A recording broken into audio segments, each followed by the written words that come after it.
Alô? When to cover the hover dash with the air throw, Saul wasn't there, PRC punished. Beautiful. Caramba, start. Acabei de pegar o bagulho aqui, isso já veio. Tu é ligeira pra um cacete, né?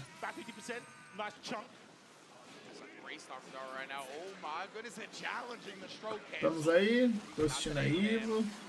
Domingão. Inclusive mais tarde se a galera aparecer aí. Planejando fazer o sorteio lá do código da Gamepass, que seria o sorteio do mês. Quem doou pelo menos até R$10 no mês passado já tá participando. Quem quiser participar, só mandar um pixinho de no mínimo 10 pila aí, tá no meio.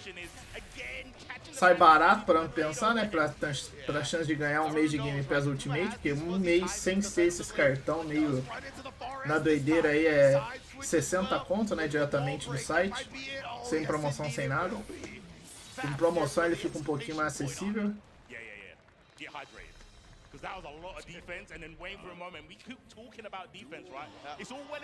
Mas ainda assim R$10 barato.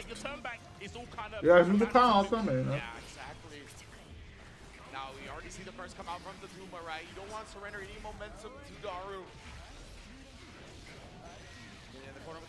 Na tela principal tá o que tá sendo jogado na EVO 1, né? Na principal é o palco secundário que tá acontecendo dois simultâneos, né? Aí tá sendo Guilty Gear por enquanto no principal e Virtua Fighter 5 no secundário aí.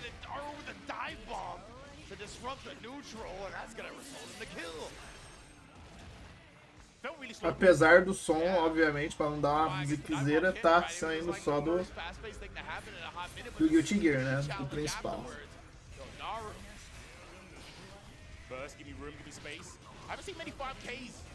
From Tuma, maybe save them for a later day, or maybe just trying strategies round for round and then going, oh, this one works, let me apply that a little bit later.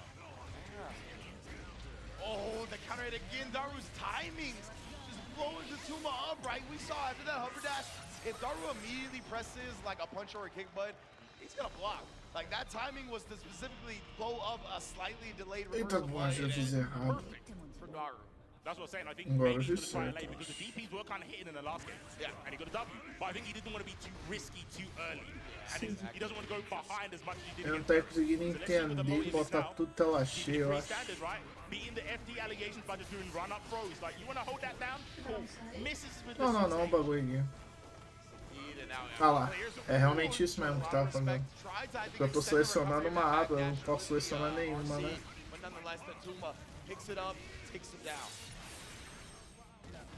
Not much health here. Strong the big tree afterwards. I don't know, that might be a little bit of anger as the hose, right? Yeah, definitely. But sometimes it's all about how you harness that emotion, right? Some players, they can definitely use it. Vou dar uma alterada rápida. Aí. Ah, mas ele voltou e não selecionou nada. Que doideira. Agora não selecionou nenhuma. Programa doido do caralho. Aí, era isso que eu queria fazer. Bem mais prático pra mim agora. E aí, Gil, boa tarde. Agora tá bom.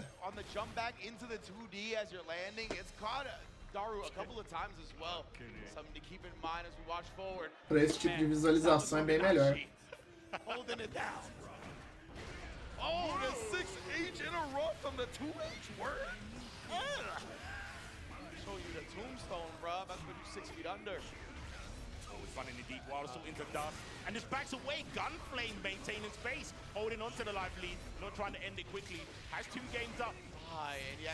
Ficou realmente bom esse layout pra live, né? Até pra assistir as coisas. Tem espaço pra tudo. Tem espaço pra 2 coisas passando. Tem espaço pro emotionzinho ali. Do Rick, né? Tem da vaquinha, né? Quando é uma meta. Tem do IR.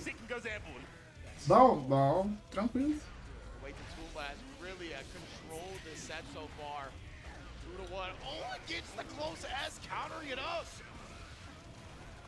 50% mid-screen damage. Thank goodness you went in the corner, but you are now. Can't afford to get hit. Daru, where's your escape plan? Oh, we praise nature. Go to the trees. That's always the answer. Man, the H2O flow through your lungs, breathe life into you. Haru now. Managed to escape dodging. Both players here though, you can feel the tense air. That PRC forward drift. Oh, we picked it up. Yeah, we're a soul player. Stop playing with me. Baited! Oh, indeed, it's a Tuma. He's been baking in those moments, right, of pausing to give Daru that chance to reversal. He finally took it, but the Tuma was ready once again to survive into losers. Yo, love seeing the crowd hype. Definitely. Hey, yo, can y'all give it up for Daru? Of course, fan favorite. Everybody loves Daru every time he's coming out, always representing the Eno as well. It's in the gamer tag for a reason. That is the Bay, but Tatuma, oh, yeah. A little bit of love being shown to Daru right now from the crowd as well. But Tatuma, right, again, grand finalist of Strive last year. We saw the video beforehand, how much it meant to him to make it back to finals day, make it back to the stage, and that's what he's E às vezes é bom ver também como os outros estão fazendo, como que eles disponibilizam as coisas na tela, né? Porque às vezes você fica com o pensamento travado, tipo que nem eu fiz um tempão do meu jeito o layout simplão. Aí, tipo, desse jeito pra incluir tudo, sem nada ficar em cima, né? Porque antes eu colocava muita coisa em cima do outro. Aí deixa cada coisa realmente predisposta em seu lugar, assim, sem cobrir nada. Aí ficou bom pra caramba. Aí, tipo, foi só organizar espacinho, né? Porque, tipo, tinha as coisinhas básicas, né? Os espaços para as coisas básicas. Aí depois os outros espaços embaixo, falei, pô, tem espaço sobrando, dá pra colocar mais coisas. Aí fui colocando. Tatuma, coming off of second at EVO US last year, gets top 8 this year, right? We talk about Keishu getting fourth at Combo Breaker, first at CEO, now top 8 here. These players have remained consistent. Red Ditto winning ARC World Tour Finals here in top 8. Like, everybody has remained very strong. Jack as well. This is not his first EVO US top 8. True. Like, bruh, the fact, you know, people always want to talk about how volatile a lot of these games are, but these players have figured out how to use that validity to their benefit. And that's why they're here. And that's exactly why they're here. Being able to assimilate the information so quickly in these hectic games. There you can see Tatuma, like you said, trying to make it back to at least the position they were last year and maybe take it a little bit further. Their opponent is going to be between Red Ditto and Jack. So the next one we're going to get right now, Red Ditto versus Jack. I have it on good authority that, like many Guilty Gear Strive players, Red Ditto hates this matchup. Right, he's not gonna have fun playing against the Happy Chaos, but it's always interesting, I think, seeing this matchup because we talked about it yesterday. Ramlethal's got that 0 to 60, right? She's got the NOS that she can hit at any moment, the red button, the acceleration on her dash, along with her range, means that Happy Chaos cabe, dependendo da zoeira, cabe, né? É, porque geralmente a parte de baixo ficava sempre livre, né? Tipo, só tinha o que é idealmente, assim, não tinha nenhum espaço organizado predisposto para isso.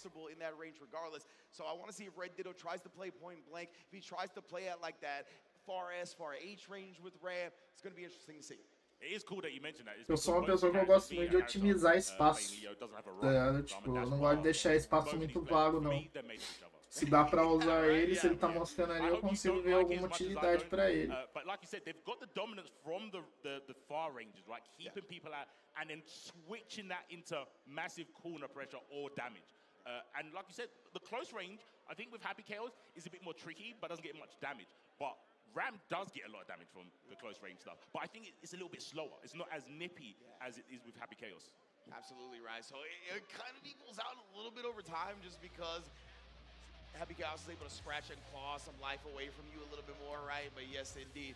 I like that you said they're made for each other because it really feels like two super high-powered characters that are tamed by one another. And like one of the only characters that can tame them in this game are each other. Oh my goodness already. Slugging. Get your jaw spun. Break the glass. Indeed, with the shot. But had to put the voodoo on her first. Cursed up. Oh my gosh, the Deans are down. The headbutt from the hell. Getting the throw established nice and early as well. Acabou já. Let the shots ring out. Ex Machina through the wall. Não, achei que tinha acabado. YRC, it actually reached. Oh my god, trying to give it the Avatar Earthbender, but out of range. Back to the temple.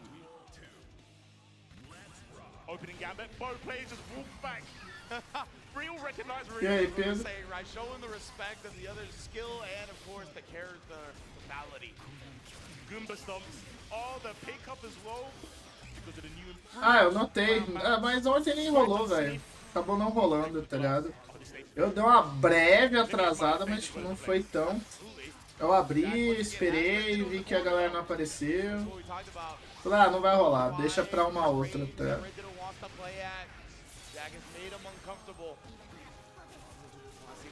Amém, cara. Isso era uma coisa que eu tinha falado que eu ia fazer no mod. Se eu fizesse um mod de Forbidden Memories até o final, tipo, realmente pegasse empenho em fazer, era uma coisa que eu ia fazer. Dar opções de deck inicial pra pessoa escolher, tá ligado? Ou pelo menos randomizar vários decks iniciais, né?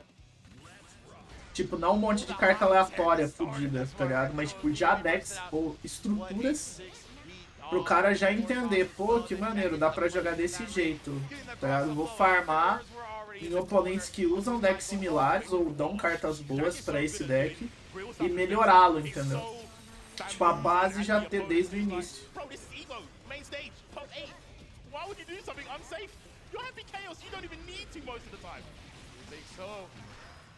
It's how you get lost in the lines, right? Especially when you have a lot of respect for your opponent. When they start pulling out stuff like that, you get kind of lost. Off the BRC. Oh, couldn't block in time. US as well, bringing the rock close. Jack not looking to surrender any more damage. Ooh, nearly got the backdash clean away from the earth. But Mother Nature claims another victim as the YRC to release the pressure. Oh my gosh, he's missing. He's missing. It's a rare moment where the reticle didn't actually connect. This is what actually bought Red Diddle this opportunity. Put him in the corner here, but all the respect being shown yet again. Sword starting to float back, and as soon as he saw that, dashing in to apply more pressure, putting the sword on, getting the tap dust after. Yo, Red Diddle, let him know. You tend to forget about the RNG factor of the crosshair, man. And again, it's coming to effect 2 times at least. The cursing is so paramount, I guess, back in these days. I heard RNG shot was the determining factor in his victory over Nitro NY to get into the top 8 in the first place as well, indeed. And now, oh, the double overhead right there. Jack looked like not expecting the second one. 2S, but no one's home. Look at the tension on Red Ditto's side. Rapaz, agora foi. The Derrou o second final. run didn't actually finish the job, but the Ainda 2S foi. has been big, right, at Wow. that range, where it looks like Jack might press the button backwards. There's been a lot of 2S from Red Ditto to shut down anything. And that Os might mais have to do populares, with né? the XP representation, right, Faz because sentido, that's pra sometimes quem joga the retrosão odds conhece are os more 4, on né? Ramithal. But there was a lot of far S harassment in that round. Yeah. Pior que se eu fosse fazer também, apesar de incluir opções de decks mais novas, né, mais atuais, porque eu conheço o moderno, né, quando a gente coloca, eu colocaria a maior parte dos decks sendo temáticas clássicas assim também, porque eu sei que é onde a galera mais se identifica com o Yu-Gi-Oh! Né? Tem mais chance do cara gostar. Keeping it simple, Deus Ex Machina. Trying to get that momentum. What's the motive? Same side, into throw. Keep it going. Yeah, you mentioned it. You called for it. Keep it going right there with the throw. Trying to tap dust the finisher, but finds the kill anyway. Like Red Ditto, not surrendering to the panic or anything like that. Holstering the burst, keeping it for another round. Too much of a life deficit. Yeah. I think especially when you do have the bar as well to RC going for throw against Ram is fairly okay. Because of the threat that... É que tipo, a mentalidade minha é, eu estou produzindo um mod, tá ligado? Mas tipo, eu tenho que pensar não só na minha visão, tá ligado? A visão de quem faz é importante. Mas se você ficar muito enviesado só no que você acha que seria o mod perfeito e não em pensar o que o público normalmente espera, tá ligado? De um mod também, você acaba fazendo uma parada só pra tudo que, tipo, tá ligado? Pode dar bom, lógico. Principalmente se, tipo, pensar em um mod corrigindo problemas, né? Mas você vai fazer uma parada enviesada, tipo, que realmente tem chance de agradar pessoas que só tem a mentalidade parecida com a tua, velho. Tá ligado? Tipo, você não vai. É óbvio, é quase impossível agradar todo mundo que consome o jogo também, né? Isso aí é inegável. Mas quanto mais, tá ligado, você tiver a cabeça ampla e aberta pra o que um cara espera do mod, melhor, tá ligado? Você abrange mais gente, né? Tem mais chance do seu mod ser reconhecido, ser compartilhado, curtido por mais gente. But the spacing was so clean. He's like, nah, I can show you the toes. Don't even need to subscribe to me. That's what I'm saying, bro. You know the pedicure is on point when it comes to Ramlethal, bro. The 5K, free of charge. Não, não. Esse que é o foda, você não consegue aumentar a database do jogo, tá ligado? Tipo, pelo menos por enquanto, né? Porque a questão de modar o Forbidden Memory está avançando muito. Então, tipo, antigamente, você não veria efeitos tão, não diria nem complexos, mas, tipo, efeitos que parecem de carta atual, tá ligado? Tipo, carta que não morre por batalha, tá ligado? Carta protegida. Cara, esses efeitos assim eram bem complicados de fazer quando o Yu-Gi-Oh! O modar Yu-Gi-Oh! Era mais cru. Hoje tá mais de boa, você consegue fazer coisa mais completa nele, tá ligado? Isso muda bastante. Tanto que é por isso que os caras falam que, tipo, mod antigo é difícil comparar com o mod atual, porque a qualidade dele, né, de efeito e tal, é diferente. Naquela época era muito complicado fazer um efeito que nem os de hoje. Hoje é mais simples, tá ligado? Dá mais fácil fazer isso aí. Então, só que a barreira das cartas sempre foi desde lá de trás um problema, né? Até hoje não conseguiram ver uma forma de expandir e de fato o jogo reconhecer ou não bugar, né? A biblioteca de cartas que tem, que é 722. E tipo, quando você vai trazendo mais pra modernidade, o Yu-Gi-Oh! Vai ganhando muita carta, então 722 acaba aparecendo pouco mesmo, né? Então você tem que escolher, de fato. Você tem que escolher. Não dá pra colocar tudo. That's what I was gonna think of, right? Like, do you even take that game into account like that? Maybe if there's like some real like headlight type thing that happened that you're like, okay, I have to make sure this doesn't happen again. But besides that, in terms of general overall strategy, I don't know how much you glean from that.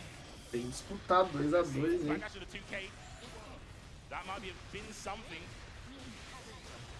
Tá disputadinho o rolê. This might be what Red Diddle's looking for now, right? Some different ways to like show Jack this moment that he can take his turn back and then stuffing that moment. Okay, just going with a flip here to continue this pressure, put him towards the corner. Ooh, the fuzzy overhead actually hit, but no combo afterwards. Wow, BRC out and then straight back in to the clammy feet of Chaos. And Red Diddle, Oh my god. felt like that was a very confident burst where I think he could have let that combo rock and then maybe save the burst for another time, but I think he felt the momentum, but Jack has stuffed it regardless. Nice block. Reticle though, still locked. Ah, caraca, mas tá no server Word 2, hein? Nossa, é louco, Word 2 só amanhã. Hoje não. Amanhã tudo bem, hoje não. Inclusive o Word 2 tem que tratar como se eu estivesse trabalhando, que senão eu não jogo não. Tipo, não, eu tenho que jogar Word 2 hoje, tá ligado? Eu tenho que jogar, tenho que terminar. Senão eu não abro mais não, velho. Já tá naquele nível que tá difícil, tá ligado? Red Diddle on set point. Oh, too early with the 6-speed. Gets to the other side, gets a hit. And that burst won Red Diddle the last game, but might be the reason they lose this round. Let's find out. Might even get it depending on the next hit. Ooh. And yeah, the rocks, bro. Plus frames, now you're locked in the corner here. Jack, he does finally burst. O de cima é Guilty Gear, o da tela principal. De baixo vão jogar Virtua Fighter 5. Tá sendo as finais, né? O top 8 dos 2 jogos. Como tem bastante jogo aí, estão fazendo em 2 palcos a final dessa vez.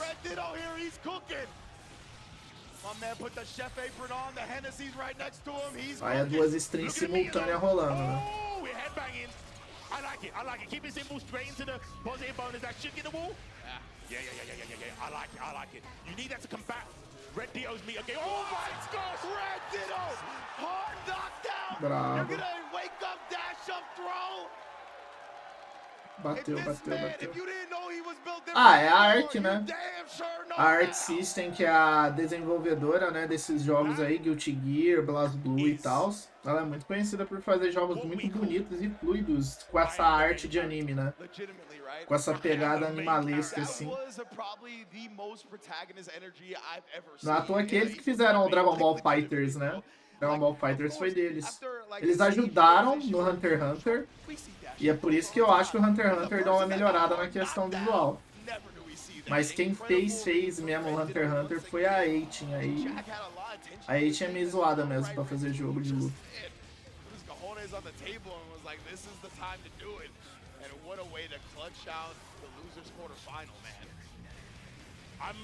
If I was one of the other players in this top 8 and I saw that last interaction, I would be kind of concerned.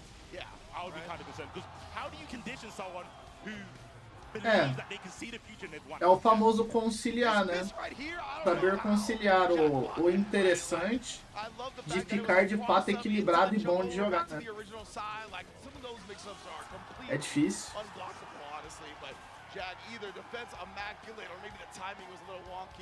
Nonetheless, I'm gonna definitely give Jack some props right there, as well as PlayStation Tournaments for providing the replays. Amazing stuff. Speechless. And that's bad because of the job we're doing right now, but I don't know what to say. The games have just been top class so far. Inimigos da moda. I just want more. I just want more.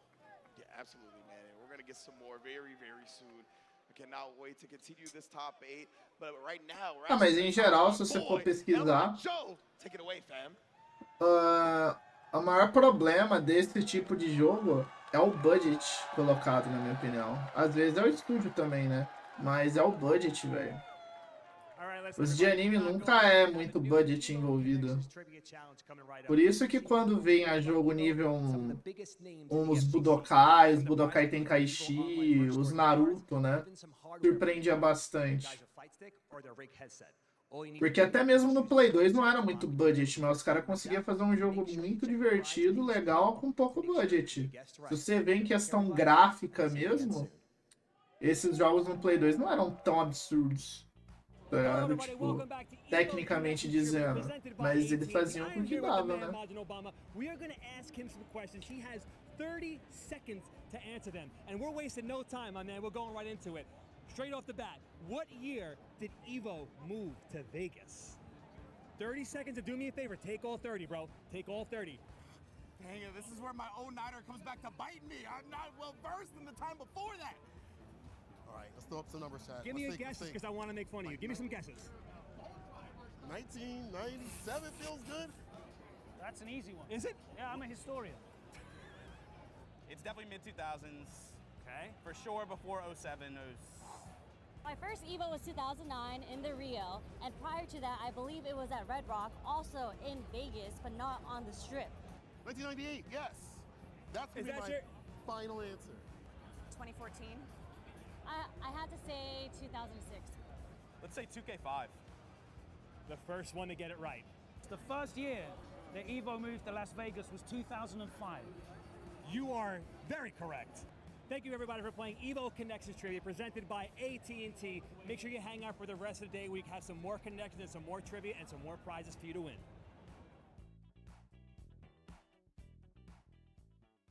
Inclusive, Abisso, dos Digimonzinho foi 2 kits completos mesmo, com todos os 8? É 2 kits completão mesmo, né? Todos os 8, né? I'll commentate your Chipotle order. I'm guessing around 1,000.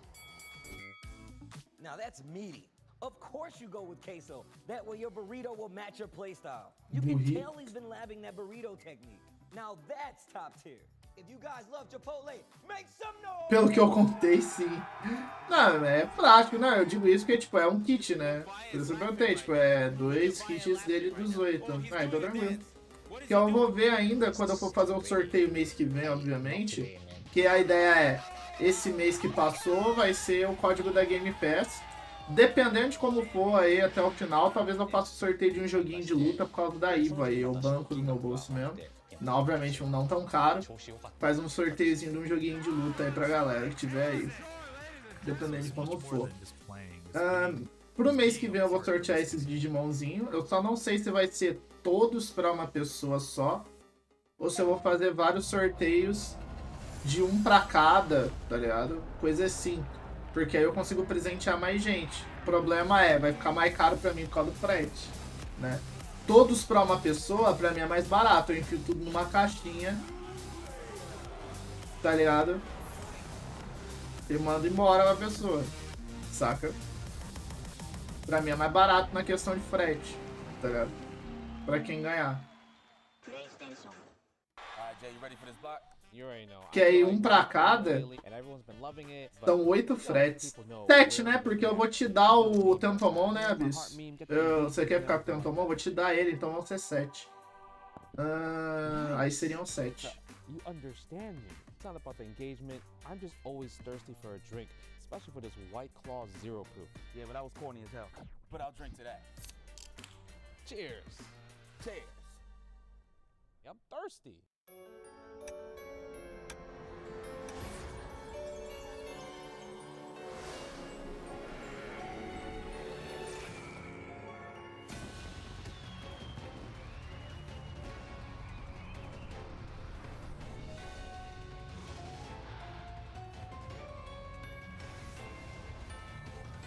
Claro que dependendo também de quanta grana entrar no mês, né, das vaquinhas e tal, eu até realmente mando um por um. Por isso que eu falei, eu vou ver quanto que vai entrar, né, pra ajudar.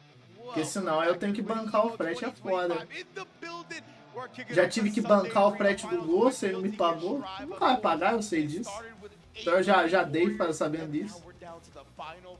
Já banquei o frete do Gosto, já. Então, se eu começar a bancar o frete de todo mundo, aí fudeu, né? And we're gonna see who really clutches out and becomes an EVO US champion. Indeed, indeed. The carry variety has been pretty good so far. Yeah, I think so. Yeah. And the caliber. I think even though we've got some... Mas enfim, até o mês que vem, né, que vai ser sempre final para começo do próximo mês.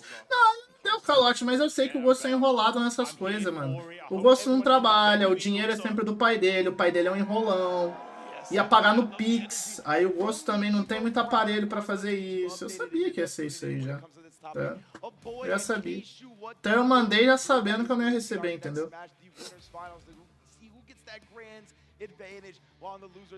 E eu não gosto de cobrar. Eu não gosto de ficar no pé, ô, vai mandar, tá ligado? Eu só falei no dia que eu mandei, depois você me manda, beleza? Ele falou, beleza, e morreu por aí.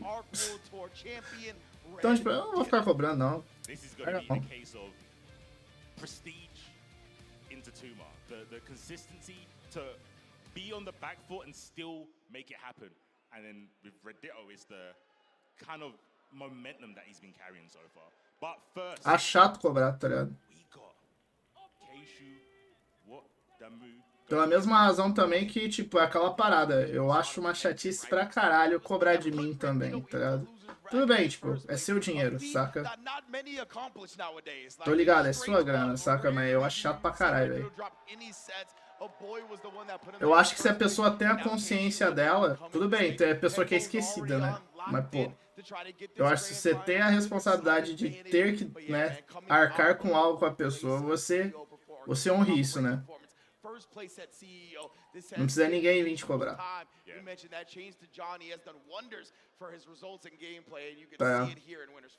Não precisa vir cobrar. Não, Bis, tem nada a ver com você, caralho. Deixa de boa, tá ligado? Eu falei do frete assim, porque o Correios, ele vai subindo, né, o valor do frete, tá ligado? Tipo, meses atrás, tava o quê? Nem 10 conto quase o frete.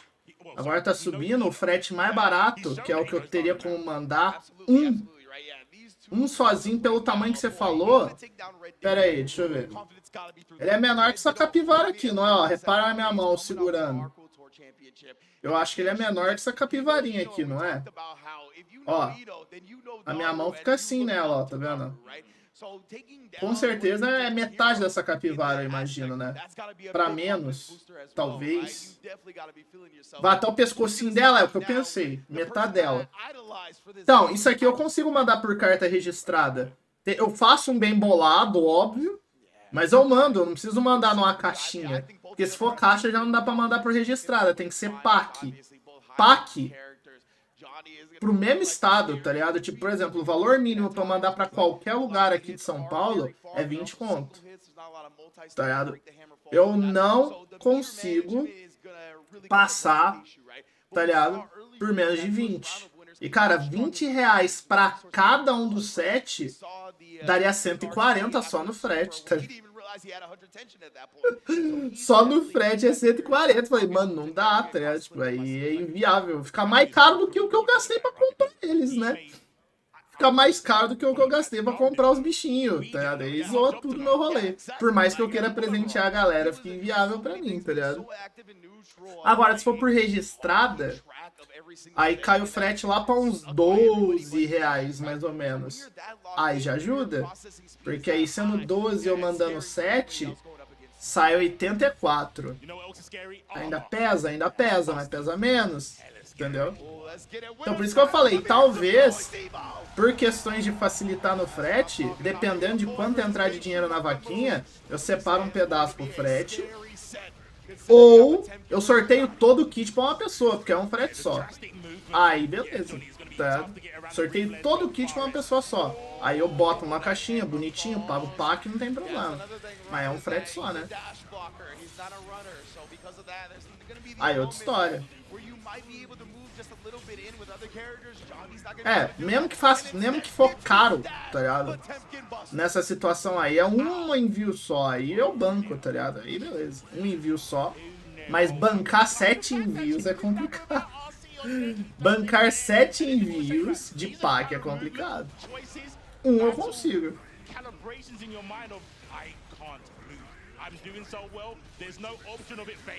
Oh my goodness, and they're just locking him down with the Garuda impact, tapping the dust for the RC, heat knuckle conversion, and that small meter. More life coming up Potemkin side. Cards into play, goes low. Oh, invincibility and armor. Maybe we need to rethink this character. Oh, what a backdash! Off the slide head, not gonna let him have it, but that's what we were talking about. Hammerfall, you don't got the mirror to blow it up, then you're just gonna get bullied in this match. Tá bem caro. He's still going with it. Finally, boa tarde, Ana. In a way, Casey was asking for that. He was blocking way too well. Yeah, he was blocking way too well. I'm so glad you said well. Not too much, but too well, because he was. That's legitimately how I looked at it too. And at that point, a boy was like, all right, brother, pass to the front of the line. I'll take you there. Não, mas aí, tipo, nem todo mundo é obrigatório a participar, você entendeu? Tipo, eu vou falar, alguém, tá ligado? Quem doou aí, tá ligado? Tá afim de participar? Se a pessoa não quiser participar, ela não participa. Tipo, beleza, tá ligado? É porque, em geral, a esmagadora maioria curte, né? A esmagadora maioria curte, entendeu? Então, tipo, aí, tranquilo. What's the motive? No. Oh, the hezzy, dog. On an armor command grab character. Yeah, that's a great point. Yeah, the fact that you got the confidence of against an armor command grab to do that. You're different. Oh, we going for a ride real quick. Keishu, he's got the meter on deck here. He tried to dash out. Still had to eat the cheeks, but not for long. Oh, yes. Enough? I don't know, man. It's Potemkin. It's not enough. Double focus sash. Next hit is gonna take it. There's the BR. Blue burst into. É porque você pode colocar roupa nos personagens ali como tu quiser, né? Utilize the armor, right? Yeah. All the blue stuff on the screen, and DK was like, I'm using the burst, bro. I don't care. Like, even with both players at a pixel, there's no way he's given a chance. Caralho, o cara tá na final de Potemkin mesmo. Can't let him go up with this much of an advantage, and once again here, Super to break the wall. Let him know my name, dog. And this is one of the few times where he actually got punished for doing Hammerfall without RC. Taking 50%. Oh, card in play. Wait! The Super PRC again. Tá, mãe, dano que dá essa porra. Hammerfall locked down. YRC baited it out Matou. with the jump and punish. A boy here on the Não, tying up quase, this game agora matou. and does so with the flamethrower. Double Garuda. He has been liberal with that move so far.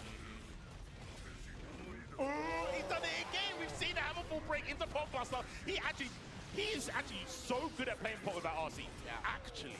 And again, right there, he does commit to it that time, but look at the punish. Like, you could definitely eat that all day, and then again, bruh, BRC remix to it. Oh! All right. Put my name on the track, though. Sometimes you gotta shoot the J. We're in there. Oh, put the cards on the floor. The 2P immediately into the misfinder, clipped up. Aegis, how are we gonna navigate this? Just locked in the corner here. Oh acabou. my goodness, the patience from a boy. Grappler, né, velho? Grappler é uma desgraça, né? Ainda mais em 2D. He was trying to avoid it by any means. A boy didn't make a move. He waited for him to do that, and then pop busted him as he landed. Diabolical. There's a difference, right? That's a killer instinct. Yeah. Because he could have just gone, oh, I'm going to 6P the INE back. He said, no, no, no. I know exactly what you can do. I'm just going to wait for you to come home. Yeah, that was, oh my goodness. We've seen a boy really start to feel it in the moments right here, and he's bypassed some optimal decisions to send a Pega message. longe, hein, velho, porque ele é grande. O braço dele pega longe pra um caralho. Oh, we're punished. Mind your noggin. Bless that dome. Trying to stabilize a little bit now. We got to settle down. We're going to bring this one back. Tried some shenanigans with an RC movement, but instead Keishu put him away. That's one of the best options when your opponent has RC capabilities from a round start situation. Just misfind out, I believe that Keishu had RC anyway. Yeah. So even if Pop somehow got over it, he could have made the save. Oh man, the far ass. That was such big damage for a 3-piece on a backdash, man. See how quickly it adds up, how scary it is to play against this character. Yeah. Overdrive, knocked down from the glass break. I don't think that was a super attempt. No, I wonder if it was like the instant jump to H thing again. Like, maybe. It was very a funky animation for sure.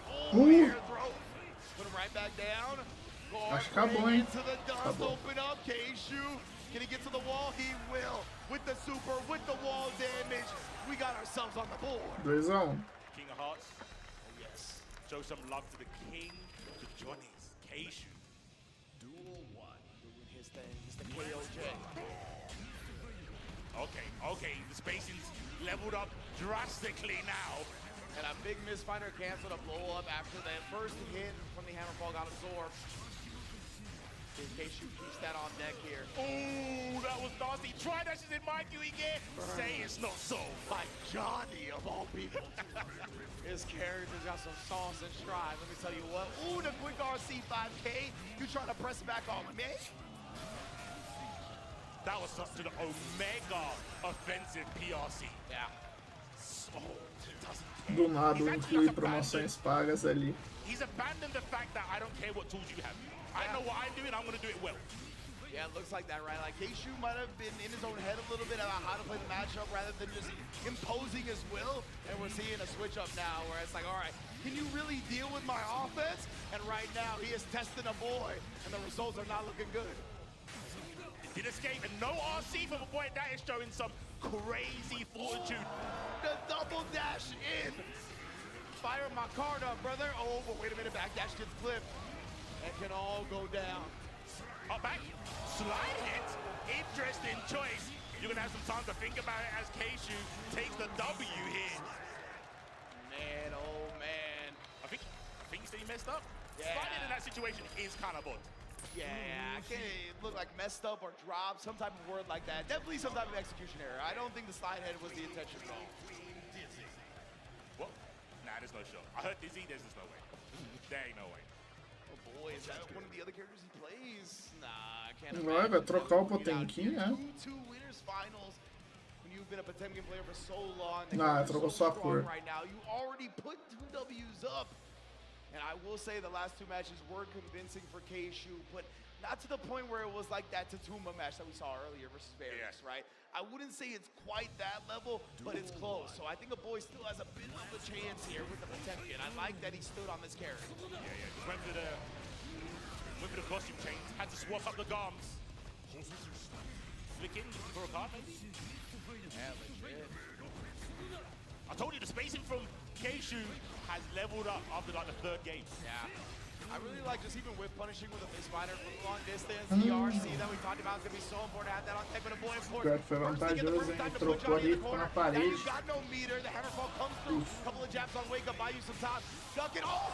Meu Deus. What can the character not do? Oh! Punishes a slide head. Key the corner. Yes, sir.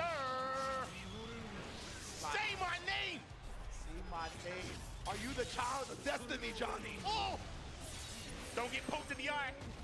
But I misfinder. See here, putting up the Aegis as well. Just jumped Pulou, right over boa. the ICPM for the chase down is too late. Ele Keishu voltou pra has ganhar. turned this set around and taken the lead.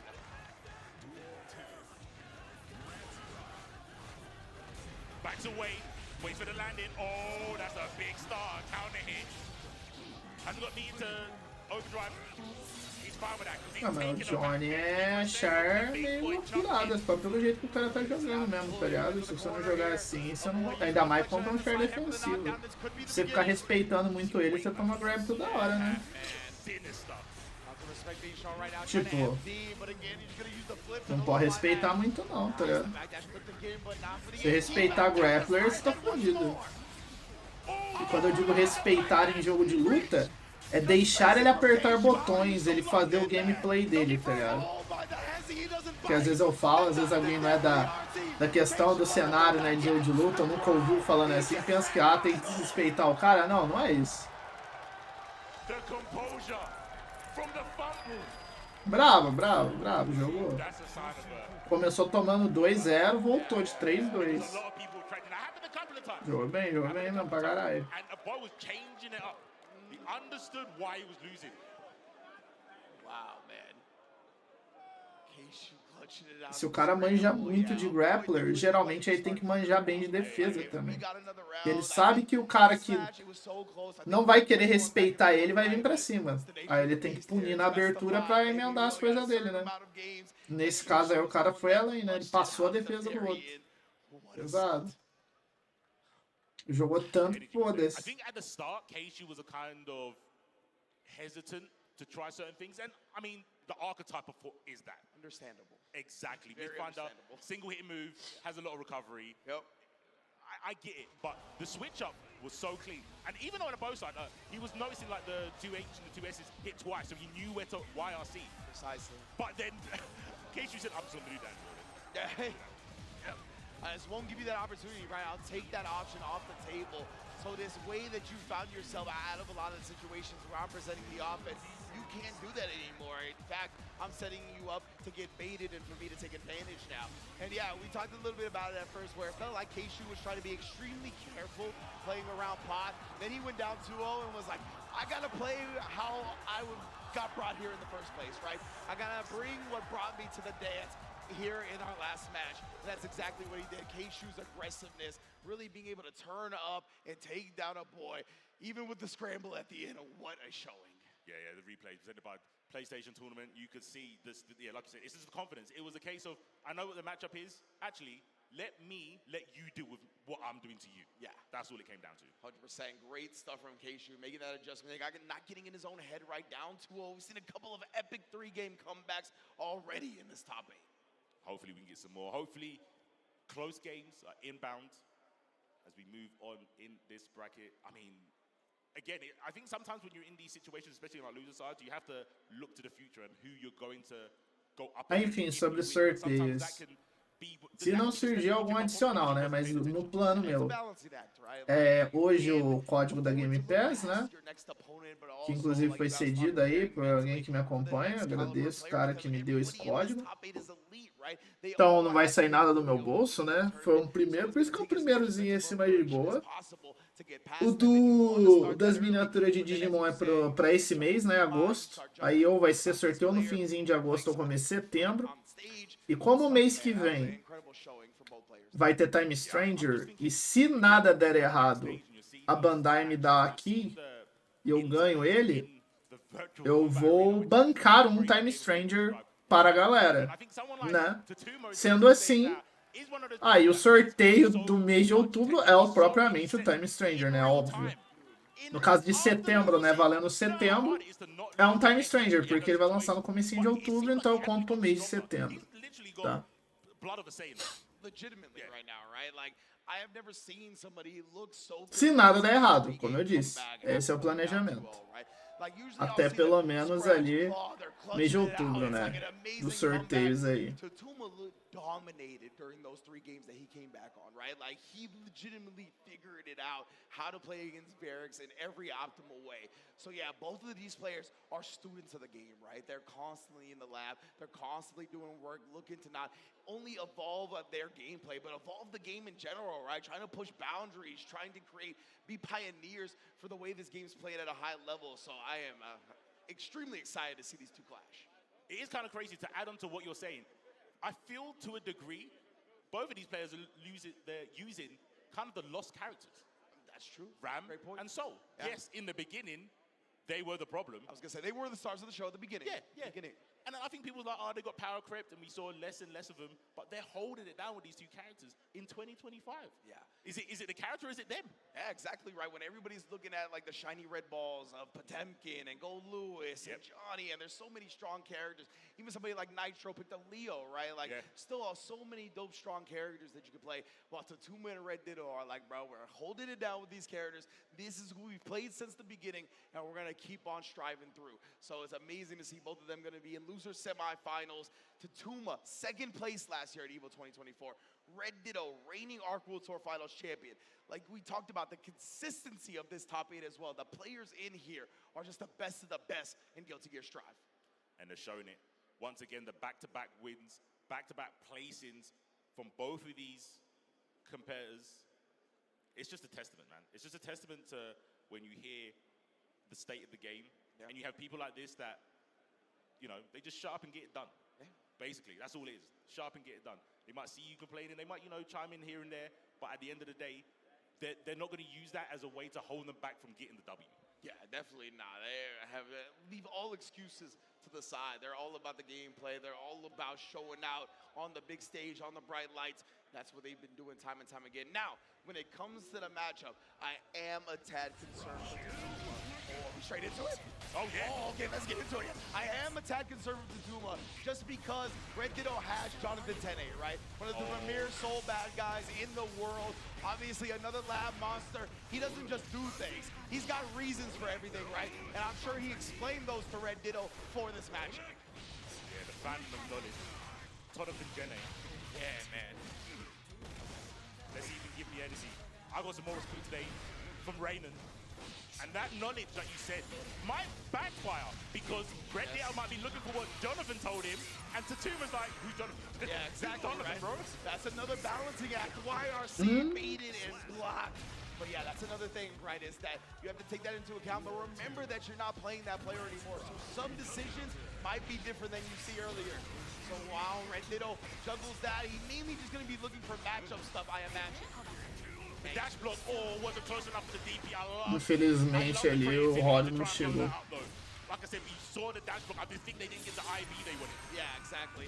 Tatuma is a dash block monster. Like, he's always trying to gain ground in any type of block streak. Tap, tap, who's there? Oh, there's Acabou. us as well. Red Ditto. Ou será que ainda não? Não, falta um pouquinho. Very close to closing it out. Still alive though. Oh, no explosion, just jumps away. There it is, over the top. How did you get a throw there? There's no shot. How did he get a throw? I'm so confused. Never mind. Little bit of a fumble there after the OTG. And again, Red Ditto saying, this is my tournament. Just wake up back, bro. Against someone like Sylvia, back to the wall. We've seen what that character can do with one counter hit S. Red Ditto, there's no hesitation in this game, right? He understands the sentiment that he who hesitates is lost, and he never is second-guessing himself. Sweep the ground, control that space. Oh, there's the IP. Clean reaction as well, going for the 5K, knowing that one of the quickest, fastest options to go for. Racking up the risk here. Oh, yeah, he said, no. None of that, please. Oh, the fade away of the explosion gets the confirm. Oh, to the other side as well, just a mid, not expecting the cross-up. Why is that so ambiguous? Rapaz. Yeah, right? Like, the way she landed like that, it felt like she just stuck to the other side at the last second. kind of just appeared with a close S for that ass. Oh, wasn't close enough as far as that time was. Take to the wall, yeah, with a wild assault, easy peasy, jump deep. Oh no, just another DP. Oh, yeah, beat him to the bite immediately here, Red Ditto. That's what it's talking about. Going up against Soul in that neutral range. Difficult. Chunk of health. Remove. Oh, in the air. 5P, I'm guessing. Oh, the scratch and sniff bring to the ground. Jumpies all day, every day. 6P into the Mortabato. I'm going to alley-oop to myself real quick. That's the all-star game alley-oop. Oh, the backdash VRC overhead. Red Ditto sends the sword. Yo, he's giving us throwback tech. Legit, yeah. Throwback tech. You remember this one, guys? Bringing out all the Ramlethal classics. Are you ready? Are you ready for the old stuff? Bet you guys forgot. And goes back to what you were echoing though, right? About how both of these players have stuck with the characters. They're doing it even though these characters aren't the most popular in the meta right now, right? And that's something that is an advantage when it comes to their player skill, is that you might have forgot something. You're over here trying to lab how to defeat Gold Lewis, how to defeat Potemkin, how to get out of this scenario. You could slip through the cracks when it comes to Ramlethal stuff at the end of the day. Displaying the dash blocks like you was mentioning earlier, it's getting IB early on, but still out of range for anything meaningful. This time, you know what? We'll just get out of range and put ourselves back in it. Yeah, exactly. Oh, I was gonna say, that's another thing that's pretty strong about his gameplay, that he tends not to flow in a predictable or autopilot type fashion. Right now, Tatuma shutting down anything that he wants to do. Oh, very delayed on the IAD. Didn't get hit, wasn't too confident in the OTG. Oh, just so nice to do it twice. You already know. The tombstone, the 6H, pulling people away. But wow, just a slight walk back from Ditto. We're punishing the dash button attempt with the 2, but a 6S stuffs Red Ditto's attempt. And he conditioned him to block, so you see Red Ditto didn't wake up with the button here, but still getting counter hit in the corner as he landed. Agora bateu, hein? Também, agora encaixou tudo ali. Já era. But the Fafnir will take the last remaining bit of health on Red Ditto's side, and that's 1 on the board. This is his prime situation, though. Talk to us about it. Bro, Tatuma, why is he like this right now? Another instant block air on the 5K.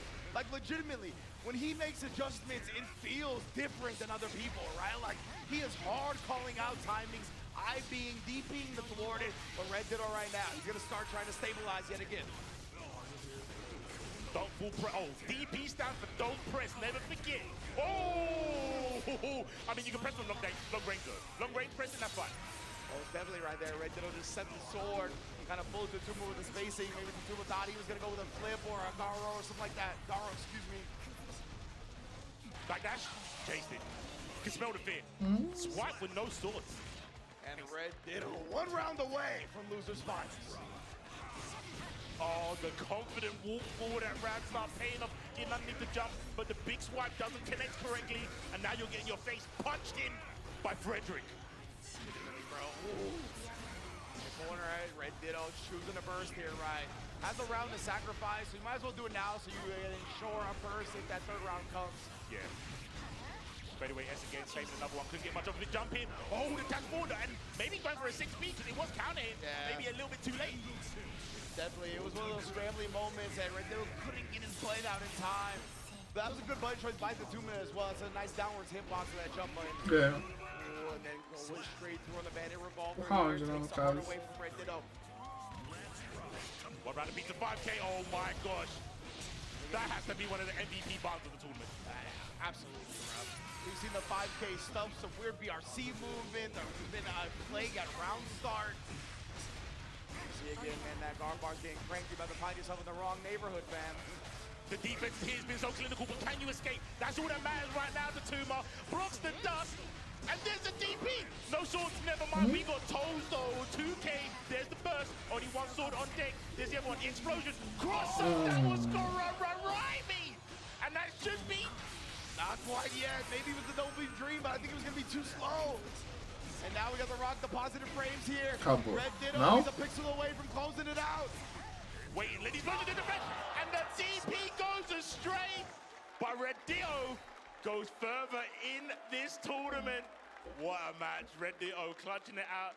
Tatuma, though, played valiantly. Ditto staying alive right there. I love how good of a sport the Tuma is. You heard in that video how he loves talking with You saw him do the DP motion Shibam did right there at the end. Like, yeah, you got me. You knew what I was looking for. You know what? To add on to that, it's so sick when a player does something like a DP and it doesn't work and they go, yeah. I tried it. You're right. Yeah, they don't sit there and regret like, oh, if I didn't DP, maybe I couldn't get the comeback. It's like, no, you can't think like that. Otherwise, you're too hesitant in matches and you never do anything. Yeah, absolutely right. You can't second guess. We've been going over that. You got to really hone your instincts. You got to train the things that you're going to look for first and make sure that you have a lot of aspects covered. That's a big part of playing high-level fighting games, man. But yeah, what an incredible set. Now we're at our top three, brother. K-Shu in Winner's Side Grand Finals. A Boy and Red Ditto. Boy put Red Ditto into losers in the first place. Now he's got his chance at Vengeance. Vengeance matches, like, they hit different.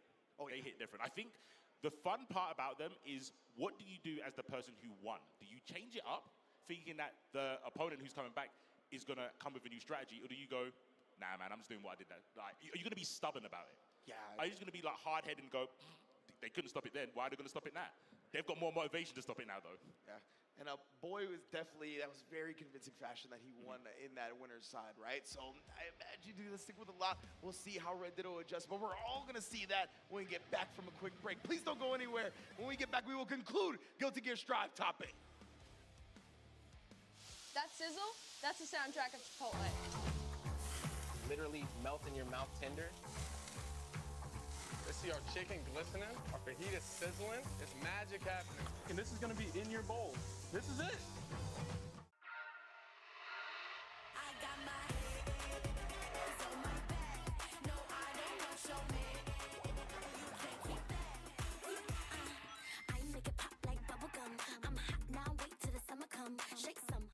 I won PlayStation's Road to EVO and went head-to-head with Arslan Ash. I won PlayStation Road to EVO and battled against Sonic Fox. I have never seen that in my life. To compete on PS5, choose your game, find PlayStation tournaments, and register. It's that easy. Sign up for PlayStation tournaments for opportunities to win unique prizes and much more. PlayStation. Whether it's sunglasses outside, blue light glasses inside, or night driving lenses in the dark, Estão com Series S semi-novo lá. Get 10% off at zenny.com. Não, o Series S. É o branquinho. Os caras trampam mesmo, quase todo domingo, filho. Postando foto hoje, né?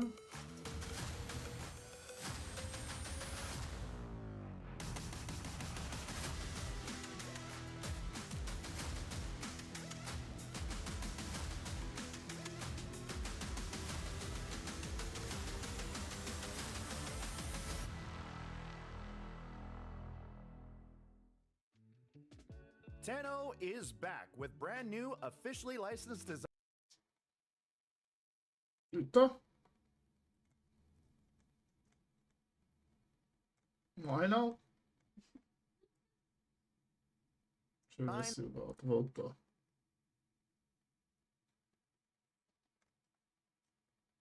O engraçado é que foi só na principal, olha lá. A outra não fez nada, ó. A outra tá rodando normal. Algum problema dos caras mesmo, ó. Não é minha net, não. Minha net tá normal. Ah lá, viu? Houve um erro de rede, que bizarro. Agora vai tocar arte, não tem como pular na Twitch. Kita udah nunjukin kalau ladies itu juga tetap bisa. Mano, fora que até o Zad tá travando, que bizonho. It's this pressure that you have on you that if you don't win, you lose your job. Welcome to the Esports World Cup.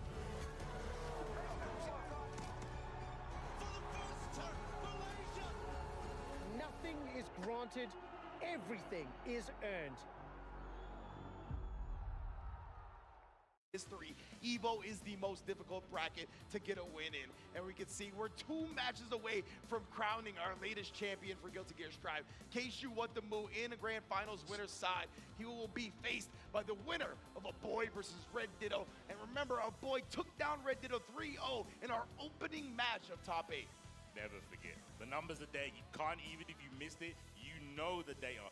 3-0. Deixa eu dar uma iluminada no quarto, que a Maria é meio morcego. Vou dar uma iluminadinha aqui no quarto melhor, pera aí. So again, we have to kind of alliterate what is going Só puxar aqui. through Boy's mind. Absolutely. And you know, I subscribe to he just, oh yeah, he's got the headphone off, so he's like, yeah, I don't know what's going on in my mind. How does my opponent know what's going on in my mind, huh? There you go, yeah. He's just like Hammerfall, you know, like Pop Buster here and there. Melhorou. To be fair, Pra it is hard enxergar to read mais. someone who does Hammerfall without RCing. That's some braille stuff, bro. I ain't reading that. I ain't reading that. I'm not equipped. Not equipped to the reading level you are. Oh my goodness. Potente. Losers, finals, EVO, make some noise! Vai dar pra enxergar os bonequinhos aqui mais fácil também. Red Ditto versus the Boy, the revenge match is here. How are we gonna do it? A cadeira ainda tá com cheiro de coisa nova. Dá pra sentir. Oh, I like how Red Ditto was like, nah, they're probably gonna burst on this. I just went for the PP and then stopped. But still got hit. Back dash on the S. Hammerfall raw! Tô virado pra cá porque tô na tela secundária também, tá ligado? Tem a principal aqui e tem a secundária, né? Pra as coisas acontecerem. Porque como é dois player, né? Tipo, de live, né? Fica ruim deixar numa tela só.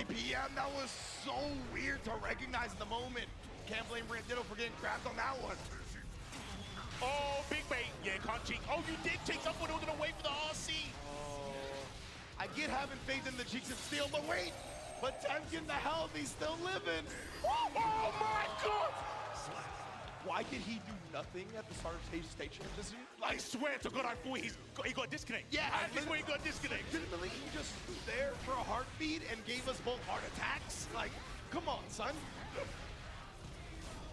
Jump up, Cheeks. Oh, the Cheeks, and yeah, that's why he has faith in it, right? Like, it's got such a wide hitbox. I'm honestly surprised Red Ditto was able to dodge it in the last round. Yo, my man is flowing right now, and Red Ditto is dodging it all. Oh, jumpy, keep him pinned down to the ground. Empty low, good blocks. Went for a really big button, not the 2K. Might have been a bit quicker, evil way. Breaking the glass. Positives, on deck. Bunch of heads, stand blocked. Oh, and then tap the toe on the fadeaway. Perfectly timed with the explosion for the follow-up. Red Ditto already more dubs in that winner semi-set.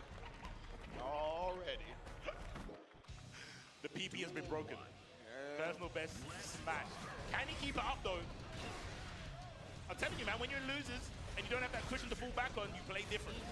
Absolutely, man. And Ditto, remember, he's Vai querer jogar hoje, Ulisses? Cara, pior que hoje eu vou assistir as paradinhas com a Maria, senão eu jogava. Explosion, yeah, blocks it out. Que aí vai acabar por iniciozinho da noite, né? Eu assisti anime, fazer as paradinhas aqui, senão eu jogava.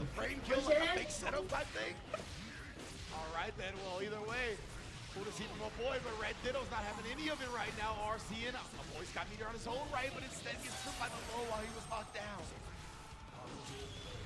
Wow, the dash forward, look to the skies. Oh my gosh, chest, all chest. He's got Wild Assault on deck as well. There we go.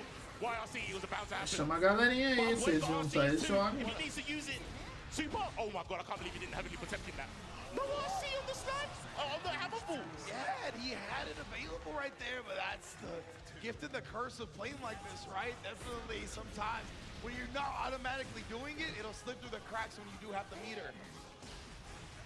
Little stop on that move, just getting met in the air with the JP.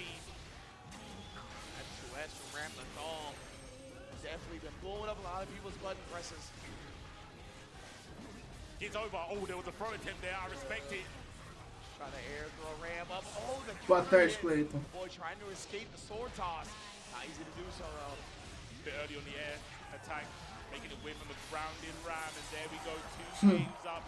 Red Ditto back for vengeance with a Frio ainda, filho. Frio. 2-0 right now for Red Ditto. Remember, we talked Hoje eu about acordei how mais. rare it is to see Red Ditto even Acordei lose mais the tarde também. nowadays. So the fact that you had to face him again, beating him twice. Ah, quando você vai ficando mais velho, silêncio é uma das melhores coisas que tem. Paz. Red Deal's been looking different all from that throw. I'm telling you, wake up throw has changed the way he's thinking, but the throw from Abu might change the set. Oh, what we doing here? Oh, once again, the chopped and screw combos. Houston in the building. Entendi. Slow down, baby. Oh, IBFD gave us the space, but it was really awkward. I mean, Bram just closes the gap so quickly and suddenly. Smart toss again, man. You see the link to the jab to make sure the explosion connects all the way through for the wall break. The confidence in the throw is too much. Too much. What do you do? What do you do? Tabato yet again here. Got 50% attention and burst available, but obviously Red Dead is not going to look to surrender that. He's got another round to go, and now he is on set point to get into grand finals. Really saying he ain't here for a long time, just a good one. And he's going to make sure that you feel all the stuff that he has to throw at Keishu in the final, because he wants it bad, you can tell. But Armor might be able to stop that plan. Let's find out. Caralho. Tem bastante cachorro, mas eles só latem quando passa, sei lá.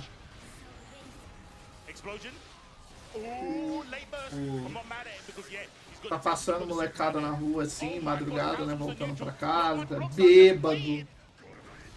Bêbado, cara. Aí eles latem mesmo. E sem ser isso, eles são bem de boa. Ainda bem.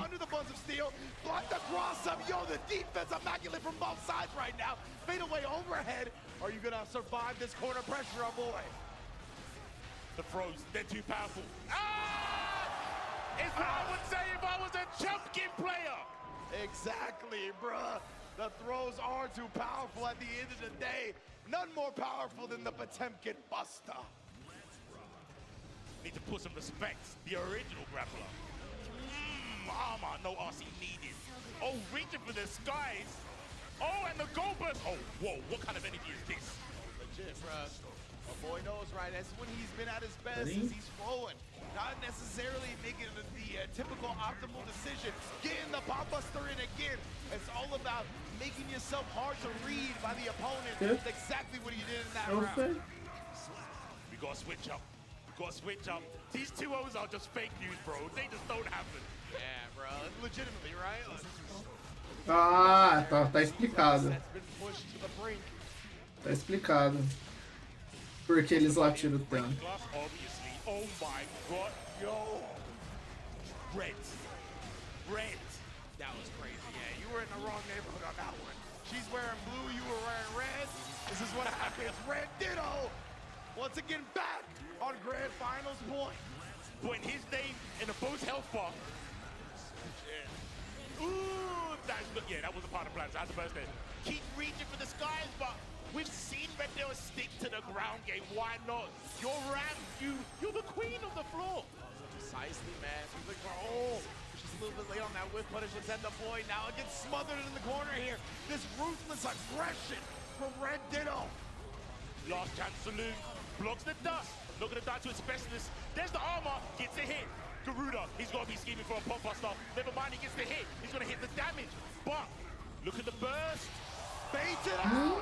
Charge dust punish. Oh boy, sending them to the heavens to bring them back down to hell.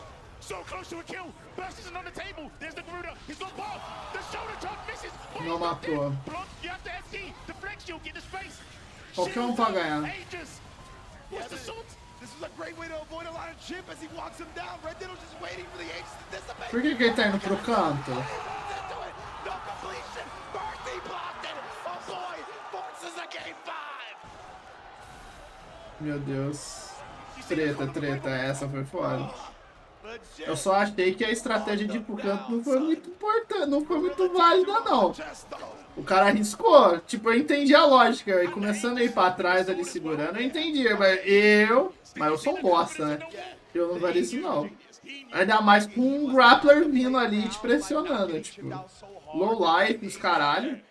A chance de dar ruim era muito grande. Mas eu acho que ele tentou leitura, né? Tanto que a hora que ele deu o estouro ali, o cara parou, esperou, ele só puniu. Ali naquela situação era leitura mesmo, né? Ninguém arrisca nada. Não tava esperando o outro apertar o botão mesmo. E aí, boa tarde, pô. Boa tarde, Luiz.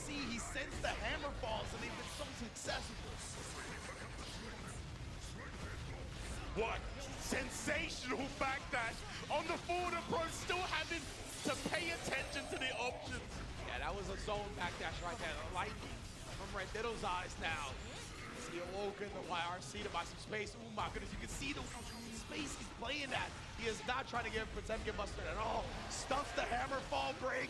You better commit to that one, fam. Yeah, the one time he doesn't let it rip, right? Renditto, and that's kind of where he's trying to lie the strategy at, right? He's like, I'm gonna keep pressing, and one of these days you're gonna break and you're gonna die for it. No more silly buggers, no more tomfoolery. Send your best, stop trying to hit me and hit me. Man, legit, man. Oh, he tried the acceleration. It clashed. The 6-speed clash with a bunch of steel, but nonetheless, Renditto picks it up here again. Keep it immediate. Será? Vai ser essa burlada mesmo? Vai ser esse caminhão? Ah. Pô, tem que virar muito fácil, velho. Olha isso. Ah, meu Deus, tá, os dois estourou. Será? Não, hein? Não, foi. Bravo. É, não vai ter Potemkin na final. Não vai ter Potemkin na final.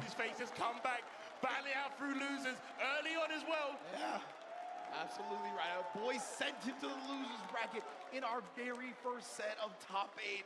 And Renditto, it looked like he was going to run away with it, but it's never that simple. It's never that easy. That's what you talked about. All these 2-0s might as well have never been on the table. That's not how these matches have gone down. We get the 2-game comeback, forcing the game 5. But Ditto, once again, clutches it out. And he is 1 set, I should say 2 sets, because he is in loser's side grand finals, from being the ARC World Tour champion and the EVO US champion in the same year. That would be incredible. You know that the Aegis, and then you had a boy walking in it with the pot? Yeah. I think that's what Renditto feels right now. Yeah, untouchable. Yeah. Legit, right? Yeah, you can't touch me, bro. There is just a aura in front of me right now that is making sure my protagonist energy is preserved. Yep. Man. Yeah, and you called it. I'm going to keep hopping back. That throw on Wake Up, that's when everything changed. Absolutely. That's when everything changed. You could feel it, like the energy from Ditto, the energy in the room, in the arena, changed when he had the cojones to wake up on hard knockdown, dash up and back throw you for the set victory. Like, wasn't even just like early on in the set. That was the clutch moment. And you know, when something happens like that and it works out, your belief in yourself skyrockets, right? You're like, why would I second guess anything at this point? Look how right I continue to be. Can't miss. Actually can't miss. Shiny Ditto right now. Oh, man, but of course, right now, everybody tuning in at home, I need you to get your stuff ready because there is a Chipotle code. So if you want a free entree, text GXN725 to the number on your screen right now because you know Chipotle always got Evo's back, and we got yours. You're lucky it's unprofessional to get your phone on cam, because otherwise I'll be typing that in. You know what I'm saying? We are not allowed to come in on this Chipotle entree, but hopefully everybody right now at home in the arena can text and perhaps receive one themselves. The burrito bus, the Chipotle bus this year was such a sick addition to EVO. Actually, I really love the skill with Tasty Steve as well. We'll talk about the queso thing another time. I'm interested. You know, coming from the UK, we don't have many of Chipotles down there. Not many Chipotle shops, so gonna enjoy while I'm here. Just like I'm gonna enjoy this next fight. Keishu, what the move against Red Ditto. Johnny, Ram, similarities are there. Long range swords. Caralho, fica travando esse sistema. Similar, but here we go.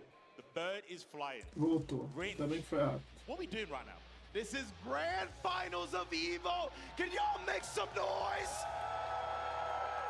Keishu, what the moo in winner side. Red Ditto in losers. Let's get it. Starting off strong with a 6P. Low misfinder doesn't connect a little bit too early. Dasher card, 6K trying to chase the air mobility from Red Ditto. Alas, he gets away. Red Ditto putting the swords with a Sundo shine on Johnny. That's for damn sure. Or the Moz gonna get the hard knockdown wall break, but right back at you. We've seen a Keishu willing to represent the reversal super. Not trying to just sit there and get bullied by the block strings. Open her up, put that green wall down as we put the swords down. Nice explosion, didn't cause much. Whoa, gets the S on the approach, counter hit. But Red said, nah, not today. Oh, looking for the burst. There it is. You wanted it, you got it. Red Ditto with the dash and throw this time. Oh, and they're staying on the same side. Speedy's up, Keishu. Might have been trying to backdash, might have been trying to jump either way. Thwarted. Oh, and the round start. Far as beating Red Ditto to the button again. Now we're in the corner. Give me my positive vibes. Thank you. That's such a game of chicken that we're going to see over and over again, I think, at Rapstar. Who dares win? Who's going to press far red quicker? That's the thing, right? Both of these players are extremely confident styles. Keishu has been the one representing it more and more at the round start, though. Oh. Frames, he waited, right? Because the 100% tension. Just in case Keishu tried to pop off with a super. Keishu's one of the players that will utilize that. We were talking about not just the meter management, how you manage his meter. There's the RC on the graffiti. That's going to combo. Yes, sir, but I don't know if he's going to be able to get the corner. Close enough, though. Ooh, Red Ditto, he picked this spot for a second there, but tripped him up immediately. Bounce on hit. Yeah, legit. And then Red Ditto jumps over on the explosion. Can't quite finish the job here, though. Oh, my Viking's better than yours, and the dash up throw once again. I remember you talking about this a couple of days ago about the acceleration of Ram. Yeah, the speed, the 0 to 60. Nobody matches how quickly she excels across the screen. You're always in threat of throw range, no matter where she's standing. And the guard break here, respect shown. Red Ditto, what defense shown? Yo, that was Rasengan life, bro. Check with the 2K. I mean, in the sets previous, Keishu's taken a while to get warmed up. Yeah. So this might be a day in match. We'll find out. Shall see indeed. Red Ditto continues rolling. Gonna get both swords back as well. Does get the reversal super off, right? You see Red Ditto obviously less inclined to respect it if he doesn't have the meter to RC it safely. Those have been the ones that have hit. Keishu just lays it out there. There we go. I got swords too. Deuces. What's the opening gambit? Backing away. Keishu being a little bit more passive. Scheming or maybe just collecting data. Find out. See how he uses that intel later. Oh, you were in the wrong neighborhood, fam. So even with this starting from 2K, look how much life it's doing. That guard bar was cranked so high. That's actually wild. Yeah. Yeah, and Ram does usually not get that much damage from her lights like that.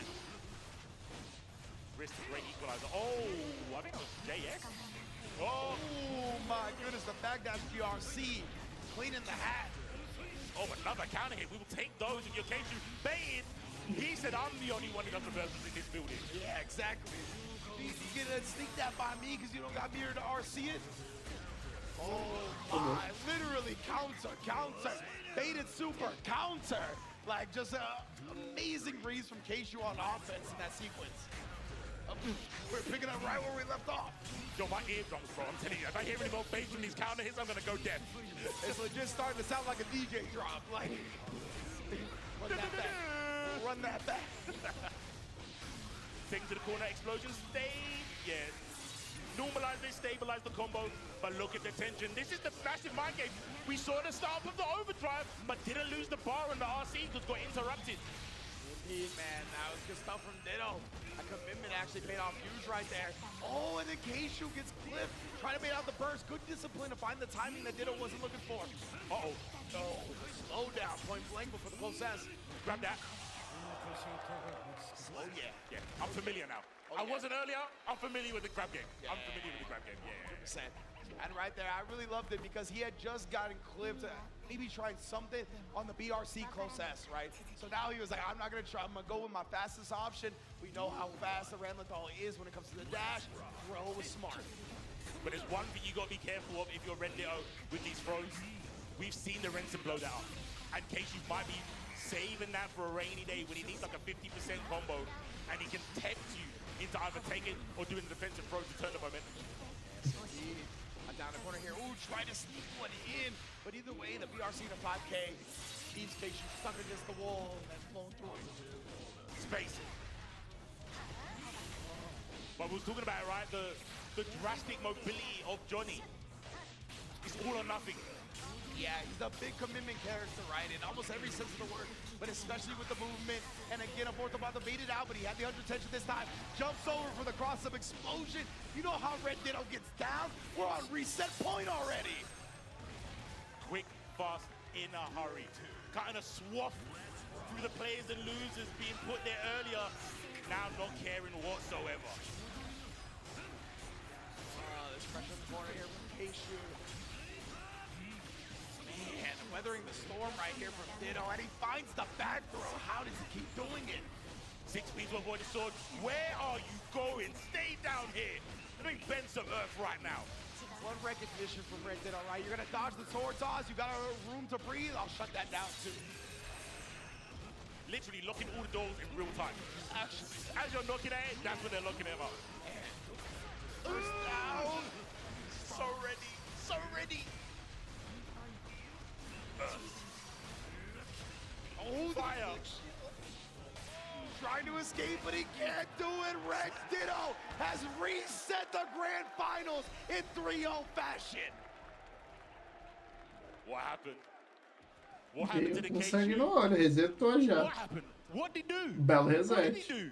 3-0, I mean, it feels like Keishu barely got chances to play.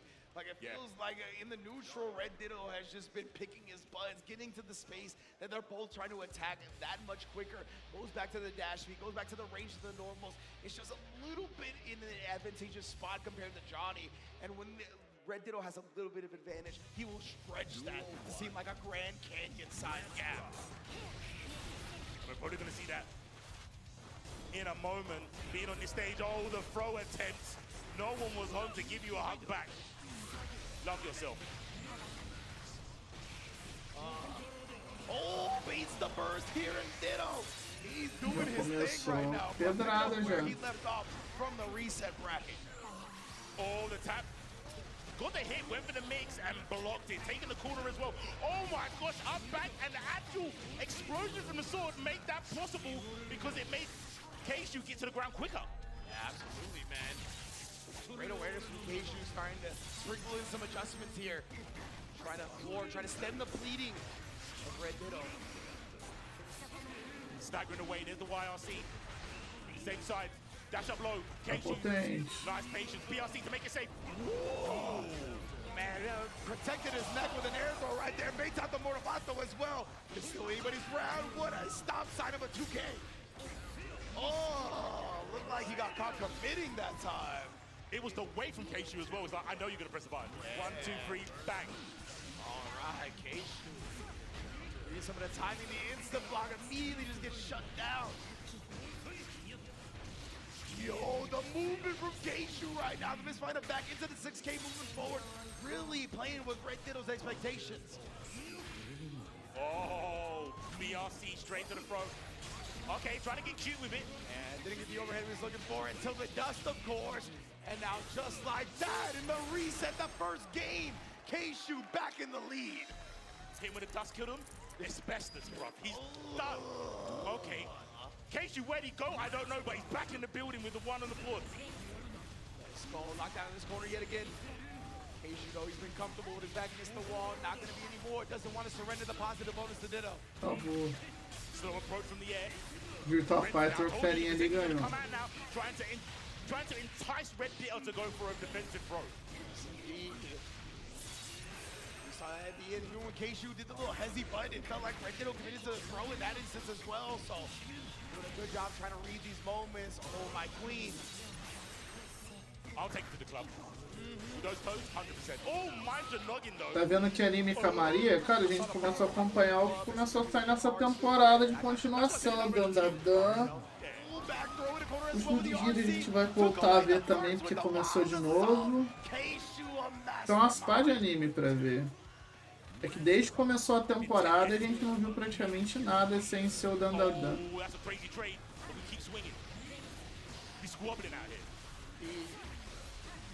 Do some, my man, Red Ditto. We're gonna get the positive bonus and the hard knockdown. What's Keishu gonna do? Trying to empty to gain some space back, but of course you're already in the corner. All that space that you wanted nullified. We're gonna keep the positive vibes flowing. Explosions with side. Tem o Dress Up Darling também. And the main the building. I can't see Anya get hit in your head. That was pure dirt. My goodness. Bom é que os dois tem na crunch, né? Bom é que os dois tem na crunch. Não me engatou muito essa temporada. Ah, é. Pô, tem as coisas. Tá melhor que algumas aí, pelo menos pra mim. Mas no geral é só continuações. Tem aquele Gachaputa lá, que a galera tá falando bem, né? Acho que é assim que chama. Tem ele, que é basicamente o Chainsaw Man dessa temporada, se for falar grosseiramente. Na mesma vibe, né? Tem um outro lá também que estão falando bem também, na vibe de Shonen, que eu esqueci o nome dele. Alguma coisa Senki, né? Acho o nome. Coisa tem sim.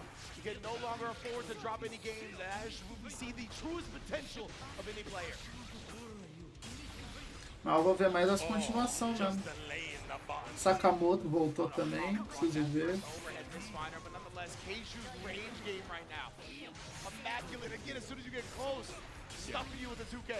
I honestly think it takes Keishu like 2 or 3 games, and then he's like, oh, I know exactly where I need to stand at every moment. And he probably needs some time to figure out how he's going to get there, like you said about the all or nothing nature of Johnny. Oh my, bro, are you serious? Chased it down, ended up getting the throw after the scramble. Keishu is on Evo points. With movement like that, I don't know, man. He might not get many more matches. Let's see if Red Deal can claw it back, but we're running into 6 Ps nowadays. Oh my goodness, and the Mistfinder overhead brings him down, the hard knockdown Mistfinder as well. Run a 2S right into the Queen. Let me treat you right. Oh, the break is gone, and there's the dust. I think there's going to be asbestos ridge. Cara, ele... We've got a new Evo champion. Mano, que bizarro. Que bizarro. Ele tomou uma virada, resetou, ele voltou, ele ganhou 3, velho. Mano, bizarro. A virada que ele trouxe, velho. Boa. Ganhou pro protagonista. Geralmente são os personagens mais ruins nos jogos. Ganhou de protag. Tudo bem que o Soul nesse guild tá muito forte. Mas ainda assim, o cara que jogou contra ele não é pouca coisa não. Ah, não. Esse aí jogou de Sol nas outras, né? Ele tava de Johnny agora. Apesar que Johnny também é meio complicadinho de jogar. Confundi. Apesar que Johnny também é foda. Jogou bem pra caralho. Jogou muito.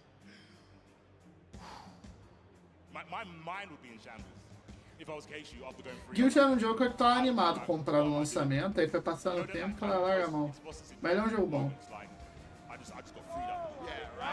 Oh yeah, like if you got 3-0 reset, right? Yeah, like that's one of the most impressive parts about this to me. It's like, how do you not crumble to that?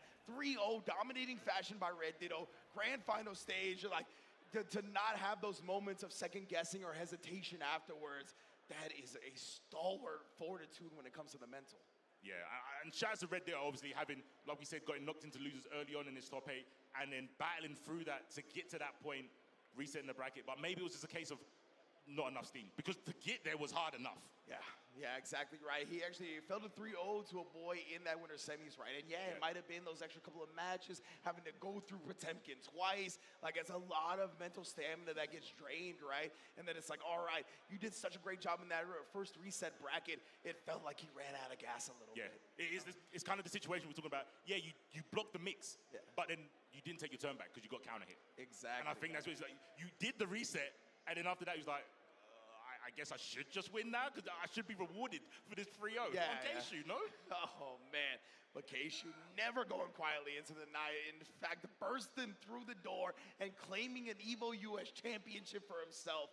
Man, what an incredible performance. And we said he's been one of the consistent places ever since switching to Johnny, you highlighted, right? We've seen top 8 after top 8 after top 8, having 2 back-to-back major victories now in CEO and EVO.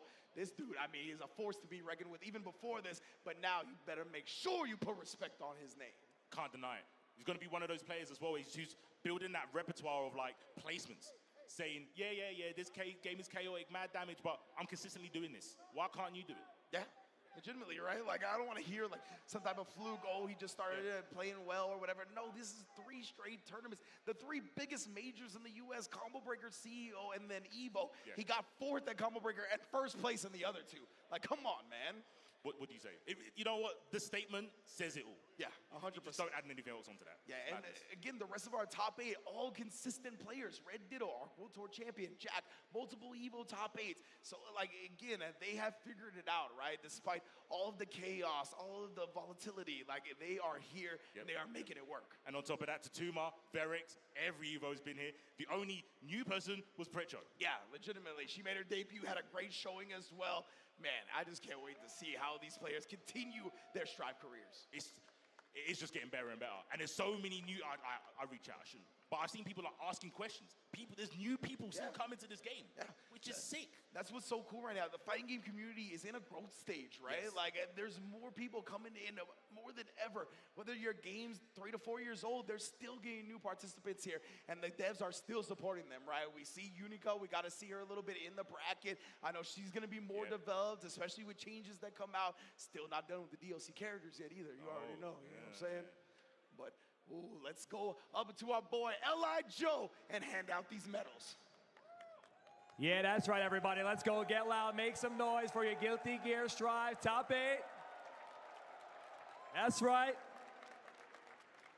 All right, help me welcome these players and congratulate them. Please, in 7th place, give it up for Precho! Pra só mulher, caralho. Se eu botar um vestido aí e tivesse um pouquinho de bola, eu acharia que é uma mulher. Não é nem preconceito, não. Mandando a real. Tudo bem que a cara denuncia, mas digo o restante, assim, da composição. And in 5th place, get loud for Jack!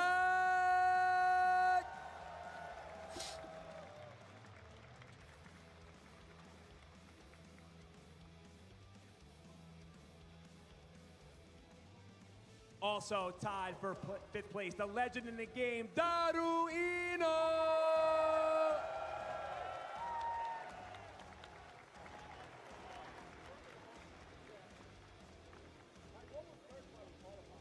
Coming up in 4th place, Tatuma! Esse é o cara do sol, na verdade. O 4º. And now in 3rd place, make some noise for a boy! Pelo menos pegou o Potenkin aí, top 3.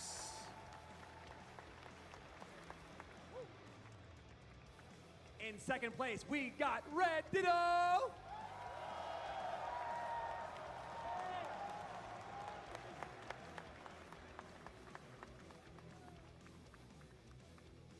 And now, in 1st place, give it up for K-Shu the Move!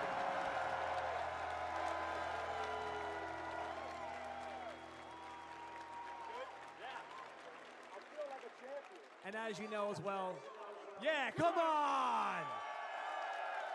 Also in 1st, 2nd, and 3rd place, we had these wonderful Nakon sticks. Thank you very much for providing these to us. These things are beautiful. Please, guys, make sure you hold those bad boys up nice and high to show the crowd. Oh, yeah.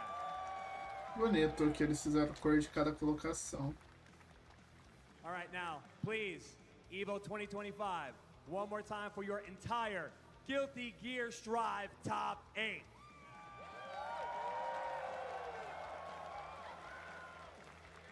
Thank you, guys. But K-Shu, can I speak to you over here if you don't mind? Take a walk with me, sir. If you don't mind. You guys can cheer for him. It's all right. The guy just won EVO. All right, 2 questions for you. First of all, what is your training like? Like, what were you doing months before EVO? Did you have a game plan? Would you have like a daily schedule, weekly schedule? What was your training regimen like for Strive? Do nada, fã do cara foi mais baixo. I want to give a massive shout out to my coach, Jonathan Sene, the best coach in the FTC, period. What a goat, man. But also, it's just a lot of finding your matches that you're bad in, making sure that you're a fully round-out player, right? And so that when you go into a tournament, you're not wondering what type of path you're going to get. So you're ready for anybody. And so, like, before this, I wasn't comfortable in the Eno, hit up my coach, hit up all the other Johnny players, and I was like, I got to figure this out before brackets. So it paid off here. I played. Looks like you did a good job. It looks like you did a pretty good job. All right. Next question. Were you nervous at all about the reset? Honestly, I feel like once you're down 2-0 in the first set, everything from there on out is just data, right? It's just like, all right, when I get to the next set, I need to hit the ground running. So I'm going to try everything that I need to, get all my questions out, and so that reset, I'm ready to win the game or win the set. Perfect, perfect. Well, Chris Lee, I might need a little bit of help here. I might need Chris Lee's help. I also might need the help of the entire crowd to help us all graduate your EVO 2025 Guilty Gear Strive champion. Keishu the Moo, hold that up high. He is your champion. Congratulations.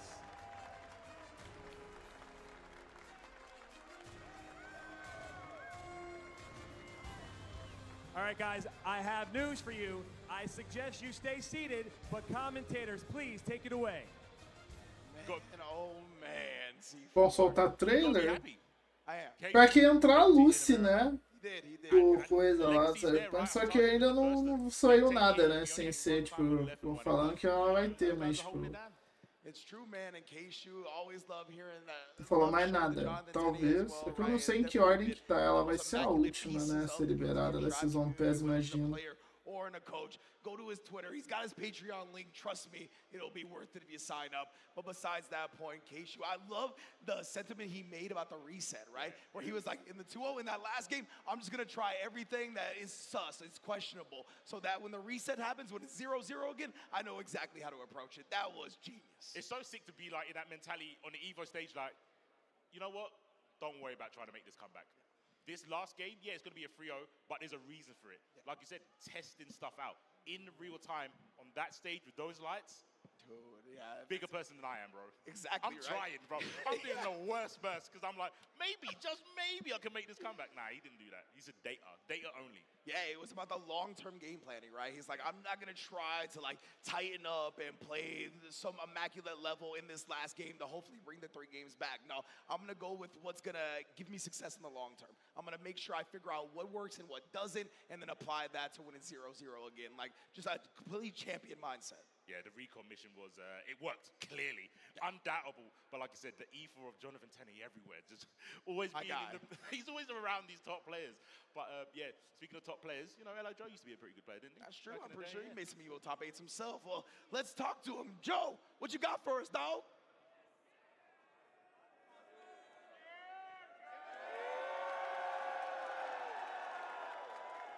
All right, I'm glad all you guys stayed in the arena, because if we can make enough noise, somebody might come out and maybe, you know, give us a little more information about Guilty Gear Strive.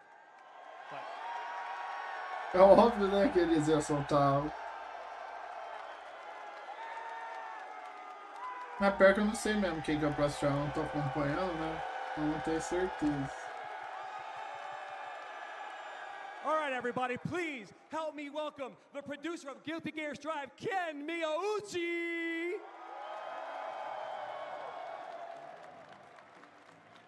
Ó o fera aí.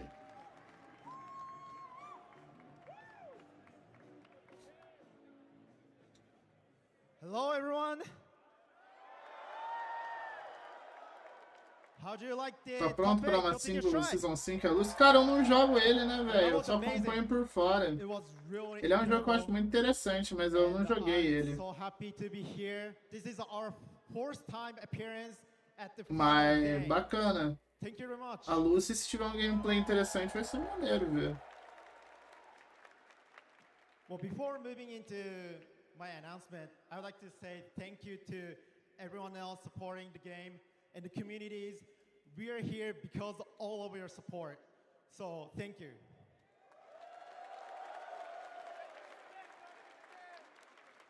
Now, Guilty Gear Strive has recently achieved over 3.5 million players, and it's still growing. Legal.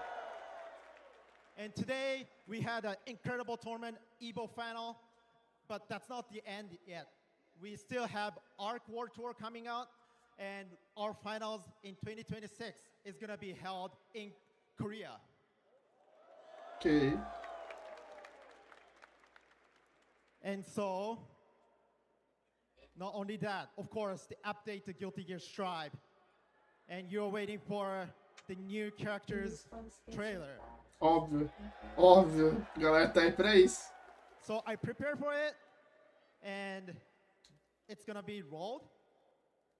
Verdade, não vai ter And we'll have something else. Vai ter o Tech é o último. And that's gonna be my Tekken vai ser o último. everyone Eu else tô here. meio Thank assim you very porque much. eles vão mostrar o Armor King, obviamente. Mas às vezes eles já dão um teaser do novo Char já. Eu quero mais ver o novo Char. Ah, óbvio que essa é ela mesmo. CD Projekt. Ó, tá bonito, né? Pior que o estilo de animação do Guild fica perfeito colocar ela mesmo, né?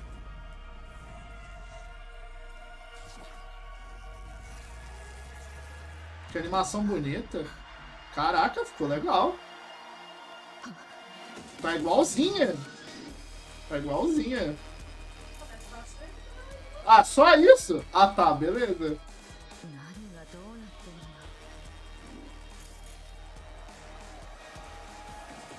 Gameplay? Eita! Caralho, que maneiro, é tipo um chicotinho. Caraca, que da hora.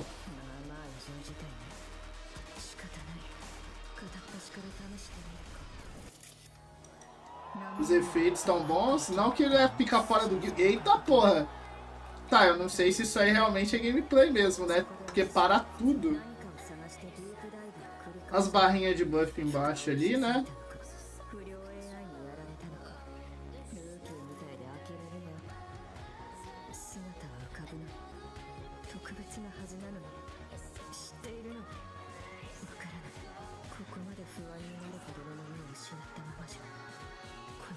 Cara, ficou bom, hein?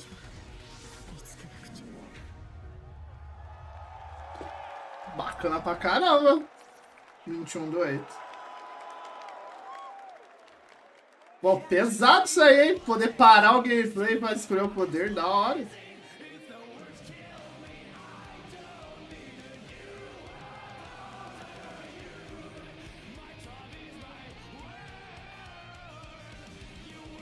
Ah, vai ter mais uma, óbvio.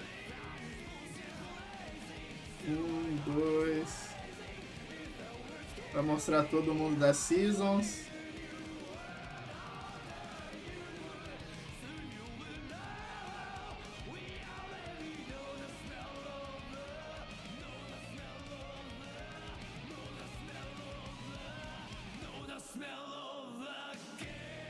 Óbvio. 2.0.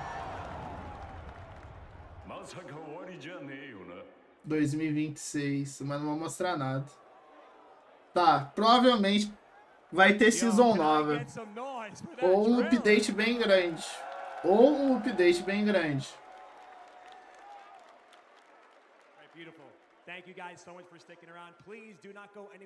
Cara, bacana. Bacana, bacana. Então, eu também não consegui reconhecer direito não, mas tem chance. Imagina.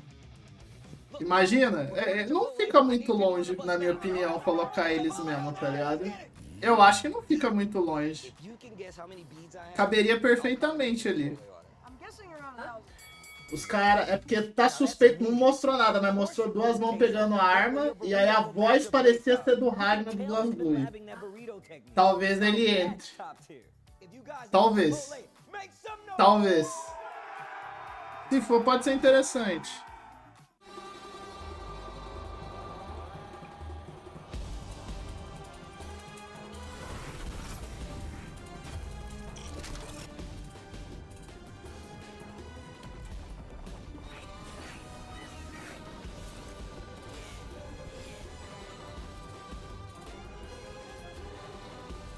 Bom, a luz ficou bem adaptadora, né? Bacana. Eu fiquei meio receoso quando anunciou, eu falei, como é que vão fazer ela, né? Tipo, Mas os caras é foda, a Ark é boa, né? A Ark é bom nessa parada aí, né? Quando tá na mão da Ark, os caras faz bravo. Tocou, inclusive, tá bravo pra cacete também, né?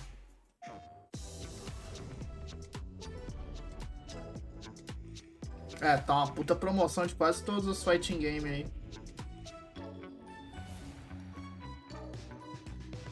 Ah, o Guild também tá? Vou dar uma olhada, hein? Agora depois você, quem sabe, né? Vou dar uma olhadinha. O bom dessa promoção é que ela vai até dia 13, se eu não me engano.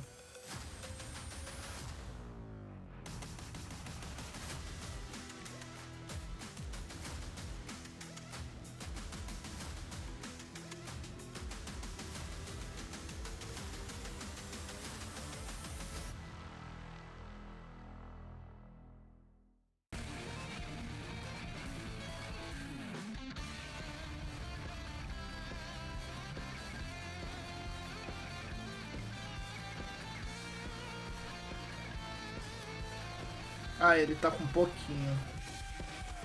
Tá com bem pouquinho de promoção. Tá 20% só. Não tem problema, não tenho pressa. Não tem problema, se for pegar ele eu não tenho pressa. Foda é a caralhada de Season Pass que tem, né? É que também essa Blazing Edition aí é a coleção que vem todas as Season Pass até agora, né?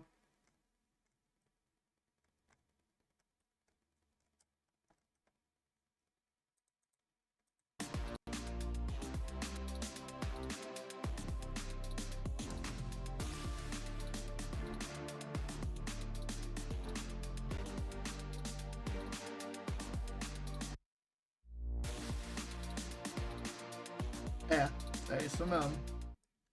Vem tudo. SNK is one of the most influential companies in fighting games, with over Se 40 tivesse years of valores history in the pouquinho genre, melhor, dava spanning pra titles such as pensar. Fatal Fury, É de Samurai boa. Showdown, and the King of Fighters. On our recent trip to their headquarters in Osaka during EVO Japan, we were lucky enough to see some of this history firsthand with a personal tour at their in-house museum, featuring all sorts of SNK-related memorabilia and artifacts. ハロー SNK のショールームへようこそ。今日はですね SNK 大阪の、本社ビルの中にある SNK のショールームの中から、非常に貴重なアイテムの数々を紹介させていただきます。かつて SNK が発売していた家庭用のハードウェアの機械になります。これはですね1990年に発売した、ネオジオ、それからこれが、94年に発売したネオジオ CD の本体になります。今もう発売はしてないんですけども、今でもまだ熱狂的なファンの方が集めたり収集したりっていう形で人気の商品となってます。こちらはですね、実際ネオジオに差し込んで遊ぶためのカセットになります。とても人気のあるラインナップが今展示されてまして、非常に貴重なものになります。手に入らないようなものになります。はい、こちらご覧ください。これはですね SNK のポスターですとかいろんなアートワークに使われているイラストの原画になります。当時、新喜郎さんというイラストレーターの方が実際手で描かれたものになります。実際1998年より以前っていうのはデジタルではなくて、当時本当にイラストレーターさんが手書きでこのような形で描いていました。なのですごく貴重なもので、今は本当になかなか目にすることができないと思うんですけど、これをですねポスターサイズですとか大きな B1 サイズに引き伸ばして使っていたその元になるようなものになります。これなんかすごく人気のイラストでですね、キングオブファイターズ98のポスターのイラストなんですけど、実際はこれぐらい大きなサイズなんですけど、これぐらいのサイズで描かれていたっていうようなものになります。こちらですね覇王丸、サムライスピリッツの覇王丸が実際使っているフグ毒という、刀の模造刀になります。覇王丸が使っているものを実際商品としてファンの人に届けたいということで、日本の伝統工芸のですね京都の東山堂っていう刀職人の方にお願いをして、でそこで協力いただいて作った模造刀になります。はい、とても高価な値段で販売されてたんですけど、たくさんの方が買っっていただきました。最後こちら紹介させていただきます。これは現在進行中のプロジェクトになります。スタジオ24っていう日本のフィギュアメーカーですね。そこの稲坂さんっていう造形師の方が画廊伝説スペシャルのキャラクターを順番にこう一体一体作って回ってるんですけども、その中で今このラインナップが発売されています。Não, os bonequinhos ali estão muito bem feitinhos. でこの後まだ出ていないダックキングですとか、 Muito アン mesmo. ディとかジョーとか。 Nintendo Switch 発売 Do nada abriu um adesão aí pra mim no これもすごく人気の paralelo 商品 ali. です。はい、どうでしたでしょうか。かなり貴重なアイテムの数々見ていただいたと思います。これからもですね SNK どんどんいいグッズとか出していきますので、応援の方よろしくお願いします。ありがとうございました。バイバイ。 There's tons of different ways to cosplay. There's no right and wrong way. You might have a cosplayer who makes a look from head to toe. Everything's from scratch. They made the patterns, they sewed it. You might have cosplayers who buy pieces of clothing and they alter it.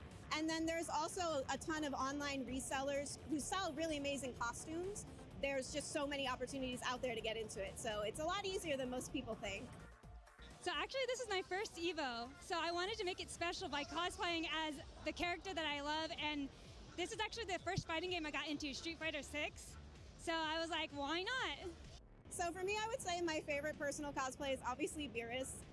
It's a character that I love so much, and the community has just been so warm and receptive to the costumes. This is my second Beerus costume. I have his default outfit that people just seem so happy to see, and I just really love making costumes that make people happy. I'm so Ai, que eu nem passionate tenho about it, Twitter, just mano. always pushing myself to get better and Eu just não uso learn more Twitter, along tá the ligado? years.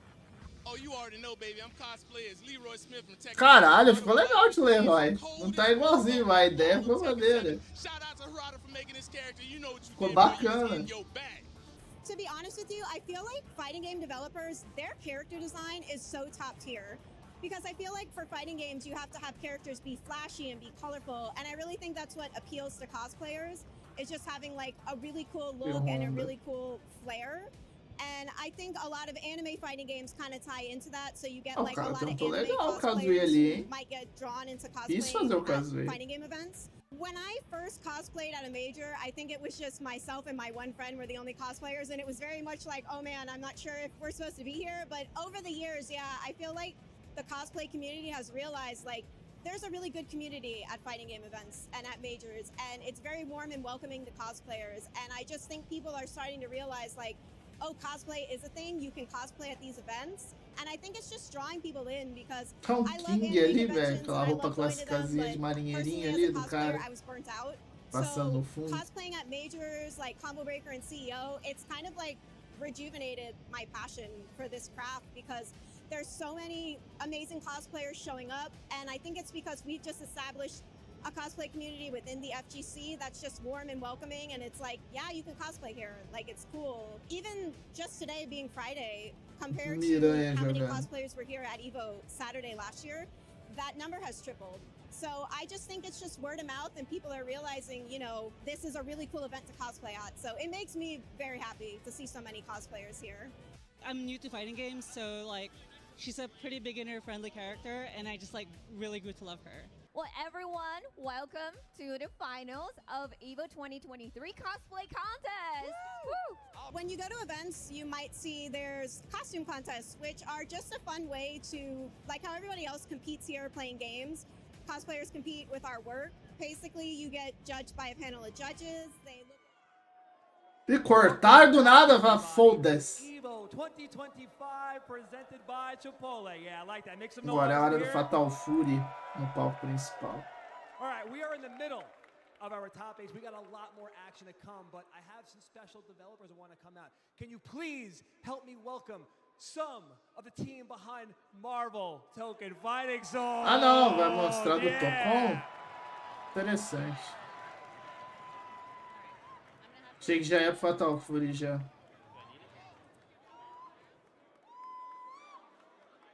Cadê os caras, pô? Deram bolo, pô! Deram bolo, caralho!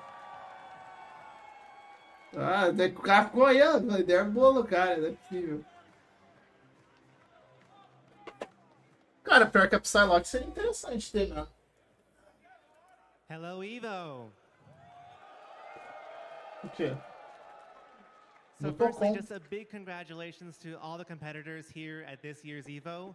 On behalf of the entire Marvel Tokon Fighting Souls team, we just want to express our deepmost gratitude for everyone's amazing reaction to the title's announcement. So thank you.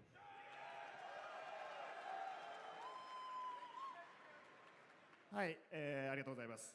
今回デモを持ってきたんですけども、正直、この我々アークシステムアークスが作る新しいマーベルファイティングが皆さんに、受け入れてもらえるかどうか不安でした。So we brought a demo here to this year's EVO of the title, and we were honest, we were a bit nervous on how the fans, if they would receive well our Arc System Works new take on a Marvel fighter. ですが、アークのブースの方に本当に多くの皆さんが、デモをプレイしに来てくれて、そして、楽しかったよ、発売、完成を楽しみにしているよと温かい声をいただきました。本当にありがとうございます。So we had such an awesome turnout at the Arc System Works booth with people playing the game and saying how much fun they had playing it and looking forward to seeing the final version come to fruition. So just a big thank you.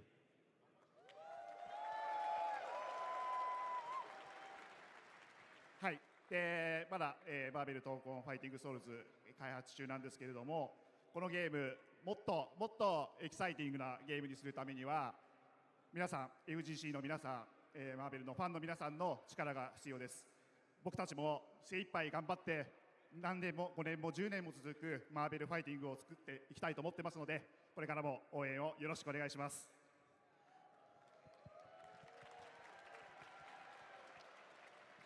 So Marvel Tokon Fighting Souls is still very much in development, but we need everyone's help. From the fighting game community, to the players, to the Marvel fans, we want to do our best to make this an even more exciting experience than it can possibly be. For the next 10 years, we plan to keep making this game the best experience ever, so please, we'd love your support. We want to make this and work with you. Thank you very much. Só isso. Mais nada que isso, cara. Só isso. Thank you, Yamanaka-san. And at Marvel Games, we just want you to know that we love the fighting game community. So it's an absolute thank you. So it's an absolute honor to be here on the EVO main stage alongside our friends at PlayStation Studios, Arc System Works, and among the fans at EVO.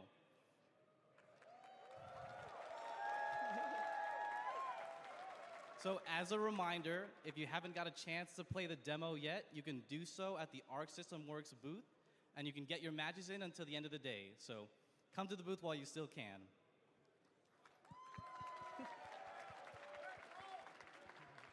However, that's not the only thing we came on stage to talk to you about. Óbvio, né? Se fosse só pra isso, eu mandaria se situar no cu. We've got something special for the fans here at EVO and for the fans watching at home. Yamanaka-san? Solta uma demo pública aí. Check it out. Soltasse uma demo pública eu gostava, hein? Eita, tá bem? Bocó.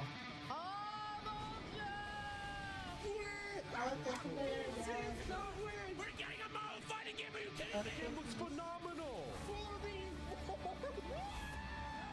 I want to play this game so bad. Boom! すごいな!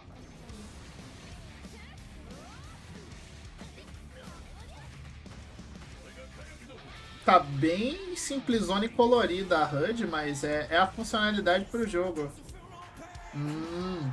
Imaginei. Closed Beta? Interessante. Esse eu vou tentar.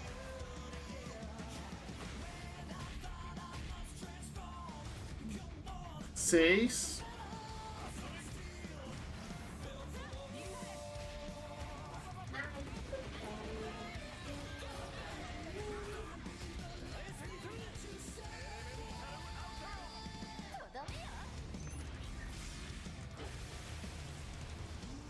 Não, foi o que eu chutei. Era uma beta. Foi o que eu chutei. Era uma beta. Beleza. Legal. Show de bola, show de bola. Já é pra setembro, né? Mês que vem.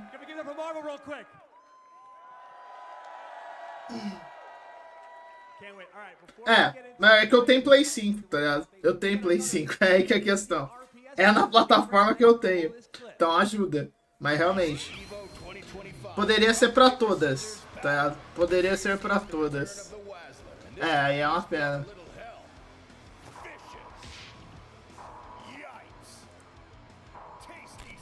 Ah, é uma pena. Damn, I got a little scratchy. Dude, that's the Wazzler! You don't want to mess with him. I heard he wazzled somebody so bad, they refunded rock, paper, scissors. He's never lost a battle, except for that one time we don't talk about.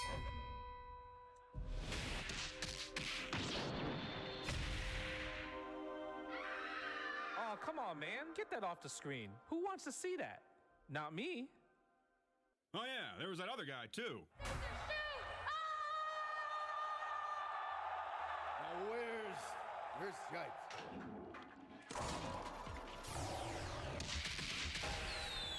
Round 3, fight!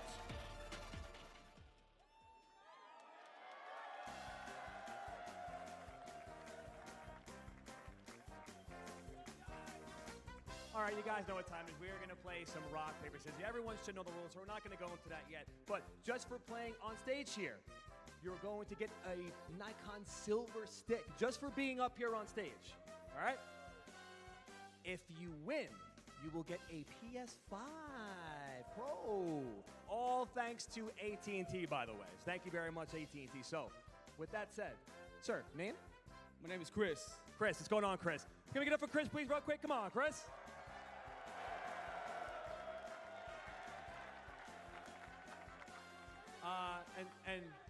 And sir, what is your name?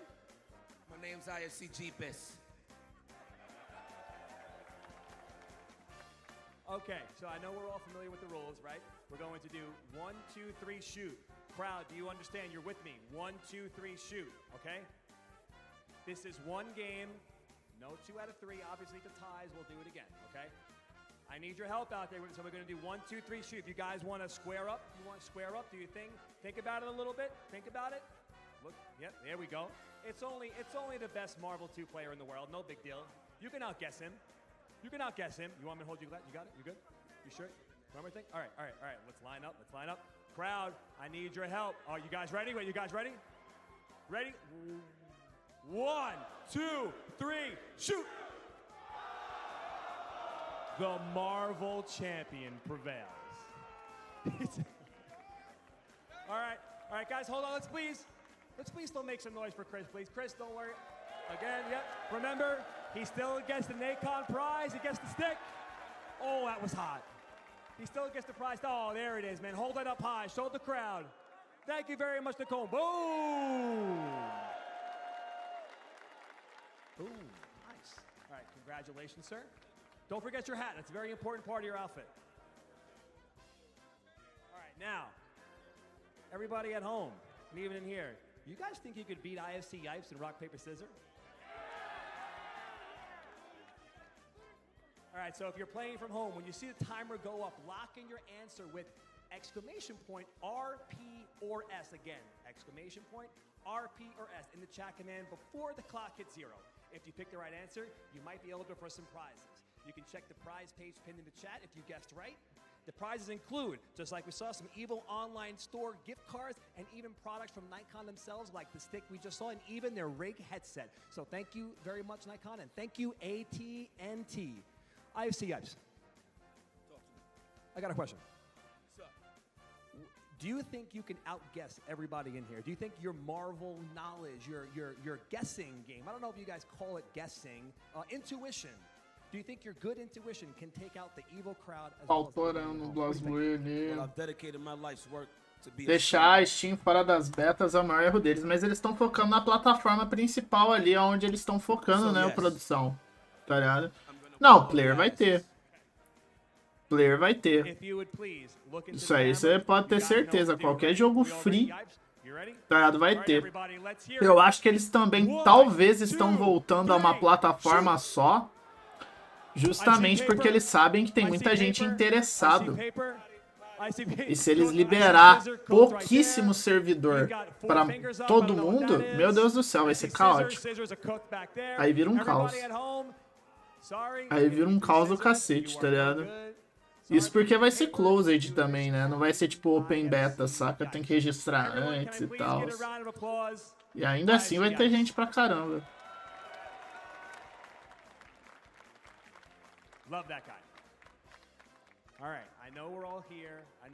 Plataforma principal de fighting game é feito no PC. Não, houve uma grande migração, mano.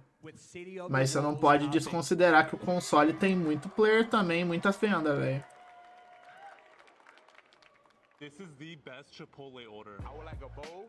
Você não pode só ver do lado do campo de quem compete, velho. Existe uma esmagadora, tá ligado? Esmagadora quantidade também de gente que joga. Pode não ser pessoa que compete. Pode ser pessoa, não é pessoa que compete, de fato, tá ligado? Mas tem. E querendo ou não, essa parcela ainda é público, tá ligado? Agora, você fala do lado competitivo, tá ligado? Concordo. A maioria do PC. Na maioria dos jogos, principalmente. A maioria do PC mesmo.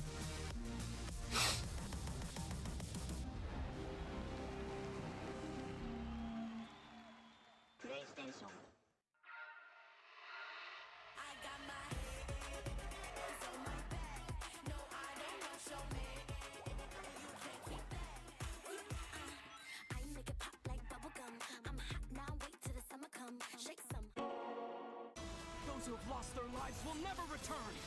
Nothing can bring them back.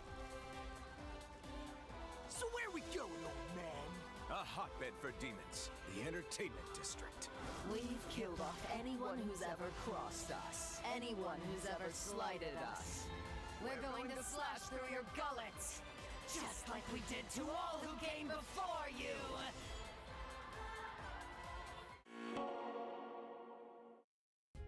Sunglasses in the day, blue light glasses for the gaming at night. Zenny's got affordable eyewear for everyone. Vibe and style while protecting your eyes. EVO sunglasses, available now.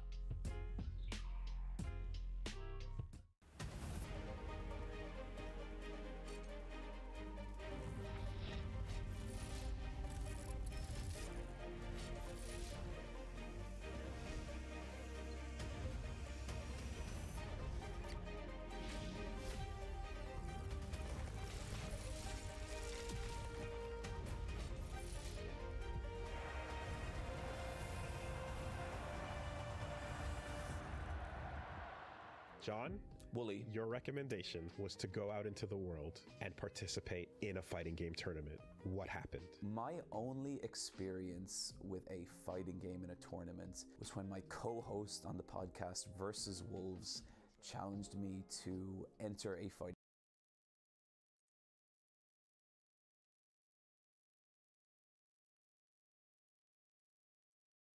Nossa, morreu ali. Primeiro tá estranho, tem vezes que ela tá dando umas morridas mesmo. Tá esquisito. Deve ser daqui, meu. Tá com a bateria de boa ainda aí, Maria? Bom, tá durando mesmo, tá certo, tá errado não. Bom.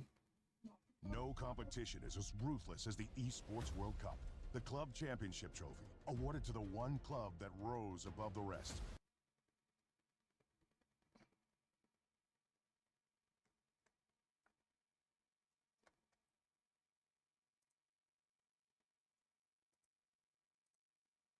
The game trophy. When a competitor closes their eyes, it's all they see.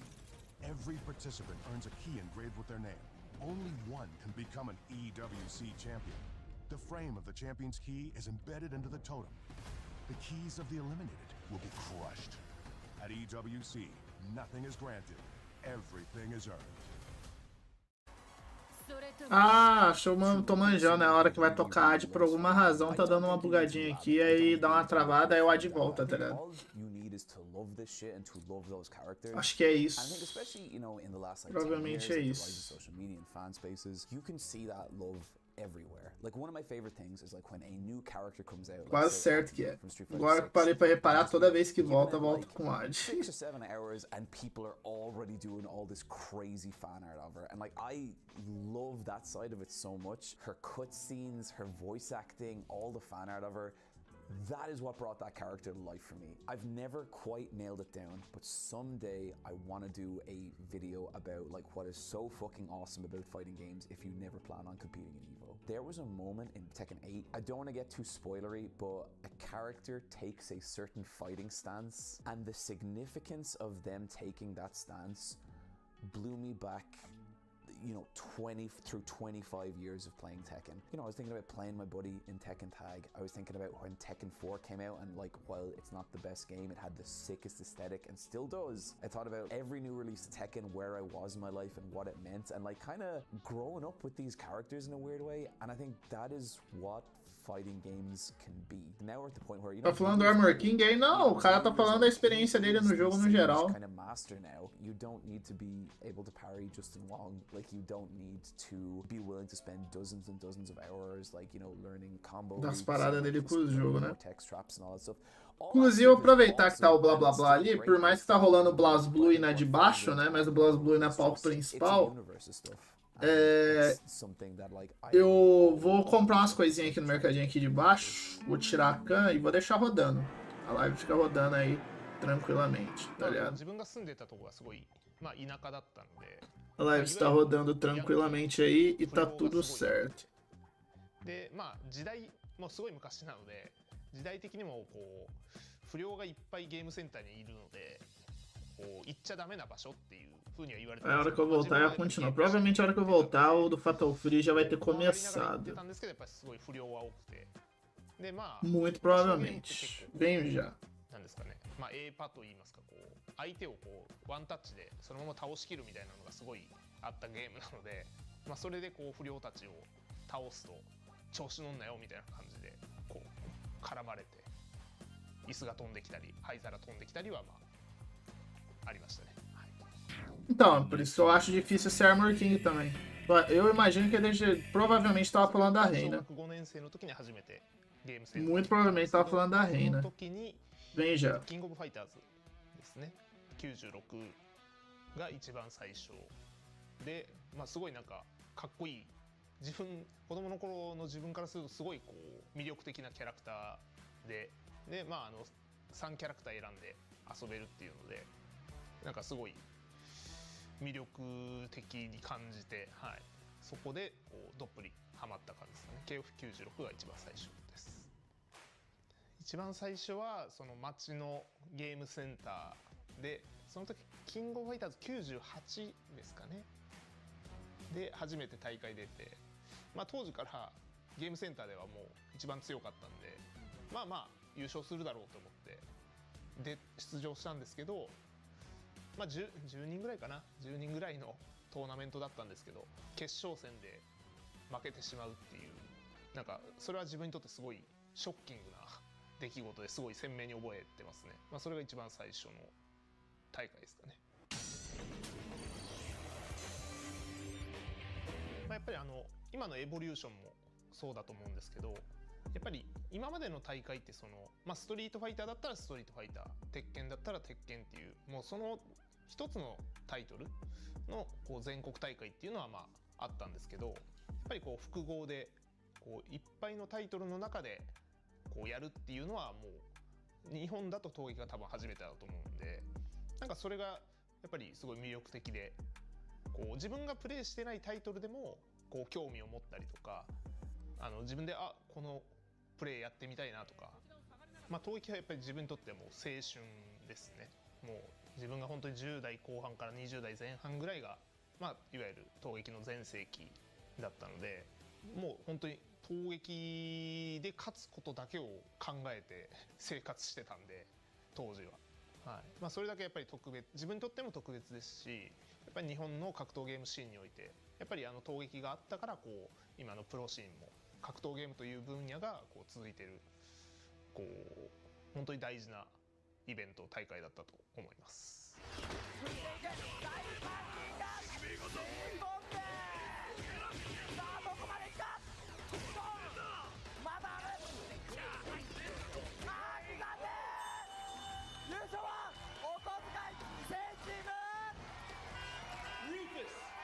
At T-Ray says, how do I get back into playing a fighting game when I haven't touched it in months? Don't go to ranked immediately.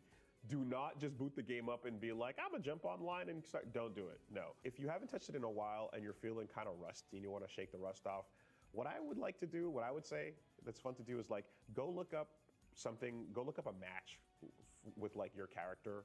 You know, go look up like maybe some combos or some tech or something like that that's going on. And then like take that into training mode, you know, practice a bit, see if you can like learn that new combo. And then go into casual matches and see if you can like pull something like that off. You know, I'd say labbing a little bit to feel out the characters, like, you know, what it used to be and stuff, getting some of that timing back, and then playing it in a low stakes match online is probably like the best way to get reacquainted. Ladies and gentlemen, welcome back to EVO 2025.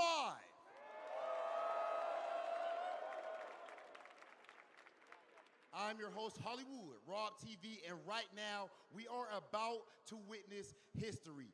Fatal Fury, City of the Wolves, only 8 players remain. I know you guys are ready to see our top 8 players, but what do you think about perhaps bringing on somebody from the SNK community? What do you guys think about a little announcement?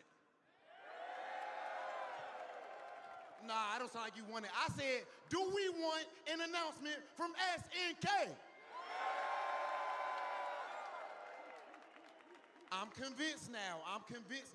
With that being the case, let me go ahead and welcome to the stage the SNK community leader, Gibby Zaya.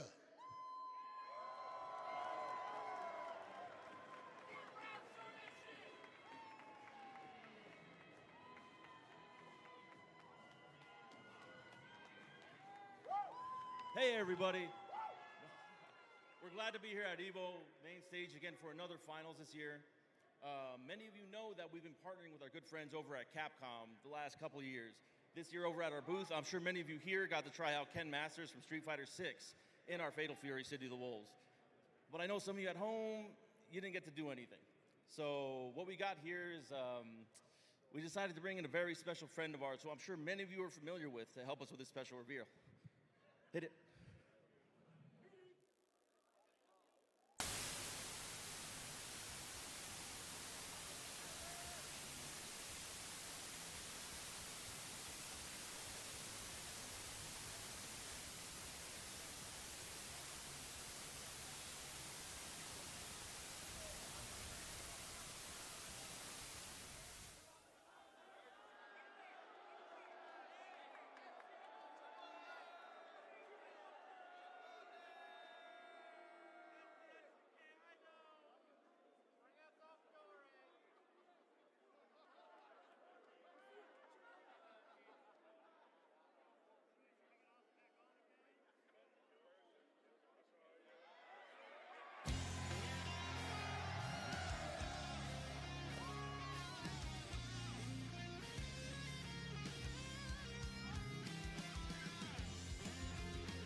SNK の小田康之です。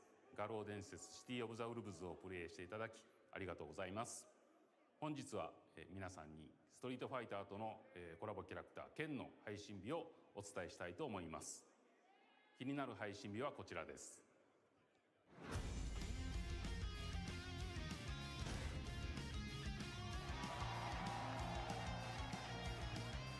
画廊伝説とストリートファイターの両方の楽しさを満載したキャラクターに仕上がってますので、ぜひ剣をプレイしていただければと思います。画廊伝説シティオブザウルブズをこれからも盛り上げてまいりますので、皆様応援よろしくお願いします。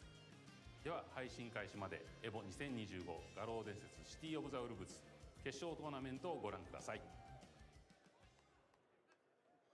Hold on. How about that announcement? Ken Masters in a few hours? How we feeling? Absolute insanity. Love seeing the collaborations with Street Fighter and Fatal Fury. That said, ladies and gentlemen, of course, both of these series have a storied history. Fatal Fury, City of the Wolves, taking over the world right now. But I believe that it's about time for us to see our top 8 competitors. Fatal Fury, City of the Wolves, EVO, are you ready?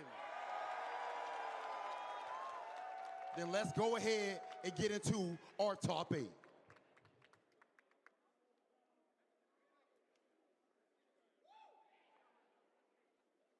Coming up the ladder, running up the axle. Just say that you want it. I really want it. The lights come on, so you really want it. Are you okay? In the city of the wolves. In the city of the wolves.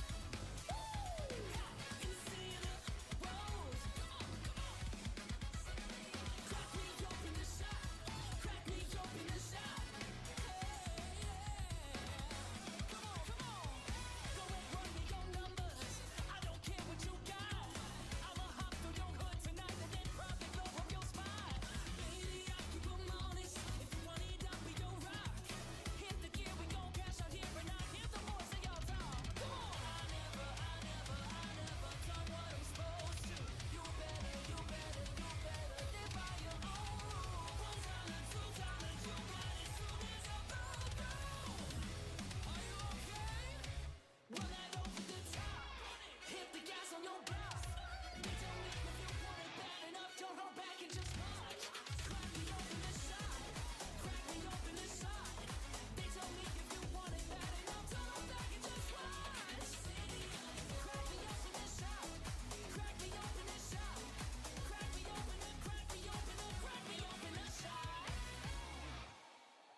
Ladies and gentlemen, for the first time, we have Fatal Fury, City of the Wolves.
but he drops and didn't believe in the link, and now he's in so much trouble. He had to guard cancel that. He's going to have to do that possibly 4 more times because there's absolutely no reason for ET not to just do lame, safe pressure here. Lagia, though, I gotta say, his defense has been incredible the last 20 seconds or so. He's gonna need it. Oh, and the empty low, that was incredible. That is such a huge gamble on ET, and that's what he's so used to playing.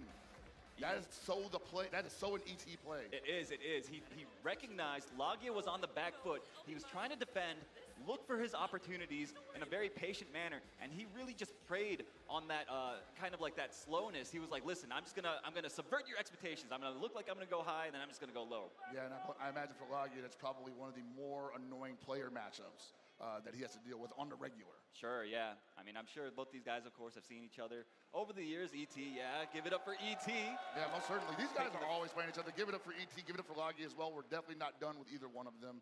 And I can't wait to see what they do next because this is definitely just a fact-finding mission right now. Gathering data, as it were. Yeah, you know, obviously, they were both in winner's side, so Lagia does have another chance to rally in the loser side, but it's not going to be easy. I mean, these guys, take a look at the bracket. Look at all these names that are in the loser side of the bracket. I would not want to face any of them. You got Shin, you got Punko, who is absolutely on a tear all weekend. You got Kubo and Finrich, who has been just showing up the tournaments to stomp on people's guts. Voltei. A Twitch é meio loucurada mesmo, às vezes, né? Pior que eu andei e esquentei o corpo, apesar de estar frio. Esquentou o corpo agora. The EVO trophy, highly coveted, the highest honor in our community, right? So. Most certainly, man. Like, it is definitely a war of attrition, though, because I've had a couple of conversations. Se ouve o barulho de embalagem, você vê, né, Scar? Você é muito ligeira, velho. Mano, ó, presta atenção, tô olhando pra você. Tá, porque você deve estar com alguma coisa aí. Ah, é? That's right, yeah. It's really, it comes down to the smallest of things, your condition. Caralho, tá difícil abrir. Even just a given particular day, your tournament path. All these different factors can influence who we're seeing in this top 8. Speaking of, Foi nada. we're going to take Já rasgou, hein? a look presented by White Claw Zero Proof of Goichi, voted by y'all as the tournament favorite. Ligeira pra caralho. Beating Kubo. Vou pra baixo. Necessitaria de uma tesoura.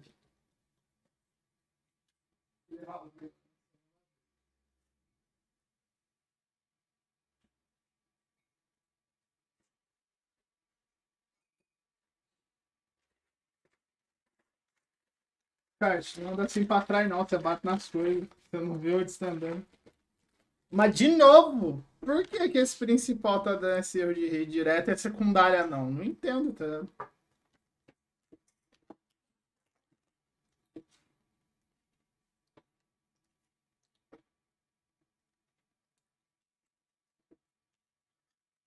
This top 8, Shen. And we gotta give shout outs to Bar for proving the man wrong. Because Bar caught him at least 6 times with overheads. Something like that. It was pretty nice. It was a fun, entertaining set. If you guys missed it, make sure to go back and watch it. But don't do that just yet because we have got some more top 8 matches for you coming up very soon. I think we're still just getting the players together, right? All that stuff. You guys know how it is. We know how it goes, man. It's top 8. It's all pomp and circumstance. And like, while we want blood, we have to be patient. Patience is the name of the game, especially in this game. I mean, yeah. Let's just talk about like the game rewards defense in a way that I think a lot of other games currently out don't necessarily do as much. So I think it's been really a breath of fresh air for me, at least. For a lot of people, I think that would agree with you. It has been a breath of fresh air because of the defensive options, but that doesn't mean that the offense is any slouch. Obviously, you have characters like Kind that seem to live and breathe on just ridiculous offense that makes people just second guess, like, hey, how am I even going to get around this? Billy Kane, obviously, another one of those characters that just forces you to play maximum City of the Wolves defensively. And speaking of those two characters, we have got Goichi and Koji KOG up on the stage. They're setting up. I think they're done with the button check. We've got Kine versus Billy. This is going to be an incredible matchup, I'm sure. Both these guys have been grinding so hard. They both want this so much. Kine, obviously, an offensive powerhouse. He sets up these orbs on the screen whenever he gets knockdowns. And basically puts you into extended pressure. It's really difficult to know when it's your turn. And this should be a pretty significant match because this, I believe, is something that we could have seen at CEO 2025, but we did not because Goichi took that one off. All right, finds the auto combo starter, gets the hard knockdown, sets up the orbs. What have we got? Goes for the overhead, and it's still his turn. Nice jump over the throw from Koji KOG. And that's something that you're going to see probably pretty early on. Usually the throw is represented pretty often by the Kinds as part of the mix routine. Oh, nice dash under. That was beautifully done. Catching the jump, landing recovery, and Koji KOG, it's his turn. He's in the driver's seat. What in the world? That was such incredible movement. I think at that point he thought maybe I can get a jump B, but he might have been too low to the ground for it to activate, so he just ended up getting a landing punch instead. Wow, what are you swinging at? Staying in the corner. Nice anti-air, though, from Koji KOG. That is not easy to react to, y'all. Not at all.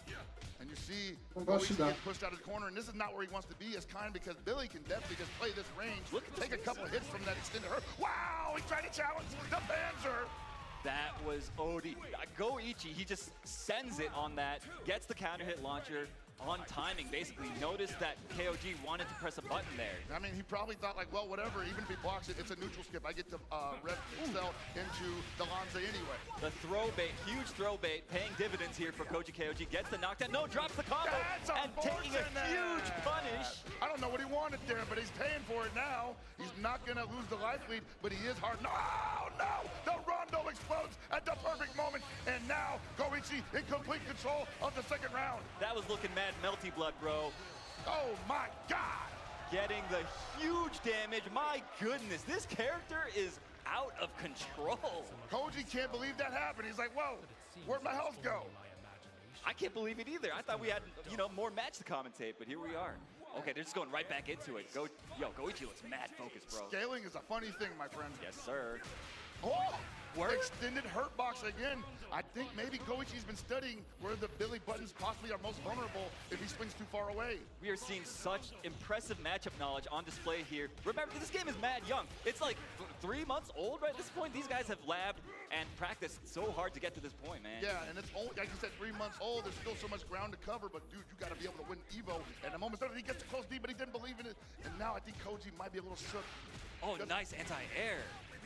Goichi, his defense was looking a little shaky for those last 3 or 4 interactions. I think so too, and like, by the grace of God, he's still on the screen. How many times he's gonna try to throw bait and Goichi's just not gonna bite? That was incredible. Okay, finally finds him standing.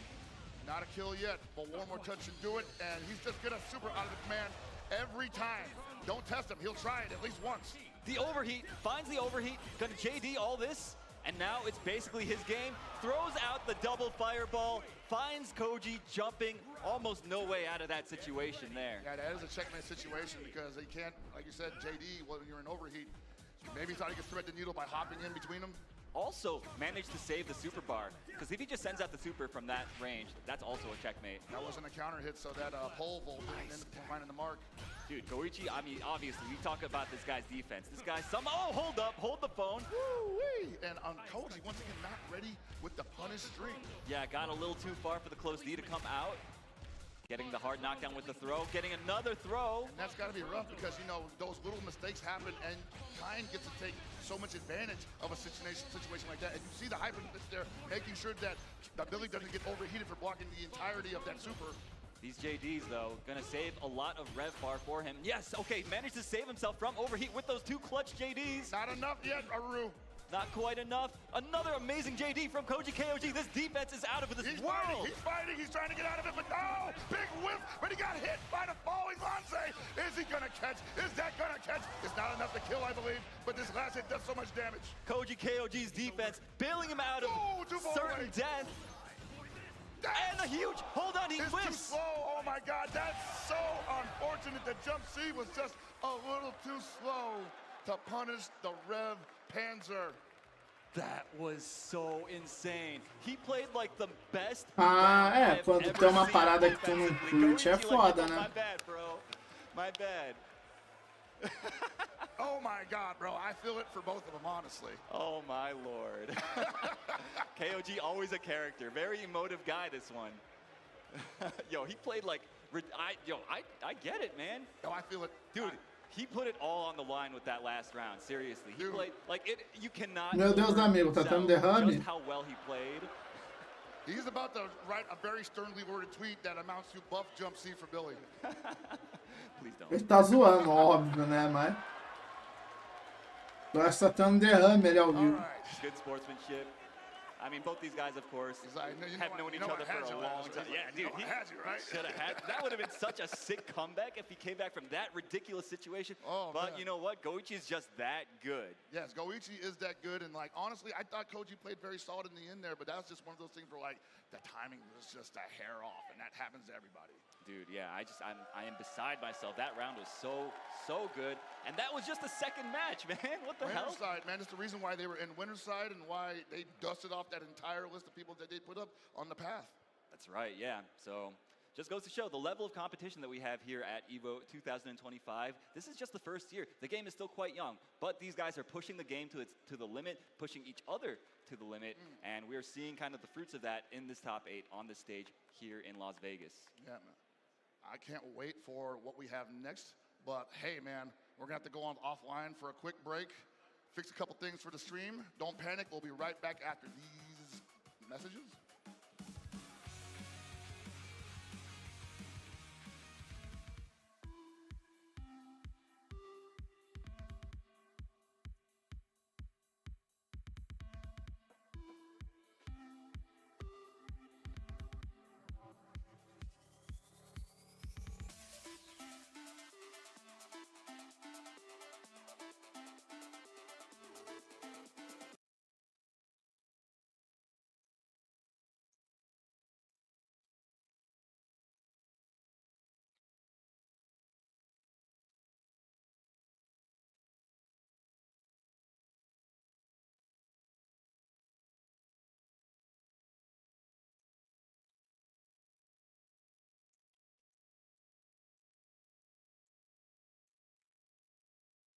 Meu Deus, mas tá ruim o bagulho mesmo.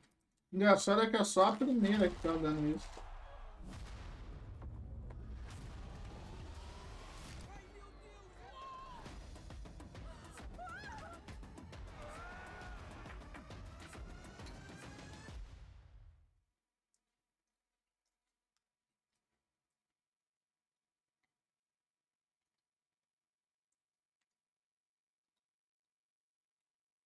Olha lá, falei, ó. Esse é o símbolo da morte nas lives. Deu ruim lá. Tá voltando. Aí, voltou.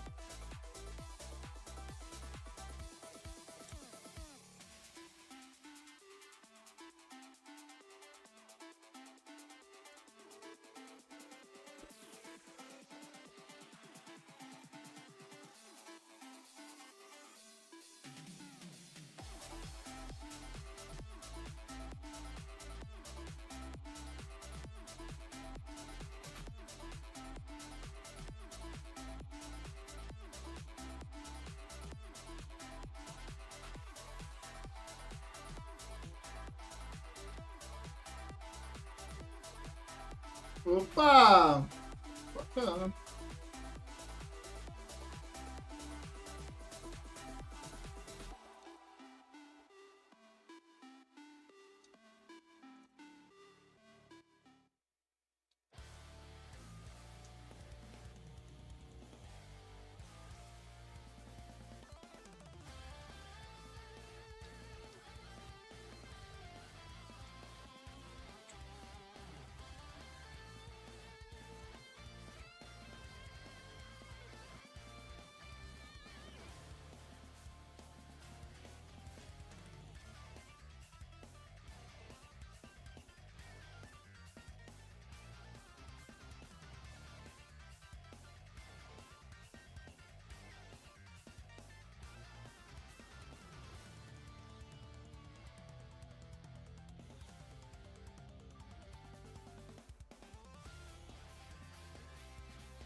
Look, who's hungry? We're going to Chipotle. I need people on the bus now.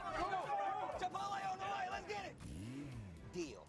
If you can guess how many beads I have, I'll commentate your Chipotle order. I'm guessing around 1,000. Now that's meaty.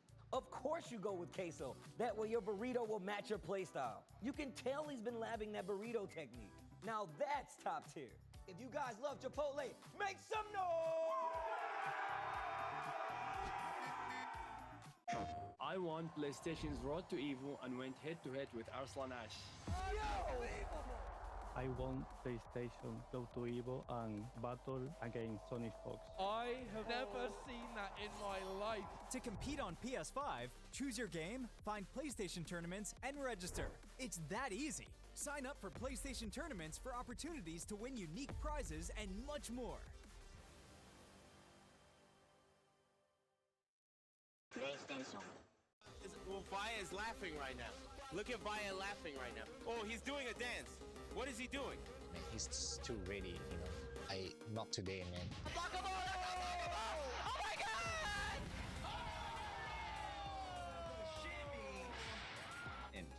参加して、でその時にまた賞金額が上がって、いや気持ちは調子良かったですね。So it's much more than just playing. It's being a part of this community.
Hey everybody, we're back with more Fatal Fury. City of the Wolves action here at EVO 2025, and I hope you're all feeling a lot better than Koji is right now. Oh my lord.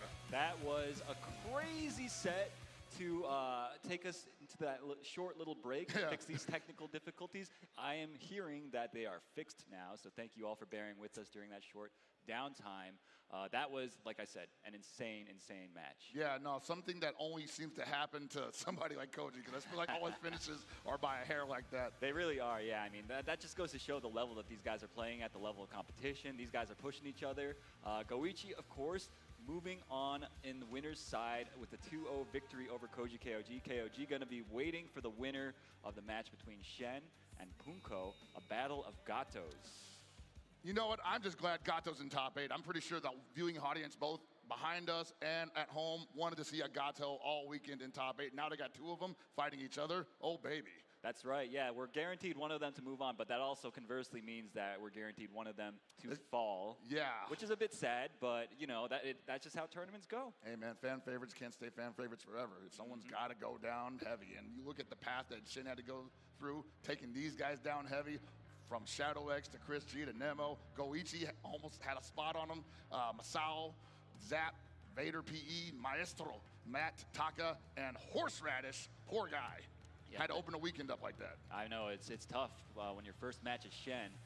So shout-outs, of course, to White Claw Zero Proof for providing us with the victory path. As you can see, we've got Caralho, Pôndico ainda joga. You see his path. Obviously, many. Rapaz, ele ganhou do Shanghai do ET. Não, ele perdeu do ET. Ganhou do Shanghai, pô. Easier path, if you can call it that. I mean, you look at these names: Kindevu, ET, Shanghai, Koopa.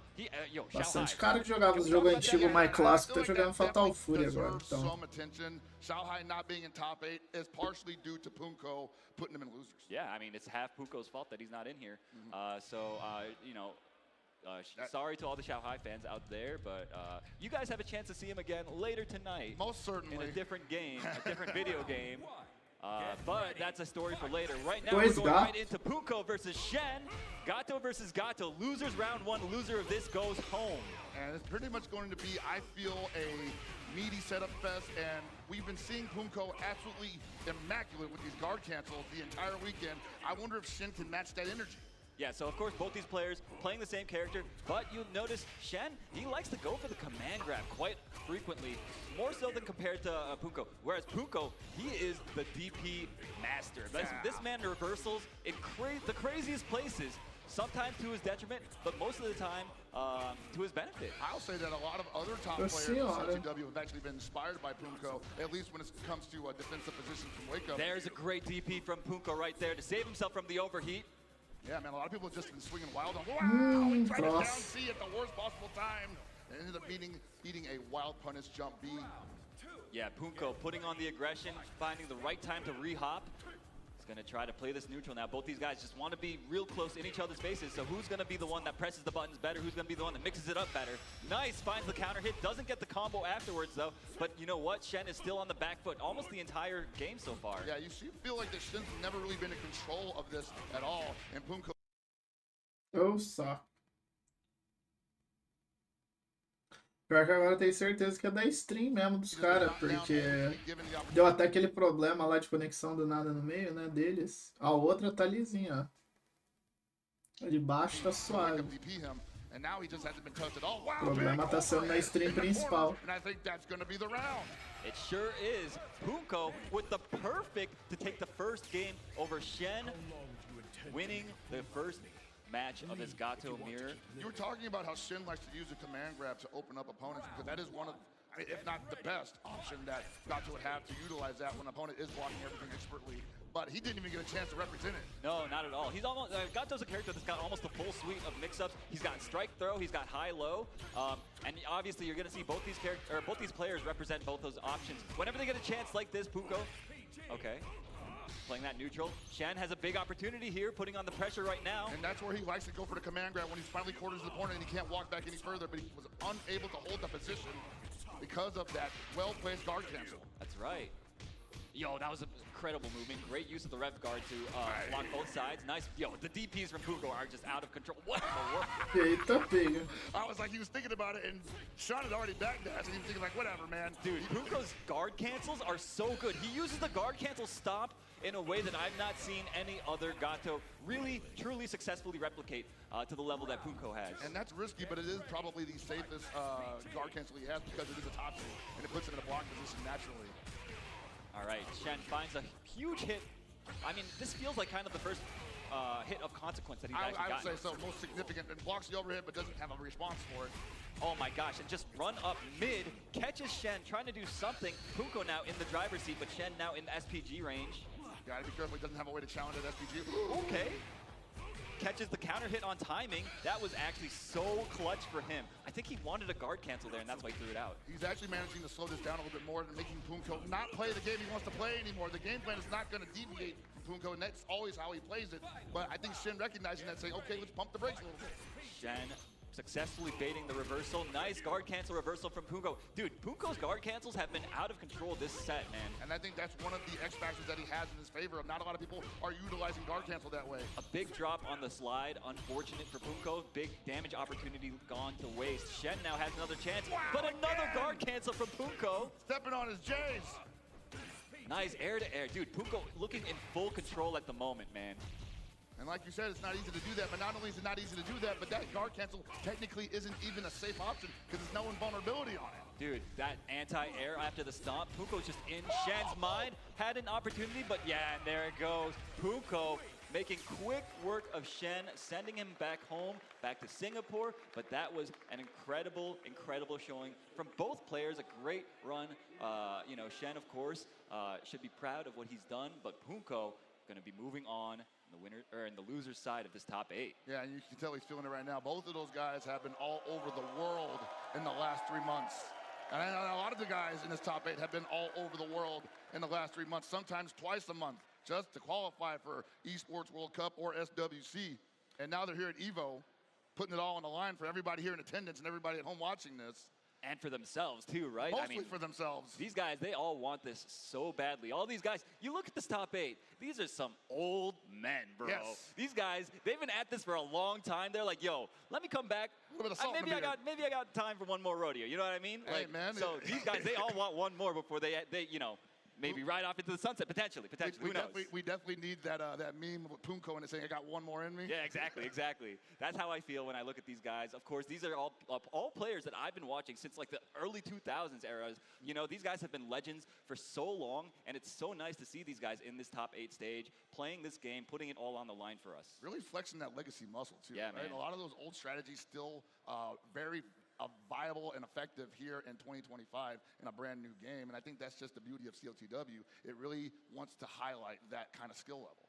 Yeah, but of course, that also, I don't want to like undersell how like good it is if you're a younger player trying to get into this. No, not at all. You can just do stuff too. You can go crazy with your aggression, like how all you Zoomers like to play. You just grind ranked all day, whatever. And like that's obviously a very rewarding way to play this game as well. Yeah, most certainly. But I think we got some highlights for the viewing audience right now, presented by PlayStation Tournaments, man, of the first Gato mirror of Fatal Fury's first inaugural appearance here at EVO 2025 Top 8.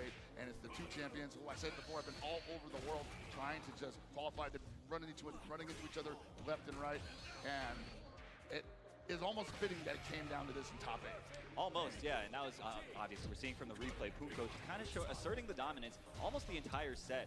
He really felt in control, and look at that, that was a beautiful call out after the stop, knowing that Shen wanted to jump at just that exact timing, using the up kicks, and yeah, and it just all goes downhill from here. Yeah, Shen trying not to get guard broken there, and just like, well, pick my poison. Am I going to get guard broken and die, or am I just going to jump and die, you know?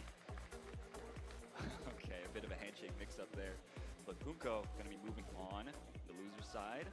We're still going to see a Gato in this top 8, which is really, really exciting. I love watching that character. That's really exciting. You know, like a lot of people are talking about like, hey, man, who's going to be in top 8 at EVO? It's going to be a bunch of Kains, I bet, right? No.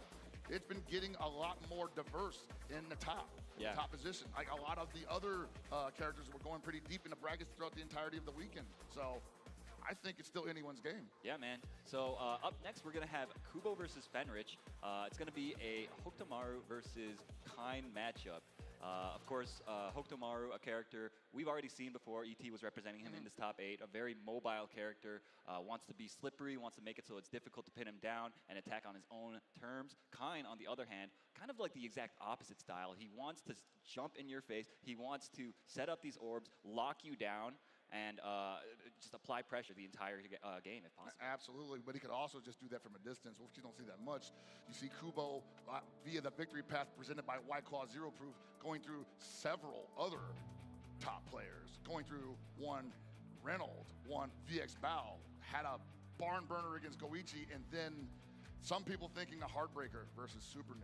Yeah, absolutely. So, you know, Kubo, a storied player from like the early 2000s era, kind of a king of like poverty game type stuff. I think he was like a highly notable, what was it? I think he played like Aquapasa. He played like literally everything from what I understand. So no surprise to see him doing so well here. We got Fenrich, of course, the young prodigy. I think the youngest player in this top 8, if I'm not mistaken. His victory path here as presented by White Claw Zero Proof. We see he's the one that finally put the nail in the coffin for Xiaohai. Lost to Koji KOG on the way up here. A very close set against Diaphone as well. Tamago, K-Top out of Greece, Black Ace, Goro. Look, a lot of names that I recognize. This has been such a stacked bracket, man. Killing all our friends, man. I know, right? And here we are. We have to commentate him unbiasedly. Yeah, I have to, man. I heard he's also in Blaze Blue.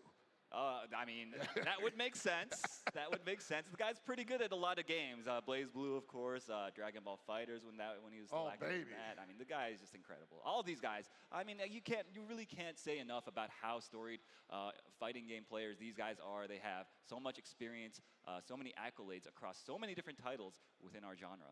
And I think this is a great game to really put them on even ground, all these different champions of different games from different eras, honestly. Yeah. I've been saying since the game came out, I think this is, since there isn't really like an endemic Fatal Fury champion community or anything, top players, if you will, everyone here is new into the pool, and I think this is the perfect game to decide, are you a good fighting game player or not, you know? That's right. I think like just raw skill.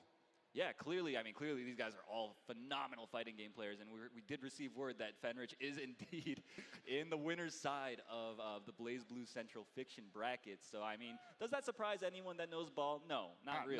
Not at all. But, honestly, I'm just surprised that he has time for both right now because this has been a busy weekend. It has for a lot of these players, too. A lot of these guys, multi-game specialists, able to play and place well in a lot of different games. So it's been pretty stressful, honestly, seeing these guys run back and forth. I'm stressed for them, you know what I mean? Most certainly, man. And I think Kubo probably the only person on stage right now that didn't have to go all over the globe. The last time we saw him, he was getting 5th at EVO Japan. And then he went, as far as I can tell, dormant until this weekend where he's now fighting for the advancement in the loser side of top 8. So pretty consistent. Pretty consistent indeed. This guy, whenever he shows up to a tournament, he places highly, and he's got a long, tall mountain ahead of him to climb. Fenrich, one of the guys that I think really stands out in people's minds when it comes to who do you think is going to win an event of this caliber. Right. Yeah. Fenrich is always a name that's up there. Name up there. Goichi's always a name up there, but I've seen Kubo in a couple of those conversations as well. So maybe quote unquote surprises. I don't know. Either way, it's time to get it on. Yeah, Are y'all ready? This is the last of the first round top 8 matches. Yeah, loser of this does go home. A lot on the line here. Can you comprehend that? Of course, the SWC spot on the line as well for the winner of this event, right? There's already a couple qualifiers in here, so may not have to necessarily win the tournament to get that, but you know you want to anyway. Of course. Finds the hard knockdown, does Fenrich. Gonna put on the pressure. You see that orb extending the pressure sequence. These plus frames going crazy. Kubo finally finds an opening. And I like the way that Fenrich backed up from there because he knew that Kubo was like, you're going to jump out of here. You're probably going to double jump. I'm going to be waiting for you. Your trajectory is not going to carry you over my head. Yeah, that's the thing about Hook Tomorrow is the fact that on defense, oh my goodness, and just like that, Fenrich finds the hits that he needs. On defense, Hook Tomorrow has to kind of block it out very honestly. He does have a bar now for the reversal available to him, but this character, if you can get him to stop jumping around, you can potentially put the hurt on him. And at the same time, it's both risky and smart to utilize that against Kain because Kain gets to stop his offense at any moment, and you have to catch him when he's trying to move. All right, putting out the orb. And yeah, you see Kubo just trying to make space and now trying to engage on his own terms, like I said before. This is Hook Tomorrow's game plan right here. That's a pretty big hit, and he's got, well, he had Fenrich on the ropes for a second, but Fenrich finding the backdash into the Panzer, and that is one of the things you just have to do sometimes. The reversal rev flow. A beautiful throw from Fenrich gets the party started, and once more we see Kubo in the corner. And wow, what a beautiful punish on the landing frames, timed perfectly, and just like that, Fenrich is going to take game 1? The scaling's a little too much, but you're not too far off. There it is, chips him out. That was basically a very textbook Kain round. Like this guy, he just sets the traps, he extends the pressure, he hits you until you crack, and then he cashes out for incredible amounts of damage. What's interesting though is that usually a lot of Kains are so aggressive that they don't want to give you that space, especially if you're Hoku, to like jump out. But you saw Fenrich just like measuring, backing up, because he knew that Kubo knows where the windows are, doesn't want to give him an opportunity for a reversal. And you see, once again, you see the strike throw, very nice double JD into guard cancel. That is not easy to do, takes a lot of game knowledge. Oh, that's a big whiff punish right there. And you see these hard knockdowns repeatedly, putting him in bad situations, but Kubo finds the cross-up, gets a big combo here, goes for the hard knockdown with the double rev blow ender, builds a lot of bar as a result, but he keeps getting his jumps punished as he lands. Fenrich's timings are immaculate. He has to be careful of all that over jumping. That is absolutely what's like dispelling curtains at this point from. He's getting hit on the way down.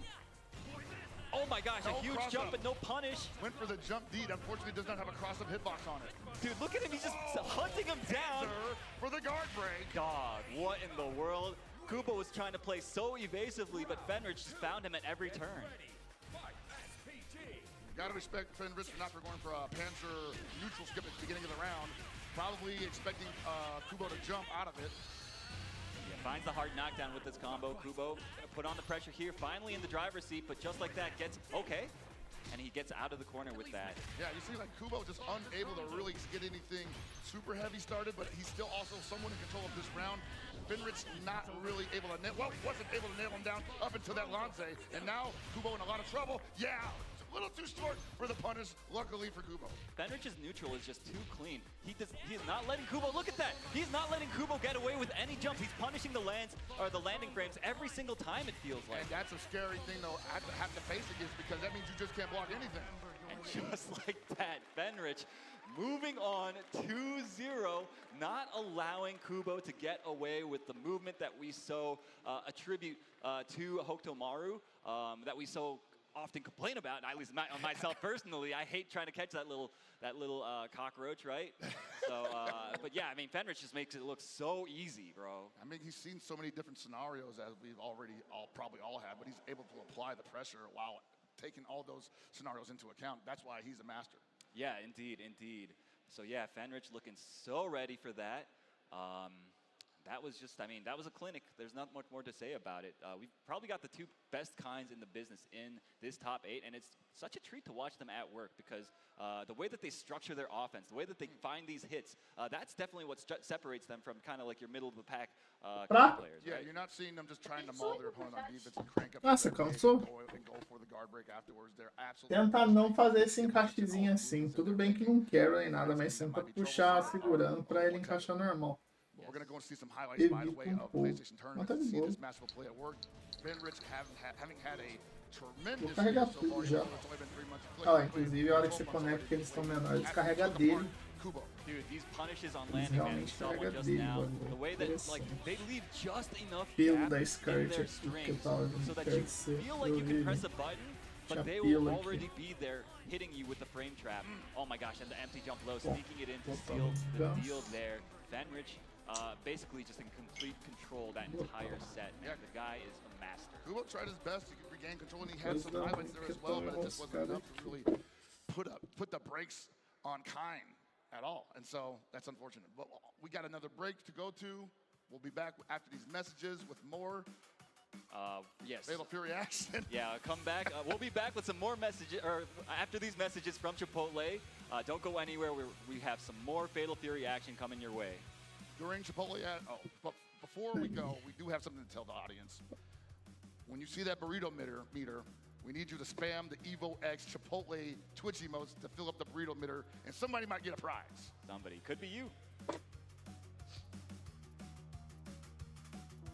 New Chipotle Honey Chicken brings a hint of pure honey and seared smoked peppers with fresh chicken hot off the grill.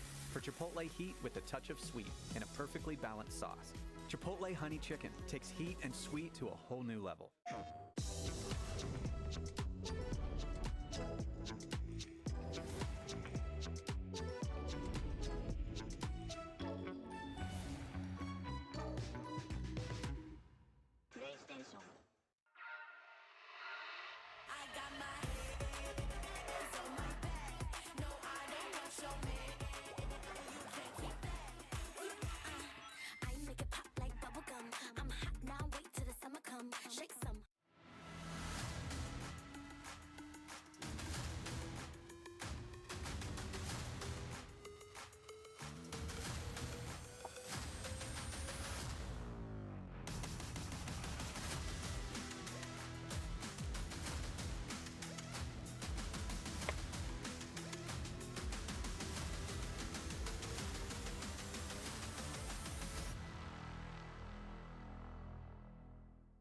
We knew pretty early on that the game was fun to play. Bom, o cara cuidou bem, apesar da tela ficar suja, que o negócio usando, não tem um risco, né? Não tem um risco. Película e tudo, bonitinho.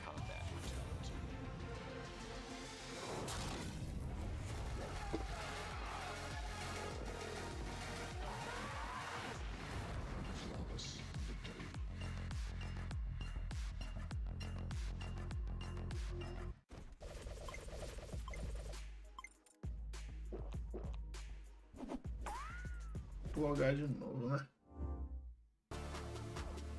Não, o bagulho da PlayStation aqui.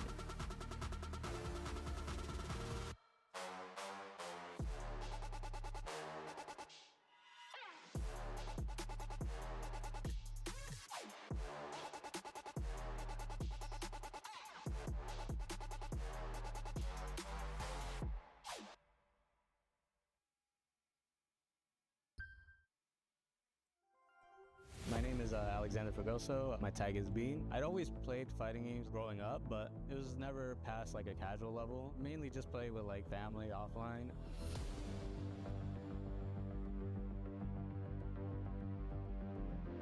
was an online tournament that was hosted, and I decided to join just wanted to see how well I do, and I ended up doing pretty good. The first time I competed in a competitive setting, I ended up getting fourth, and I think after that moment, you know, I started playing more confident. My main in Guilty Gear Strive is a character called Chip Zano. He's like a ninja, so he's really fast. I just generally like playing fast characters in fighting games, you know. I usually want my opponent to play at my pace rather than me playing at theirs. My name's Abdullah. My gamer tag is Blackace. I've been aware of EVO ever since I've started playing fighting games competitively, which was around 2011. I started playing Mortal Kombat casually, and then went on to like Street Fighter, and eventually settled on Marvel vs. Capcom 3. I love the competition aspect and being able to like play against a human opponent, and there's like a bunch of mind games along with that. I really love that aspect. So in Fatal Fury, I play Kain, which is a zoner set play character. I usually gravitate towards like set play characters. My favorite moment playing Fatal Fury was probably the finals of the Road to EVO tournament versus KD. From that, I got to fly to EVO, and I'm right here. I don't really think about who my next opponent is going to be. I'm just mainly think about what I need to do in the match in order to get that one. What I want to walk away with is people getting to know who I am. Like, oh, this guy, he's a really good player. I try not to put too much ego into the things that I do. I think it's better to try and stay a bit humble. I hope you're on the lookout for me and you're ready when I come to play you. Good luck to everyone. And welcome back to our EVO Top 8 broadcast for Fatal Fury City of the Wolves. You guys can see on your screens right now, we've got footage of the show floor at the moment. All these people playing casuals in the venue at the moment. There is so much going on, as you can see in the Zenny wire cam. Welcome back. Yeah, We're here in the arena. Shout out to now. Zenny, man. They definitely got me these nice free glasses, man. I'm going to be wearing these. They're prescription. They fit perfectly, and I can see very clearly now. They look very good on you, my bro. Thank you so much. So we're going to take a quick peek at this bracket once more. We are done with all of the round 1 matches. So as you can see in the winners finals position, we have ET versus Goichi. That is going to be a first to 3, as it is a finals match. Losers quarterfinals, we've got Koji KOG versus Punko, and Lagia versus Fenrich coming up. Yeah, man, all those hard-fought battles, but somebody had to advance and someone had to go down. And I think we're left with what's going to be some pretty historic Fatal Fury City of the Wolves. And it's been a full year. I keep saying year, but it's only been 3 months again. But it's been a full schedule of great City of the Wolves matches culminating to this moment. And we're really just halfway through it, you know? Yeah, honestly, it's easy to forget how recently this game came out because of the way these guys have been grinding. They've been traveling so many places. We've been watching such high-level play. It feels like we've gotten like so many tournaments since the game released that we've been able to watch.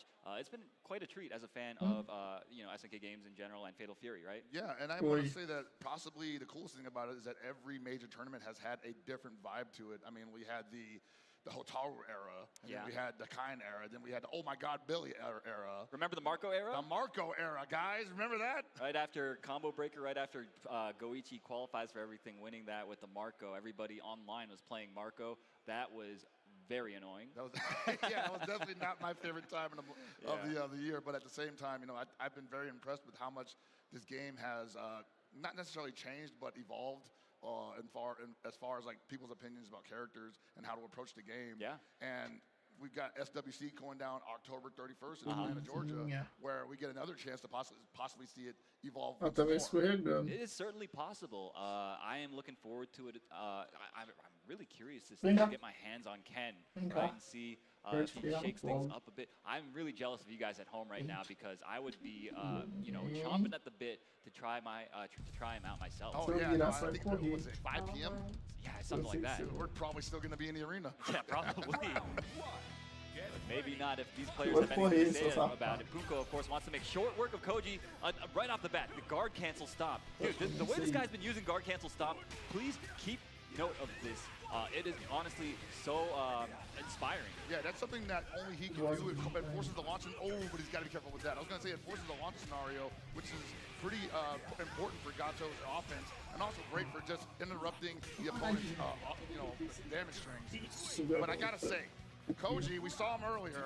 He's got to be wanting that one back. He wants another shot at Goichi. Even if win or lose, he just wants to be back in the situation. And now Punko has to circumvent that monster.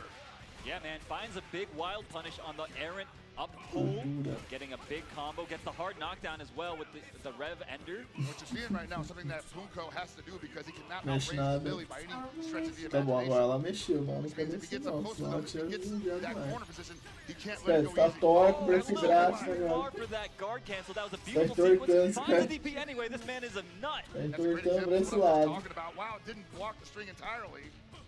This man, É melhor I pra want esse to believe in outro, myself cara. the way that this man believes in himself, using the 6B, Eu acho melhor catching você Koji entortar pro KOG outro out lado, of mas the air, tudo bem. sniffing out the fact that he wanted to jump out of the corner. I tell you right now, Koji KOG gonna possibly be a little gun shy on defense here, probably not gonna pull the trigger on some decisions he needs to make, and that's gonna be great for Punko as he takes the corner position. And É gets que the desse hard ano eu não knockdown, putting on consigo the ver. pressure is Punko right now. Oh no, anti-air. The low beam from downtown. From downtown, indeed, punishing the palm clean. It's pretty Vamos rare to ver. see that. Eita! And now Koji on the attack, but unable to hold on to the pressure. That Rev Gauge is getting attacked though. Almost Oh my goodness. Are you seeing this movement? How Isso fast? você nem comeu nada, hein? Man, it's hard to blockable. All right, doesn't build enough bar Right. for the level 2. The level 2 would have sealed the deal, but this is all but his. Yes, finds the jab on timing. And that's the one thing that Punko can do. If he can't outrange your character, he's going to outmaneuver the character. Yeah, dude, his offense is looking unstoppable at the moment. And you see Koji KOG, he's like, look, I'm tired of playing defense. I'm going to take the fight to you this time. Oh my God, the backdash? That was so beautifully And spaced. from a rarely represented sweep from Billy, how did he know? Yo, gets the, okay, soft knockdown here. Still manages to press the issue, does Punko? Okay, gets punished. He was still back turned at the end of that, so yeah, that was a free punish. Esse jogo alugou triplex na minha cabeça. He just does not want to hold any pressure whatsoever. Absolutely not. He says, whatever, man. You leave that window for me, I'm definitely going for it. Checking the dash with the down A. Okay. Didn't believe. Dude, another guard cancel stop. Punko, it is just firing on all cylinders right now. And that makes you afraid to press a button, man. And chasing the backdash as well with the 6B. Dude, this guy is playing a mile a minute. Like, imagine not being able to press a button as Billy Kane against Gato. Because you're afraid of the guard cancel stomp. Yeah, that's not a world I want to live in. Oh! That is crazy. He didn't have enough time to recover and block that. Maybe went for an anti-air. It just didn't have time to start up. Had to do that. Finally finds a good answer on defense, but it did cost him. But oh my God, yo, Punko just does not care. I told you, if there's a window, he's jumping through it. Great JDs from Koji KOG. Keep him in the game. And you see his rev meter is looking so dangerous right now. Finds another hard knockdown, does Punko. Punko basically one mix-up away from moving on. And once again, Koji sniffing out the over-aggression from Punko, but that's his last reversal. Flailing each other out. Nice JD. Oh, Finds the counter hit. This should be it. Punko with the most masterful play. Moving on over Japan's Koji KOG. Koji fought valiantly, but Punko smelling blood in the water early on into that matchup, not letting go of his leg, teeth burying into his kneecaps, ripping him apart, bro. That guard cancel stomp might be a problem. It might be a problem indeed. Punko obviously has been grinding so much.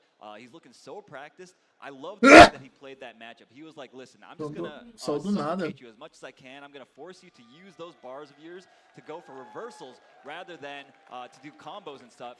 I'm gonna make you feel scared the entire time, and that's exactly what happened. You know what that reminds me of? What's that? Some good old-fashioned Mark of the Wolves. Oh yeah, definitely. You know, you guard JD, the sequence until you know when the end of the sequence is, and then you guard cancel with a party starter. Yeah, for sure, for sure. All right, so we're gonna go into some highlights from the last match presented by PlayStation Tournaments. And it should be all guard cancel stomps on it, honestly. Not because it's cool to watch, but because he was patiently waiting for his window to utilize it. That's right. Finds the opening here with the big strike throw mix-up, going for strike this time. Gets the hard knockdown, and what have we got? Look at that delayed jab, catches Koji trying to mash at just the right time. Got 6B.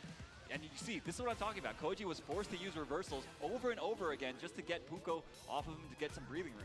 Absolutely. And he just wasn't able to. That big 6B counter hit spelled victory for Punko. Yes, Koji just being a little overzealous, man. Yeah. And Punko's just looking great, honestly.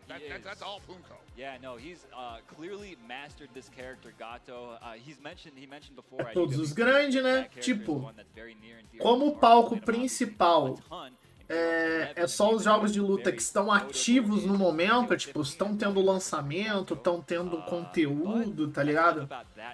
Geralmente, né? Eles colocam no palco principal, inclusive aqueles que ainda mesmo que, tipo, não tem lançamento nenhum, são populares. Tipo, esse daí de baixo que tava tendo, o BlazBlue, ele não sai mais nada. Ele é um jogo que já acabou, só que a galera ainda joga muito ele. Então ele tem ainda, né? Na EVO. E aí, além desses que não são exibidos no palco principal, tem campeonatos lá, feitos pela própria comunidade também, de jogos tipo undergrounds, tá ligado? Por exemplo, de Marvel vs Capcom mais antigo. Não tem nenhum Marvel, né? Mas dos Marvel vs Capcom. Desses joguinhos de anime, Naruto, tá ligado? Os caras fazem lá também. Só que não vai pra stream, né? Só se alguém gravar por fora, assim, e postar, tá ligado? Mas é um evento gigantesco, tipo, reúne literalmente toda a comunidade de jogo de luta do mundo inteiro, sabe? Um evento brabíssimo. I did not have in my bingo card that Punko will be representing the best of the defensive options here today when Logie had done that at CEO previously, and I thought it would just be more of the same. So, like I said, maybe he possibly just didn't think like he had to represent it that early on into the day, but obviously this is the top 8. You got to do it when you have to do it. If you got them, pull them out. Só não tem mais Smash Bros aí porque a Nintendo faz o circuito dela agora, né?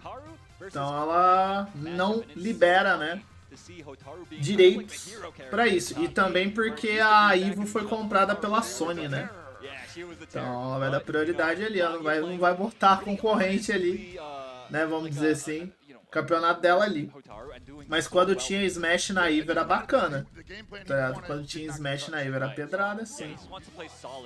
Nintendo é meio avulsa de tudo, né? Ah, ela tem o mundo dela, né? Eu sempre falei isso. Quando ela parou de querer exatamente competir com todo mundo e fez o mundo dela, tá ligado? Ela percebeu que é sustentável. Não tem por que ela ficar tentando atirar pra outros lados depois disso, né? Tá tudo certo, você já conquistou teu público, já estão a grana forte.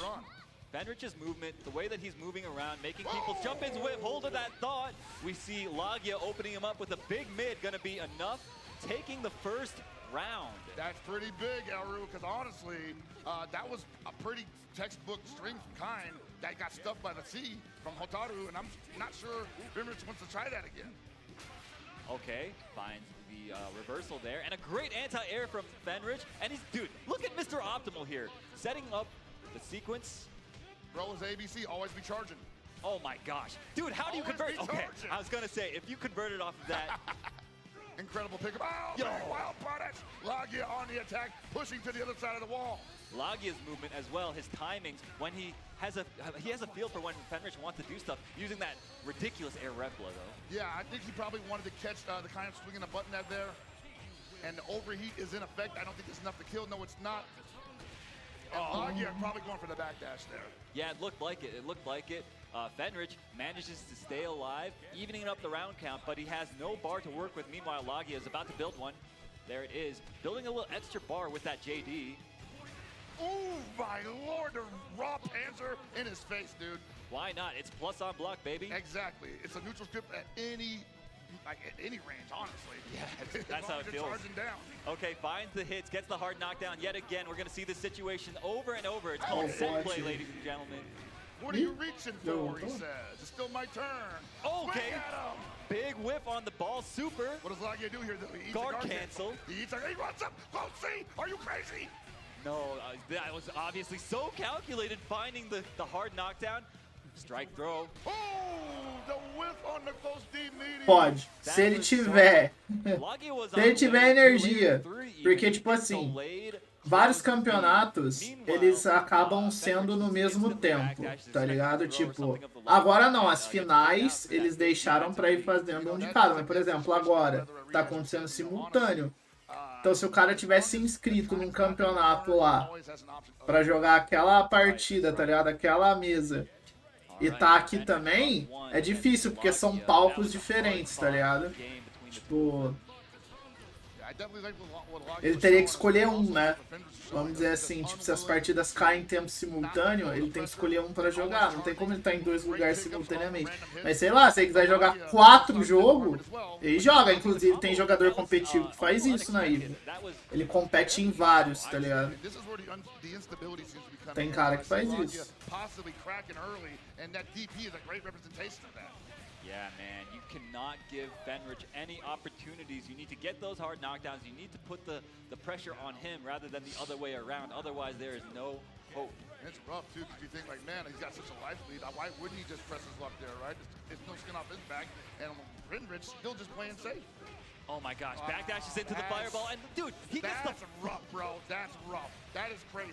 Are you kidding Optimal. me? That's a wrap. Oh my God, going down like that. Nossa, que perfect, hein? Meu Deus do céu, amassou. Mas esse Caim tá muito absurdo, né, nesse jogo. Word, what a character. There ain't much you can do about it, though, Esse right? Caim tá You backdash absurdo. into it, and he's like, dang, thanks for the gift, brother. Thanks for playing. See you next year. Fenrich moving on 2-0 over Lagia, who we've been hyping up as having great defensive decision making, but really that's what it takes to compete at this level. Absolutely. If you're not on the ball at all times. And my bracket's busted, man. It's over. Oh yeah, that's got true. nothing.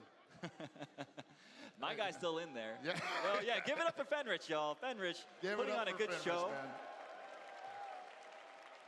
Fenrich and Lagia, man, we'll definitely be seeing them again later on this year, but one of them has to go home right now, and it's Lagia, unfortunately for both of us. Unfortunately, yeah. I mean, I love watching him play, but I also, I appreciate watching the Kine Masters at work. We still got both of them in this bracket. Chances are they might run into each other. Hey, man, that's definitely been a couple of rounds in the previous tournaments, as well as in the history of FGC. Yeah.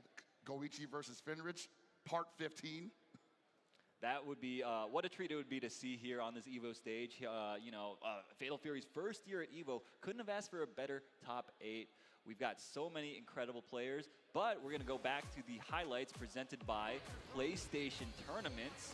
We've got, oh, look at that, the super I wanted so whipping. much from that crouch A, and I was like, man, please just let it rip. Yeah, Lagia had a big chance here, but this is where he does the delay button on Fenrich's wake up and gets backdashed, right? So you see it right about here. That was such a brilliant play from Fenrich. He was just like, look, I got all that real estate behind me. The worst you can do is like go for a fireball, I guess. Why would you do that, right? And yeah, this is just Fenrich doing a combo.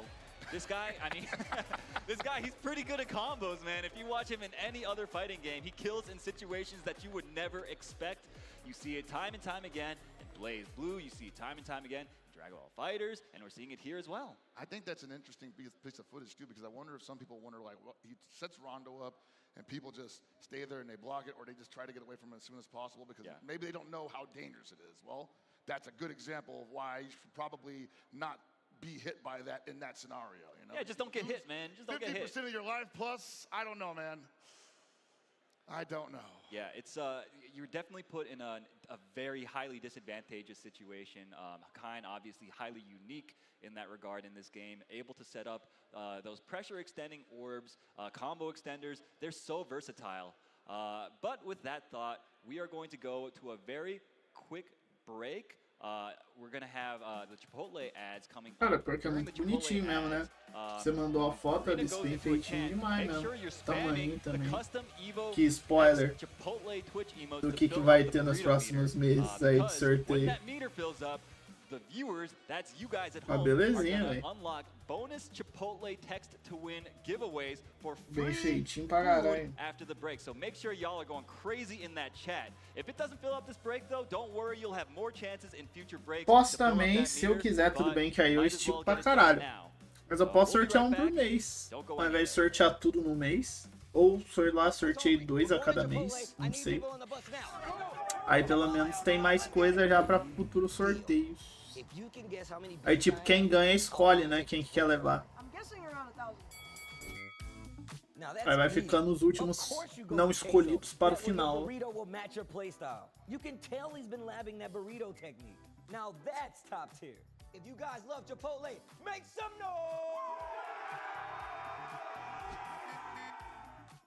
Well, Vaya is laughing right now. Look at Vaya laughing right now. Oh, he's doing a dance. What is he doing? É porque é coisa só americana, né? Pô, esse Jin ali até que ficou legal de cosplay, não tinha visto outra vez que mostrou.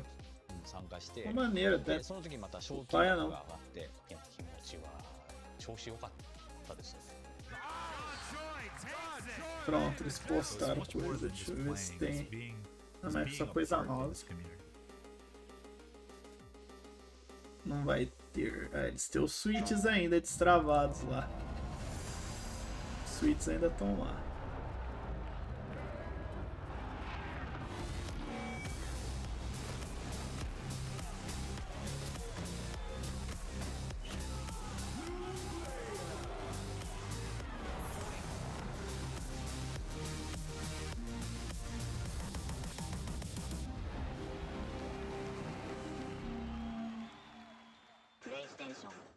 Alright, Jay, you ready for this block? You already know. I feel like we've been killing it lately, and everyone's been loving it, but we gotta let the people know where we're gonna be at. Let's just do the meme real fast. You know, my heart meme, get the engagements and everything like that.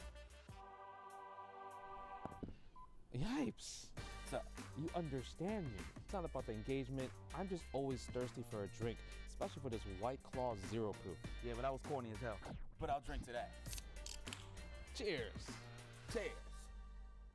Yeah, I'm thirsty.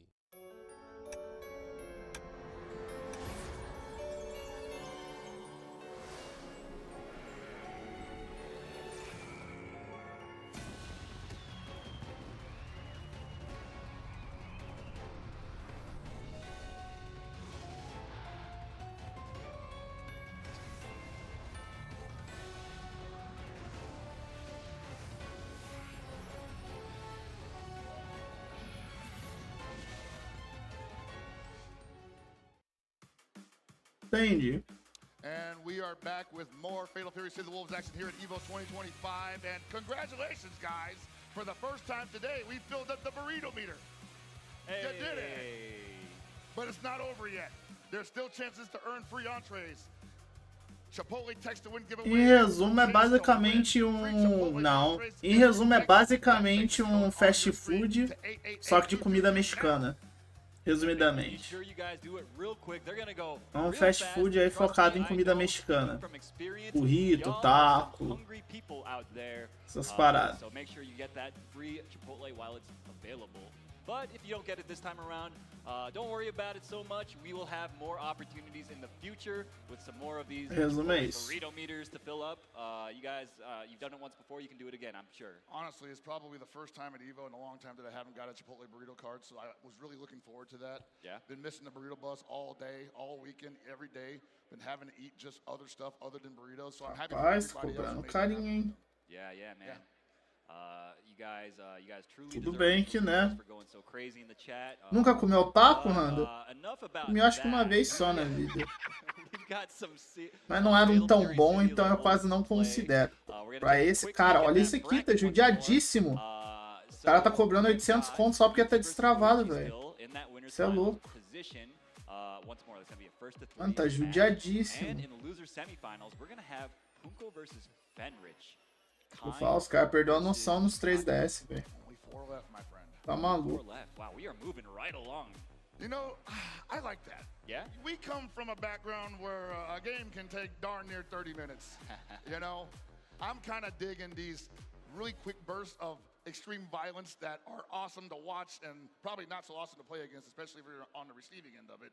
But for us and the people at home, I'm sure it's great. So yes, 4 left, and it could be gone in the blink of an eye. It could indeed, and especially with you know, the Gato Kind matchup, two highly explosive, aggressive characters, right? But up next, we're actually gonna have Não. Mas aí é uma grande questão. Lacrado na caixa. Porque aí eu entendo. Que uma coisa é o bagulho seminovo ou novo, lacrado na caixa, sem ninguém usar, 0 bala, hoje, 3DS, não produz mais. Então aí tudo bem. Agora o cara vendeu um usado, judiado, cheio de risco, com possíveis problemas nas teclas. Quem não vai falar que tem problema, mas existe uma grande chance. Porque 3DS é muito fácil dar problema, principalmente no LR. 800? Fica pra ele. Fique pra ele. for the first year of Fatal Fury City of the Wolves here at EVO. And October 31st. We got SWC. Yeah. What a also run do that it would again, be. yeah, man. Yeah, I mean, Goichi, like you said, looking poised to potentially take the tournament. The way he's Tá playing, doido? he's just Tá doido? Perdeu a noção? When I watch Goichi play on offense, he's structuring his offense immaculately. He's timing everything perfectly, leaving just enough gaps for you to hang yourself. He's also just like converting off of every hit, and on defense as well. He is just a tough nut to crack. This guy. Nossa senhora, mas não querendo dizer muito, né? Mas o seu histórico, do jeito que você comenta, tu é meio brucutu assim, né? 3DS pra quem é brucutu é meio perigoso mesmo. Very highly offensive player, reads-based player. So if any one of these players left, I think Mas caralho, trincar a setinha, velho. might have a good chance at sending this guy into the losers bracket. Do you think ET's offense then would destabilize Goichi's defense in that regard? It could. He's done that to a lot of really strong players in the past. So yeah, no, he just has that. He puts you under a spell where like he's just on offense and you're like, what's happening? You think this man's crazy? Like this dude's nuts. Exactly. Like why would you do that? Exactly. But I mean, Goichi, this guy, he's blocked some crazy stuff in his time. Então, eu falei, você tem histórico de já ser meio bruto. Yeah. So I don't know. It's going to take a lot for ET to kind of overwhelm this guy Goichi. But you know, stranger things have happened. Both these guys highly successful fighting game players. So it really comes down to the interaction by interaction decision making. And all we see right there, the Red Bull section in the house right there, a bunch of SNK cosplayers, and I think I see King Jobber. That is Jobber. That's and Rome himself. Shout outs to y'all. What's up, folks? The Red Bull hype meter is almost filled up. Keep that. Mas você diz ele não abre mais de que forma? Fisicamente, tipo, ou a questão dele, sei lá, ter bugado, travado. Ah, ele não liga. Bateria. Bateria, tem que dar uma carga nela. Ou deixar ela muito tempo carregando pra ver se ela ressuscita. Tem chance de ressuscitar. Ou dar uma carga nela. Muito tempo sem usar a bateria. Essas baterias zoam mesmo. Elas morrem, né? Muito tempo sem uso.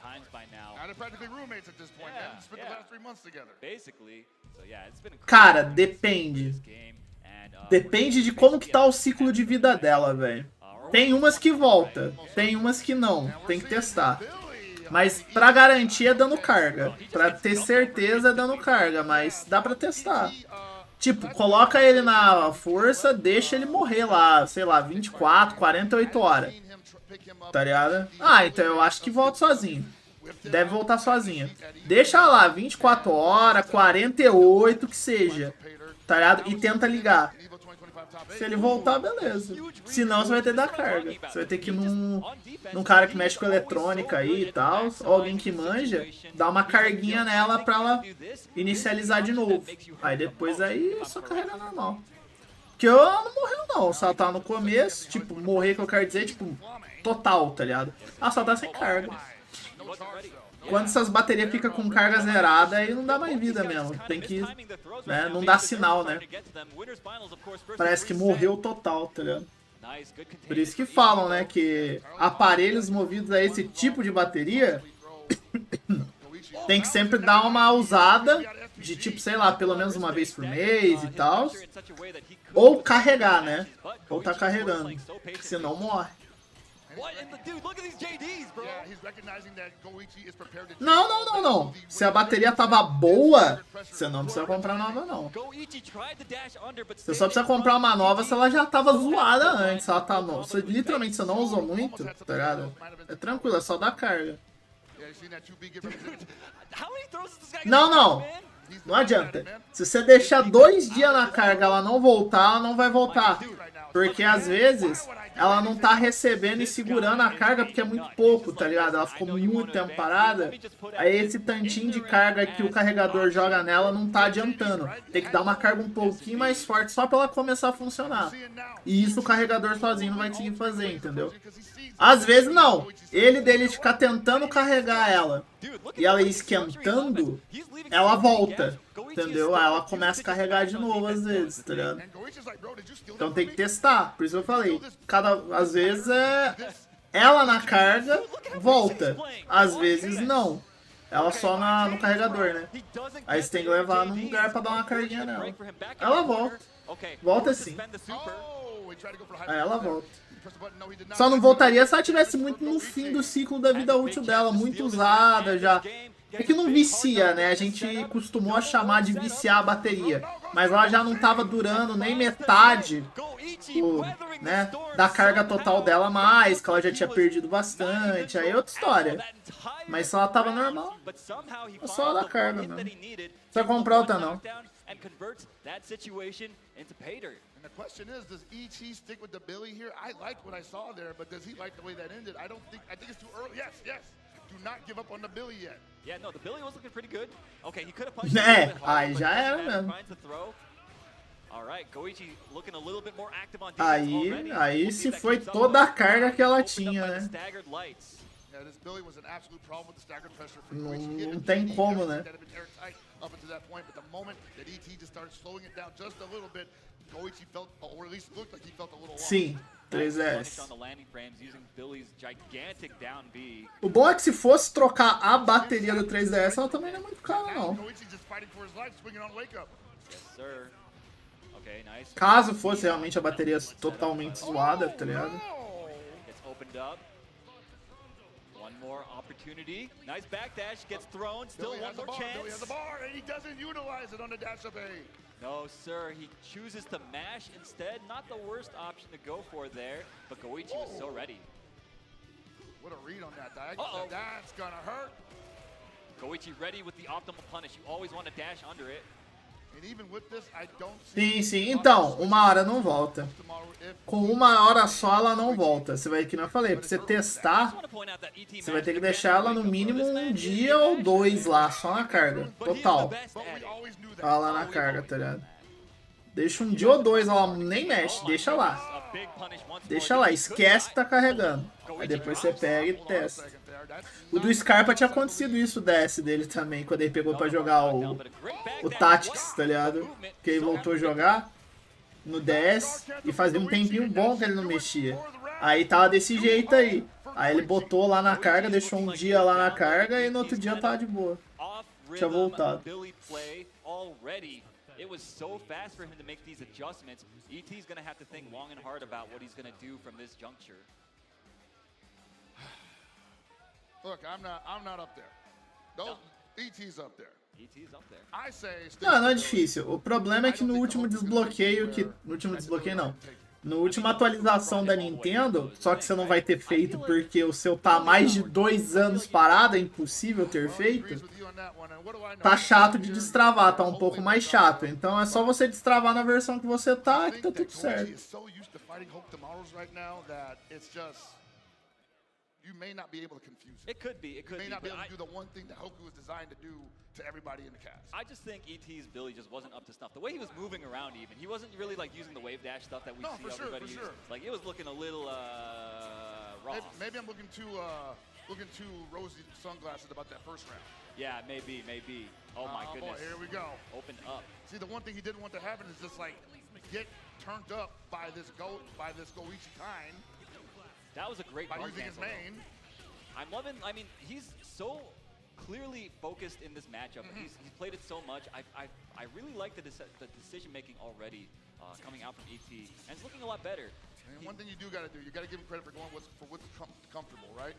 He's obviously more comfortable with the Hoku here than the Billy, but I don't think he can run that same stagger pressure. Yeah, dude, Goichi's so ready. He's like, yo, you can't steal turns on me, my guy. I'm Goichi. Not like that, brother. Nice. Okay. Don't jump on me. I got a bar. Oh, nice. Oh, my Lord. The empty jump B into the super. Okay, ET. I see you. Stealing it away. That looked mad KOF, bro. Absolutely. Like, using the whiff jump in to misdirect. One of the classics. Yep.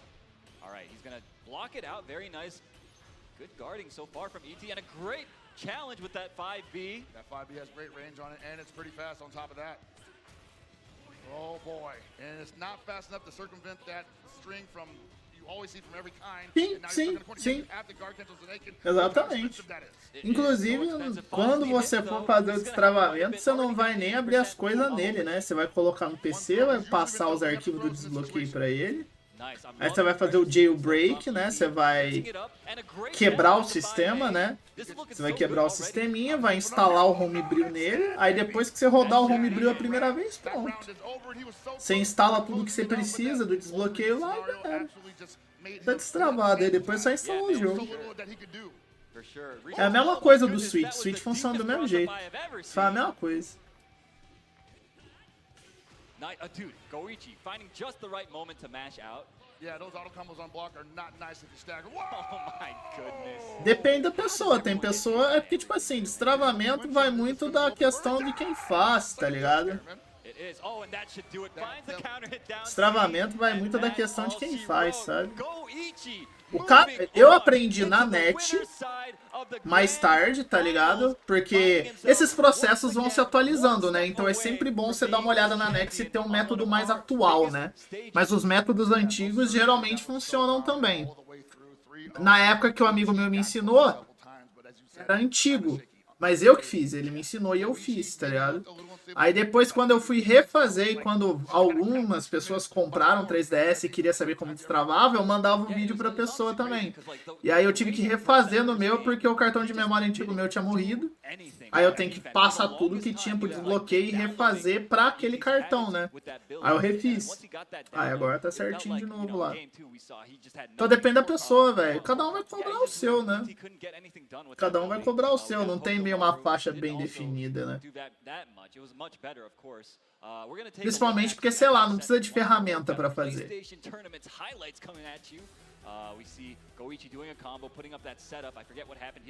Ah, é porque é o preço dele, pra você pegar o tempo dele, né? Cara, pior que eu sou parecido, tá ligado? Eu tenho que meio uma coisa na minha cabeça. Inclusive esse cara aí tá cobrando barato, viu, Randa? Esse cara aí é tipo eu. Eu sou quebra-galho, então por eu ser quebra-galho, eu não cobro caro, tá ligado? E tem nego que ainda fica de choro ainda. Mas eu faço as coisas na moral, tá ligado? Tipo, rapidão. Então, dependendo do que for o problema, tipo, se me gastar muito tempo, tá ligado? Se me gastar o dia todo, cara, é R$50 no mínimo, porque você vai me gastar o dia inteiro. Mão de obra, né? E dependendo do que eu gastar pra pôr o PC em ordem, aquilo lá também. Porque não vai sair do meu bolso. Não vai sair do... Né? Porque, pelo amor de Deus, né? Não vai sair de graça do meu bolso. Então, se eu tiver que gastar adicionalmente pra fazer aquele PC voltar a funcionar, eu vou ter que cobrar, infelizmente. E é isso. É só isso. Basicamente, a minha diária se resume a R$50, tá ligado? Tipo... Love those guys. Love our sponsors. So, yeah, I mean, we're gonna see some crazy Fatal Fury. We're only gonna get better. Ah, não, mas aí é foda, mano. Você vai até o cara, tá ligado? Fazer a domicílio, pô. Se for fazer a domicílio, puta que pariu, né? Aí você não vai cobrar o seu transporte que vai te levar até lá, ou se o cara não vier te buscar, é sacanagem, né? Normalmente as pessoas trazem pra mim, tá ligado? As pessoas trazem pra mim, né? Mas se a pessoa também quiser que eu vá lá, beleza, mas pô, dependendo de onde a pessoa morar, não tem como, né? Não cobrar, tá ligado? Complicado.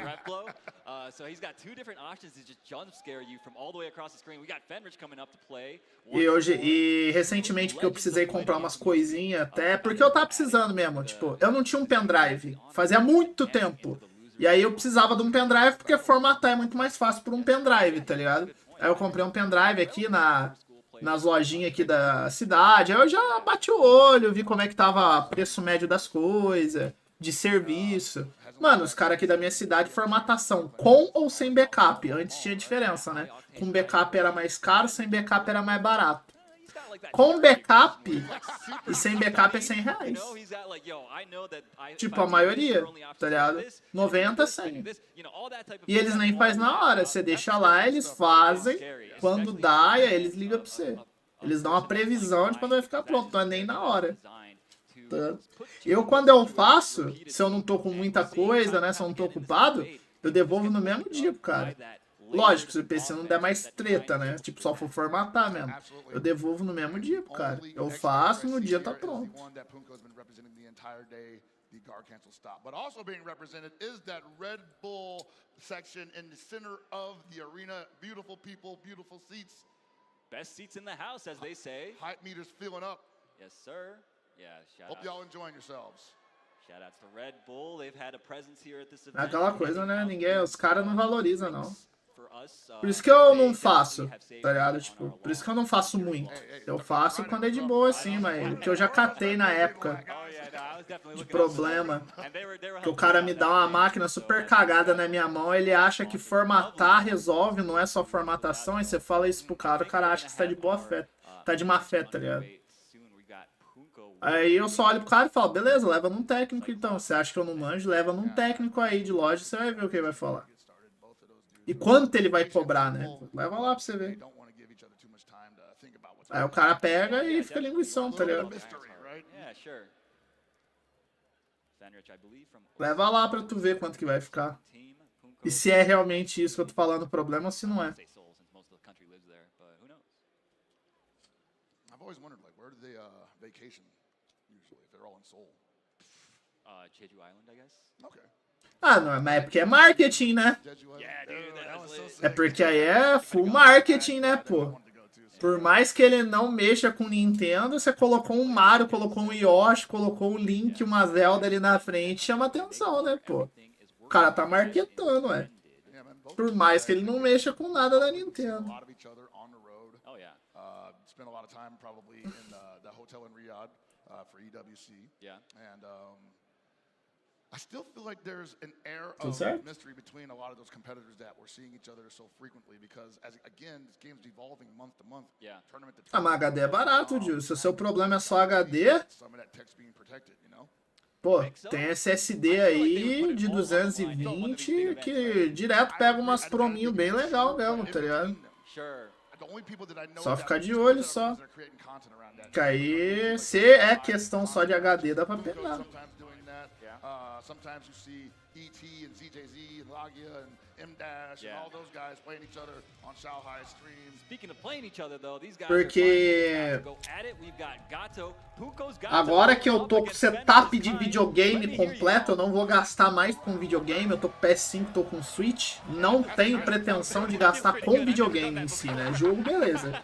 Mas videogame mesmo não mais, que são gastos grandes, agora eu posso focar em montando PC de pouquinho, tá ligado? Mas eu não tô com pressa, não. Não estou com pressa. Okay, great JD. And the stagger pressure is preventing the opportunity for the guard cancel. The counter hit, flash kick out of nowhere, hitting Punko on timing, and Fenrich taking round one in dominant fashion. Oh, man, Ah, isso aí eles estão querendo obrigar mesmo a galera. Porque no 11 eles conseguem controlar melhor, né? Questão de usuários, caralho, né? Por isso que eles estão fazendo essa putaria aí. It is indeed. We got Kine doing his thing, you know, setting it up. Nice! Wow, that was really brave from Punko. Yeah, I think that was his only real option because he wasn't going to go for a DP from that distance. Yeah, but Fenrich altering his wake-up timing and just mashing the jab, making Punko mistime his meaty, and that is why he found that hit there and managed to take that first game in such dominant fashion, man. It's important that you bring that up because, man, there's so many different ways to alter your timing, and this game is based all around being able to correctly time your opponent's attack so that you can take advantage with a JD guard cancel. Agreed, yeah. And that's why it's so dangerous to try to mount offense on people that are soft knockdown. They can choose to roll forward or backwards, either a short distance or a long distance, and depending on which one they choose, it alters the actual timing that they wake up, and it can actually make you mess up. You guys, I'm sure, are familiar with that mind game. Yeah, and like on the wake up players side, they could just wake up and rev guard. One thing that you haven't seen Punko try once in this set so far. No, I think he's feeling a little miserly with his meter, which I don't blame him for. He said, I need it for damage, bro. Oh yeah, he does. Eu até pegaria mais um que pra armazenamento interno mesmo. Mas infelizmente a minha placa de vídeo, não é culpa da placa de vídeo, é a arquitetura burra de quem fez a placa-mãe, né? Mas é também placa-mãe velha. As SATAs, elas ficam na frente do slot do PCI. Aí a placa de vídeo vai lá e ela é meio grandinha, não é gigante, mas ela cobre um pouco mais pra cá. Aí ela tapa as duas entradas SATA e eu perco. Ou seja, meu PC, por causa da placa de vídeo, agora só tem duas entradas pra SATA pra usar dispositivo, que é os dois HD que tá agora, um SSD e um HD. Então, tipo, mesmo que eu queira instalar mais dois HD ou mais dois dispositivos SATA, não dá, tá ligado? Então eu vou ter que arranjar uma SSD mesmo. SSD não, um HD externa mesmo. Os caras é genial, né? Eu nem vou reclamar muito, porque é, como eu falei, placa-mãe velha, né? Arquitetura velha. Então, tipo, beleza, os caras não imaginou que a placa de vídeo ia começar a crescer e vir mais pra trás, né? Tipo, ficar grandona, né? Até dou esse mérito, mas pô, burrice, né? Era mais fácil colocar todas as entradas de lado, assim, né? Que aí nenhuma conseguiria ser tapada por nada. Então... complicado. Oh my gosh, runs into the 2C, but no super behind it. Punko, one more chance.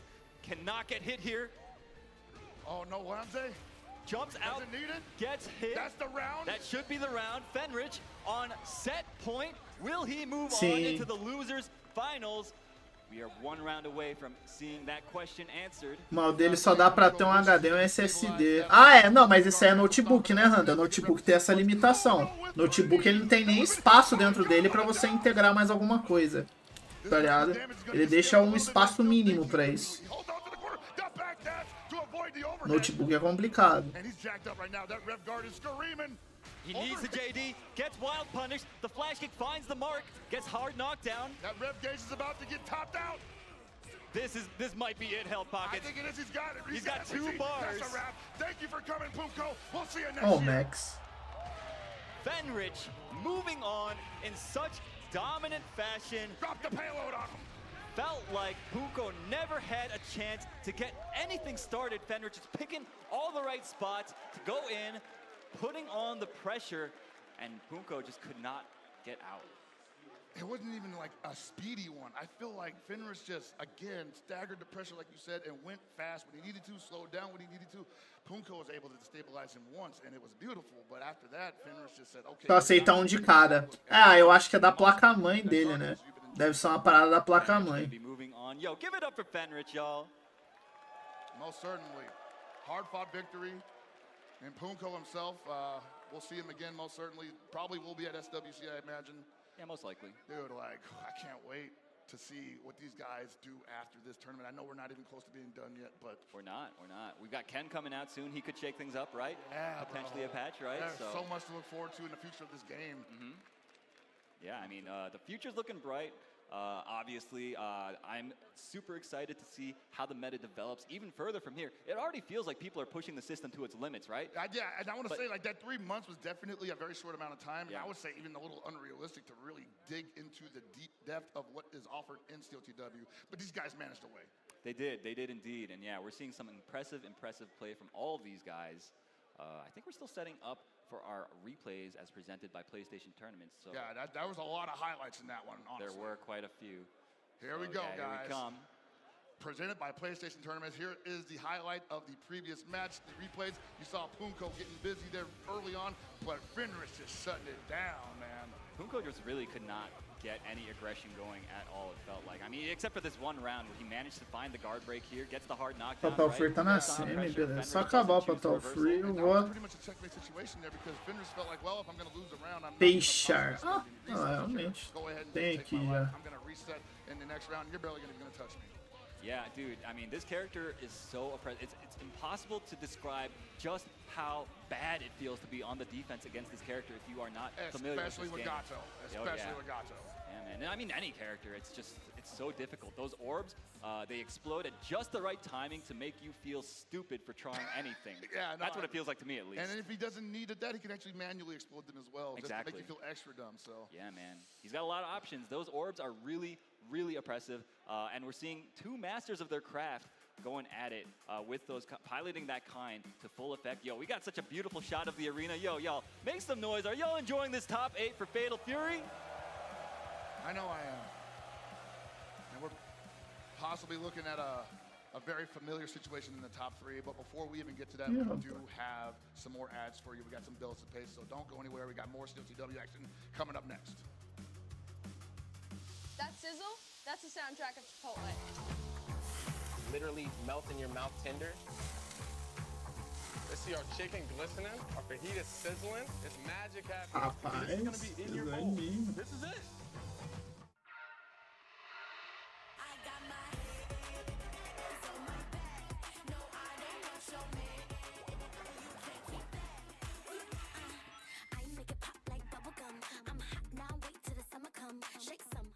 I won PlayStation's Road to EVO and went head-to-head with Arslan Ash. I won PlayStation Go to EVO and battle against Sonic Fox. I have never seen that in my life. To compete on PS5, choose your game, find PlayStation tournaments, and register. It's that easy. Sign up for PlayStation tournaments for opportunities to win unique prizes and much more.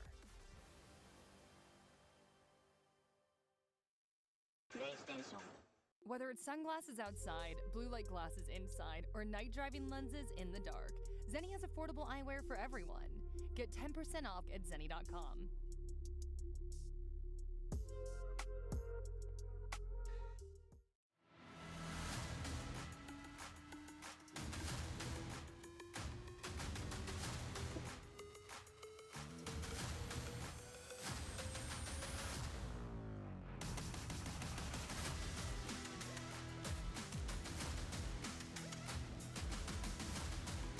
É, porque o jogo realmente é muito rápido, tá ligado? Então, tipo, dá essa impressão que parece que um não joga nada, mas é literalmente a definição de ganhar ou perder é um erro besta. Tipo, besta que eu quero dizer é coisa breve, tá ligado?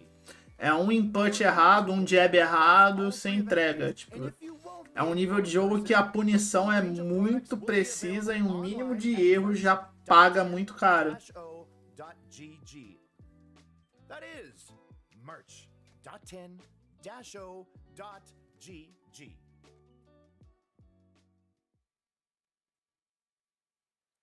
And we're back for the final leg of Fatal Fury City Wolves top 8 here at EVO 2025. Feels like we just got started, man. These matches have been absolutely blazing the entire time, and my voice held up. I'm happy for myself. Yeah, man.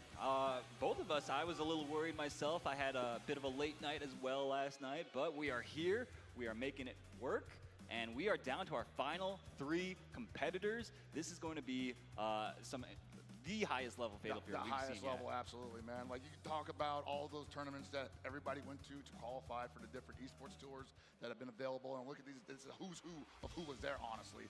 Excluding Kubo, who only showed up to EVO Japan. We went through Lagia, ET, Goichi, Koji Kog, Shen, Hunko, unfortunately having to go down most recently, and Finrich, ET, the only 2 left to possibly dethrone Goichi currently. Yeah, Fenrich making a monster of a run from this loser's side.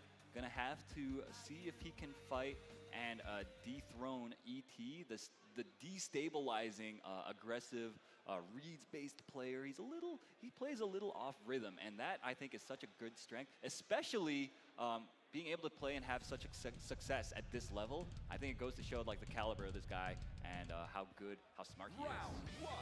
All right, they're going through that. Oh, they're going straight into it. I could have sworn it was going to be a button check, but oh man, the counter hit off the gate. And we're seeing the Billy again. Using the high dodge, going under the mid. You're going to see that sometimes in this matchup. I kind of wonder if the Billy shows up strictly in a 3 out of 5 scenario. It could be.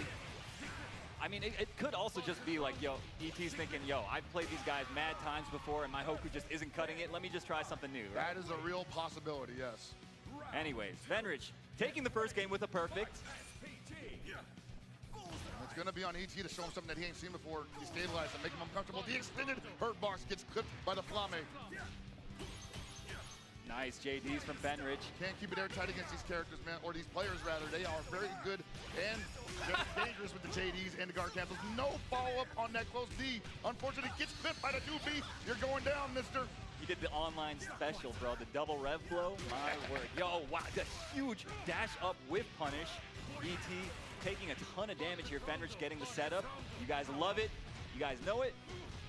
And look at this. He's just going for the guard gauge. He's going to be stuck there for a minute. Even if he guard cancels, even if he goes for the hyper defense, he's going to be stationary. Whoa! No extended hurt box there to be caught.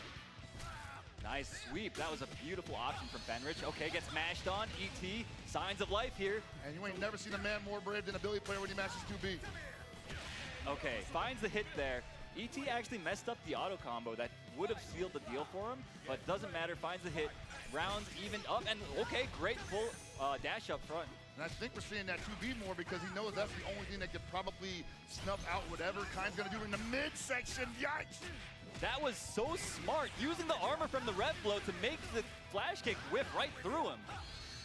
You're almost up one, ET. Oh man, the empty jump throw. Hello. Oh my God. The big guard cancel. This is his only chance to turn it around. If he loses hold of this offense, I believe ET's going to go up a game. ET does have super now. He can go for a reversal. Fenrich needs to be careful, and he gets chipped out. Maybe just hit at the end, going for a hyper defend. That was his only option. Yeah, he did not want to get chipped. He did not want to spend too much bar on rev guarding. I don't blame him, but he mistimed it, and it goes to show you how difficult it is to execute at this level, even when you're a player like Fenrich, who is kind of like a robot when it comes to this stuff. He's got so much experience using like JDs and stuff because of Blaze Blue. Well, man, we're going to have a whole podcast about how non-standard the pressure is between characters in this game, but that's really the story of the show. Agreed. Billy offense is just at a different cadence. Nice, finds the throw, gets the hard knockdown. ET gets another chance. Look at the movement though. My man's is... Oh, okay. Shut it down. All right, gets knocked down. ET does have a bar. That was such a late throw attempt. He already had it up. He had already performed the low dodge. Fenrich opening him up with the beautiful overhead going over the throw attempt. Wow. That I want to say that that's a bad look for ET because that shows that he's kind of twitchy on throw text right now. That could be played against him. Wow.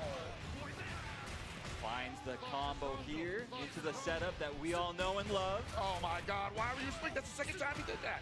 This guy likes to mash, bro. With Billy? Yeah, that's the Masher's character, bro. Oh my God. Oh my Lord, it just gets opened up. Another perfect, going the way of Fenrich, evening up the score 1-1. Oh no. This is how the train starts. But yeah, I mean, Billy has some of the best buttons in the game. That down B of his reaches so far, a low, he can chain it into other stuff. All his lights, it feels like, combo into each other from any range. So I mean, if you're a mashy guy, you pick Billy, bro. What's the speed on that startup? Like 5 frames? 5 frames, baby. Oh, okay. It's fast as hell. Hey. Not fast enough to block to get under that rondo though. No, sir. Yeah. Okay, we got the Hoku tomorrow coming back out. He was like, all right, I got the one game with the Billy. That's all I could really ask of this guy. Hit the bench. You've done your job. I wonder if he gets up a game and then loses another one. Then we see a third character finally. I highly doubt that. I mean, it's so demanding to play any of these characters at this level. I feel like certainly is. Yeah, asking for a third character out of these guys, especially only 3 months into the game, that feels kind of like a tall order. Nice smash. It's gotta be Kevin. Yo, that'd be sick. Oh my gosh. Early on the throw, but hey, what the heck kind of response was that? I'm not sure. Both these guys kind of making some mistakes here. Going for a throw break. That might be the kind of destabilization that ET was looking for, though. Uh-huh. The down B stuffs the attempt from Kind.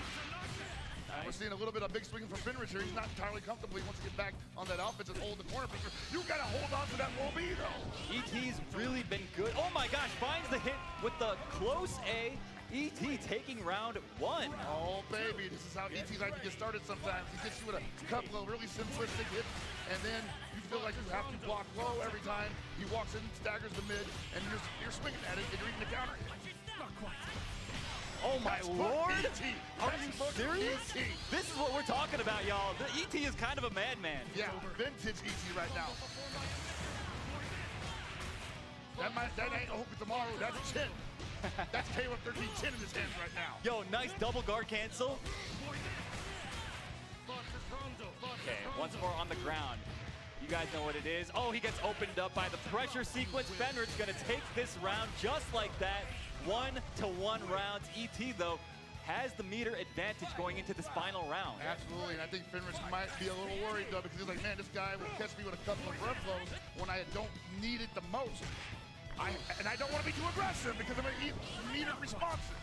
Nice, stays in front, gets the throw. This is kind of the hallmark of ET's game plan, is this situation right here. He just jumps at you, makes you guess, but a bad sloppy jump gets punished on landing. Like you said, Fenrich getting on the offense, but messes it up. And that rev gauge was almost at 70%. Is he going to attack it? Finrich may not let him attack it. He might just take the hit. Finrich is just taking the hits. A sliver of life. Going for that chip is ET. He couldn't block it anymore. Fenrich running out of bar for the rev guards. His only out at that juncture was to get a just defend or a hyper defend to negate the chip damage. He didn't have it in him. And ET 2-1. This would be, in my opinion, a bit of an upset if I saw ET move on over Fenrich, man. I think based on characters alone, most people would agree with you. ET, though, playing out of his mind.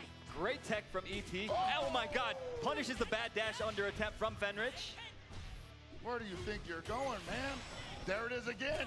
Finds the counter hit crumple. And that was just a guard cancel rev blow. It was. Look at all that bar he built from those rev blows, too. ET, look, this man is rich as hell at the moment. Oh my God, again! That is crazy.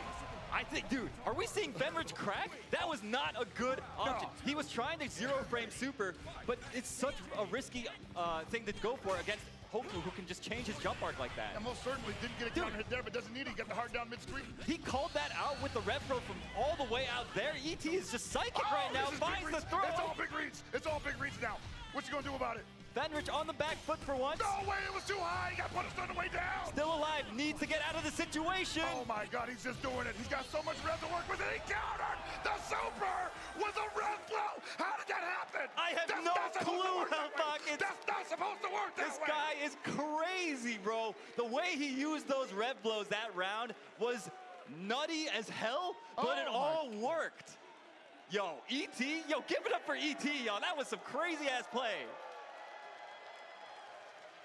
Moving on into the grand finals. Over Fenrich, yo. He had to do kick super.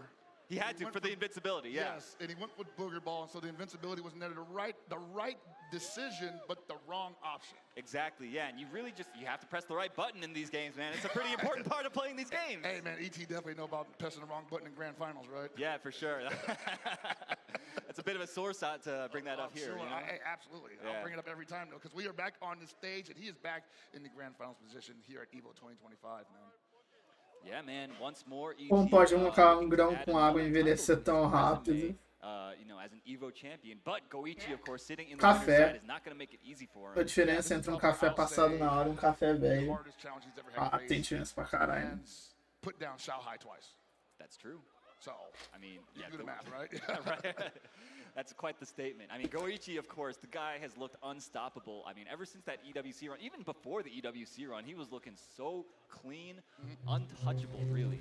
And like the last time ET and him played earlier in this top 8, he just kind of got destroyed. Well, he was like really hoping that Billy would find some pay dirt there, but as you explained earlier on, it just wasn't working out, you know? Hadn't quite given up on it yet. As you see here in the replay brought to you by PlayStation Tournaments, the Billy was still represented on ET's side, and he found the success he was looking for. He did, yeah. I mean, found the hit there. A bit of a lucky break, I gotta say. And now Fenrich making the adjustment, getting the hits here that he needed against the Billy. And yeah, once we saw the Hoku tomorrow come back out, that's when we really saw Fenrich feeling a little off kilter. He was like, yo, this guy, what do I do about this stuff? Like, look at all this. Like, watch. This right here, that was so crazy. So I'll be real about that. I actually thought he blocked it. And I know you can't JD rev blows, but I was like, dude, did he just like block it and throw it to super and somehow get hit? But nah, that was just a bad trade, essentially. Yeah, man. I mean, ET was just in that mode. He was like, yo, I'm in rev, I've got meter, let me just Bora, buttons here right quick. That just goes to show you how successful É, os dois brabos mesmo do formato. Era que tava na Winners Final mesmo, não tão relevante. Não que os outros é ruim, mas é um brabo, né? Já pra quando domina em jogo é assim mesmo. Overwhelmed on the defense. Tudo bem que o ET não é japonês, mas é daqueles cantos lá, taiwanês, caralho. O cara é pesado em jogo da SNK. Um monstro em KOF, os caramba. Então, no Fatal Fury, o cara ia nadar de braçada também. This is going to be a 3 out of 5 set with the possibility of resetting it if ET gets 3 first. But the way Goichi's been playing, bro, I don't know, man. I don't know. Yeah, I mean, I want to believe, but Goichi is looking so strong. Plus, that guy was my pick, at the beginning of the segment. Yeah, you gotta let that rock, absolutely. I gotta make sure he wins so I don't look so stupid. I think it would be okay if he went down to ET here. I think I definitely agree. They say, Aru, you are a smart gentleman. Not like that, no good hell pockets. Thank you. And don't disparage yourself like that. Not in front of me, bro. I love you too, that.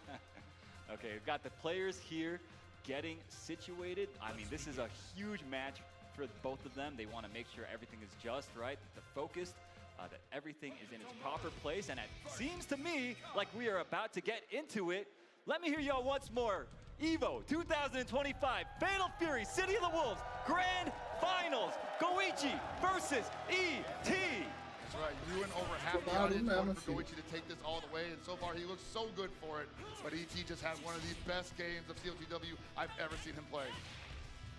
Okay, we're getting things started with the throw conditioning right off the bat. That's a hallmark of ET's play. He wants to go for the throws. He wants to make you fidgety on the defense when he gets you into block stun so that he can open you up with those lows, with that staggered heavy. But he's also been fidgety himself, getting hit by a lot of rondo pressure that he did not have to take like that just there. Look at that. That's going to be the round. That optimized combo. Goichi snap with a snap of his fingers taking the first round just like that. Yeah, no, so that's the manual explosion that not a lot of people see often because you usually don't see them go for this. So that was very direct, very deliberate on Goichi's part. All right, you see him trying to space him out, trying to zone. Use those teleports to keep him guessing as to where he's going to appear. Trying to run up B pass. A big wild punish. Managing to get Goichi to guess wrong on defense right off the bat. You gotta think that that's gonna be sticking out in his mind. The empty jump low, opening up Goichi, the master of defense. And you know these kinds always be charging. That is a very dangerous option to go for as Hoku. And Goichi not pulling the trigger. Oh my gosh. Gonna pull the trigger here. Oh no, drops the combo. Cara, pior é que esse ano teve bons títulos, mas eu acho que ainda fica no Expedition, velho. Quando for ter o GOT, eu acho que ainda vai ficar no Expedition ainda. Yeah, Goichi, textbook kind play. Ah não, ele quase ganhou, né? 1-0, just like that against ET. ET kind of thinking about it, kind of pouting a little bit, got to get that drink of water in. And I think what's really the difference here is that we're not seeing a lot of the guard cancel options from ET in those very high pressure situations. Goichi recognizes that also, so he's not at all lamenting on the pressure in that scenario. No, not at all. Right, going right back into it, and a sloppy jump. Nossa, tô pensando se eu tinha algo a variar, né? Desajeitado. Chorona. Chorei, não vai entrar nisso, cara. Não adianta chorar. Não adianta. Using the plus frames to once again get that throw conditioning in. We saw already he successfully throw baited Goichi before. Oh my goodness, he just gets hit and converted. Yeah, look how much damage that last hit does because you build that hyper dependent. Okay, he was going for the strike in that situation. Nice fight, sneaks into low after the run. He needs 3 more touches. Oh, that's the big one. Finds the shimmy. Os caras gritando ali, deve ter dado um drop. Ah, agora eu entendi. O cara voltou. Voltou bonito também.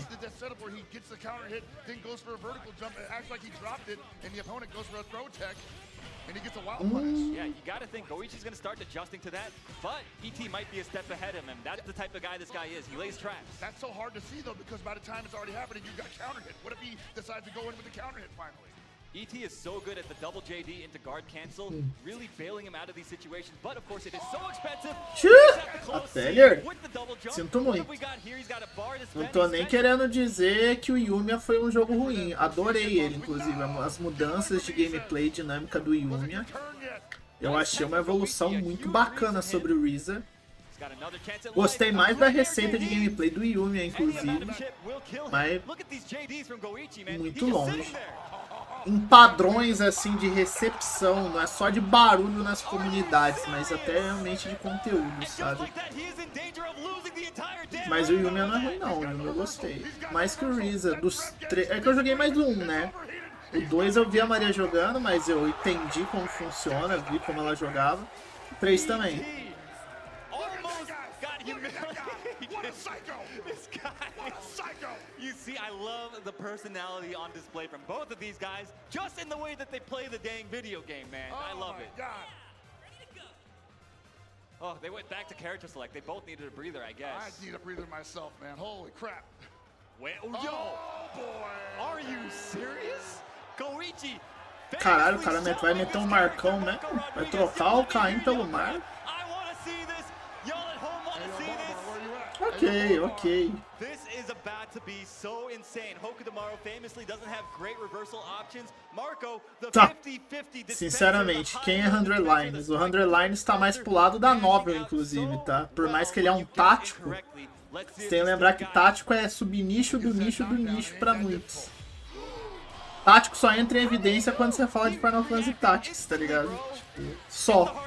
Sem ser isso, ninguém lembra que existe tático. E sinceramente, nem a galera que curte mesmo os jogos nessa pegada curtiu tanto ele, sabe?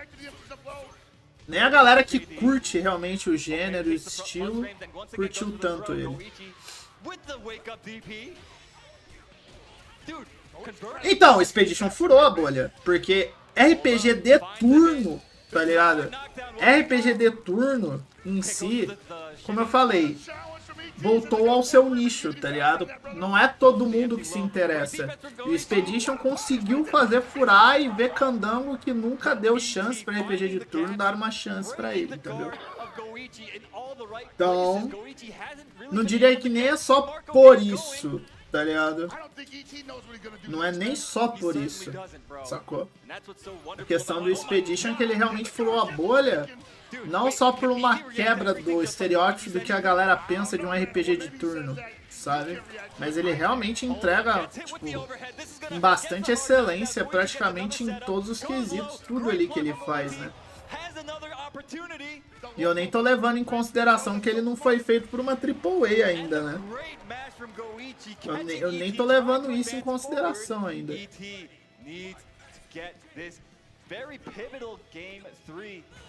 Finds the throw. And that SPG is rapidly going away for Goichi. I'm not seeing much response. Ah, mas aí você tá falando de fanbase, né, André? A real é, qual fanbase não é? No âmago dela, tá ligado? Tipo, sempre vai ter a parcela dos caras, saca? Eu vou repetir aqui. Não há marketing negativo maior do que o próprio fã, tá ligado? Não há marketing negativo maior do que o próprio fã, velho. O cara, literalmente, ele afasta as pessoas, tá ligado?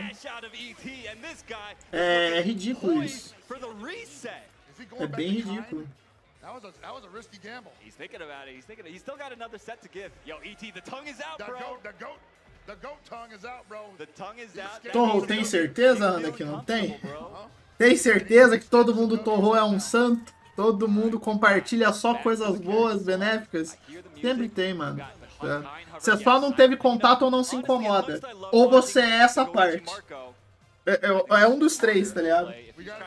Ou você não chegou a tocar nessa parte, ou você não se incomoda com essa parte, ou você é, e você não sabe.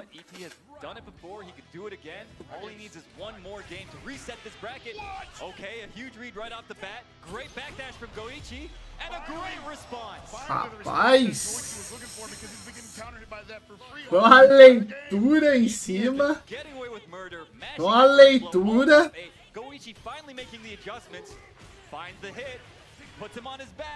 Ah, mas isso aí é normal, Randa.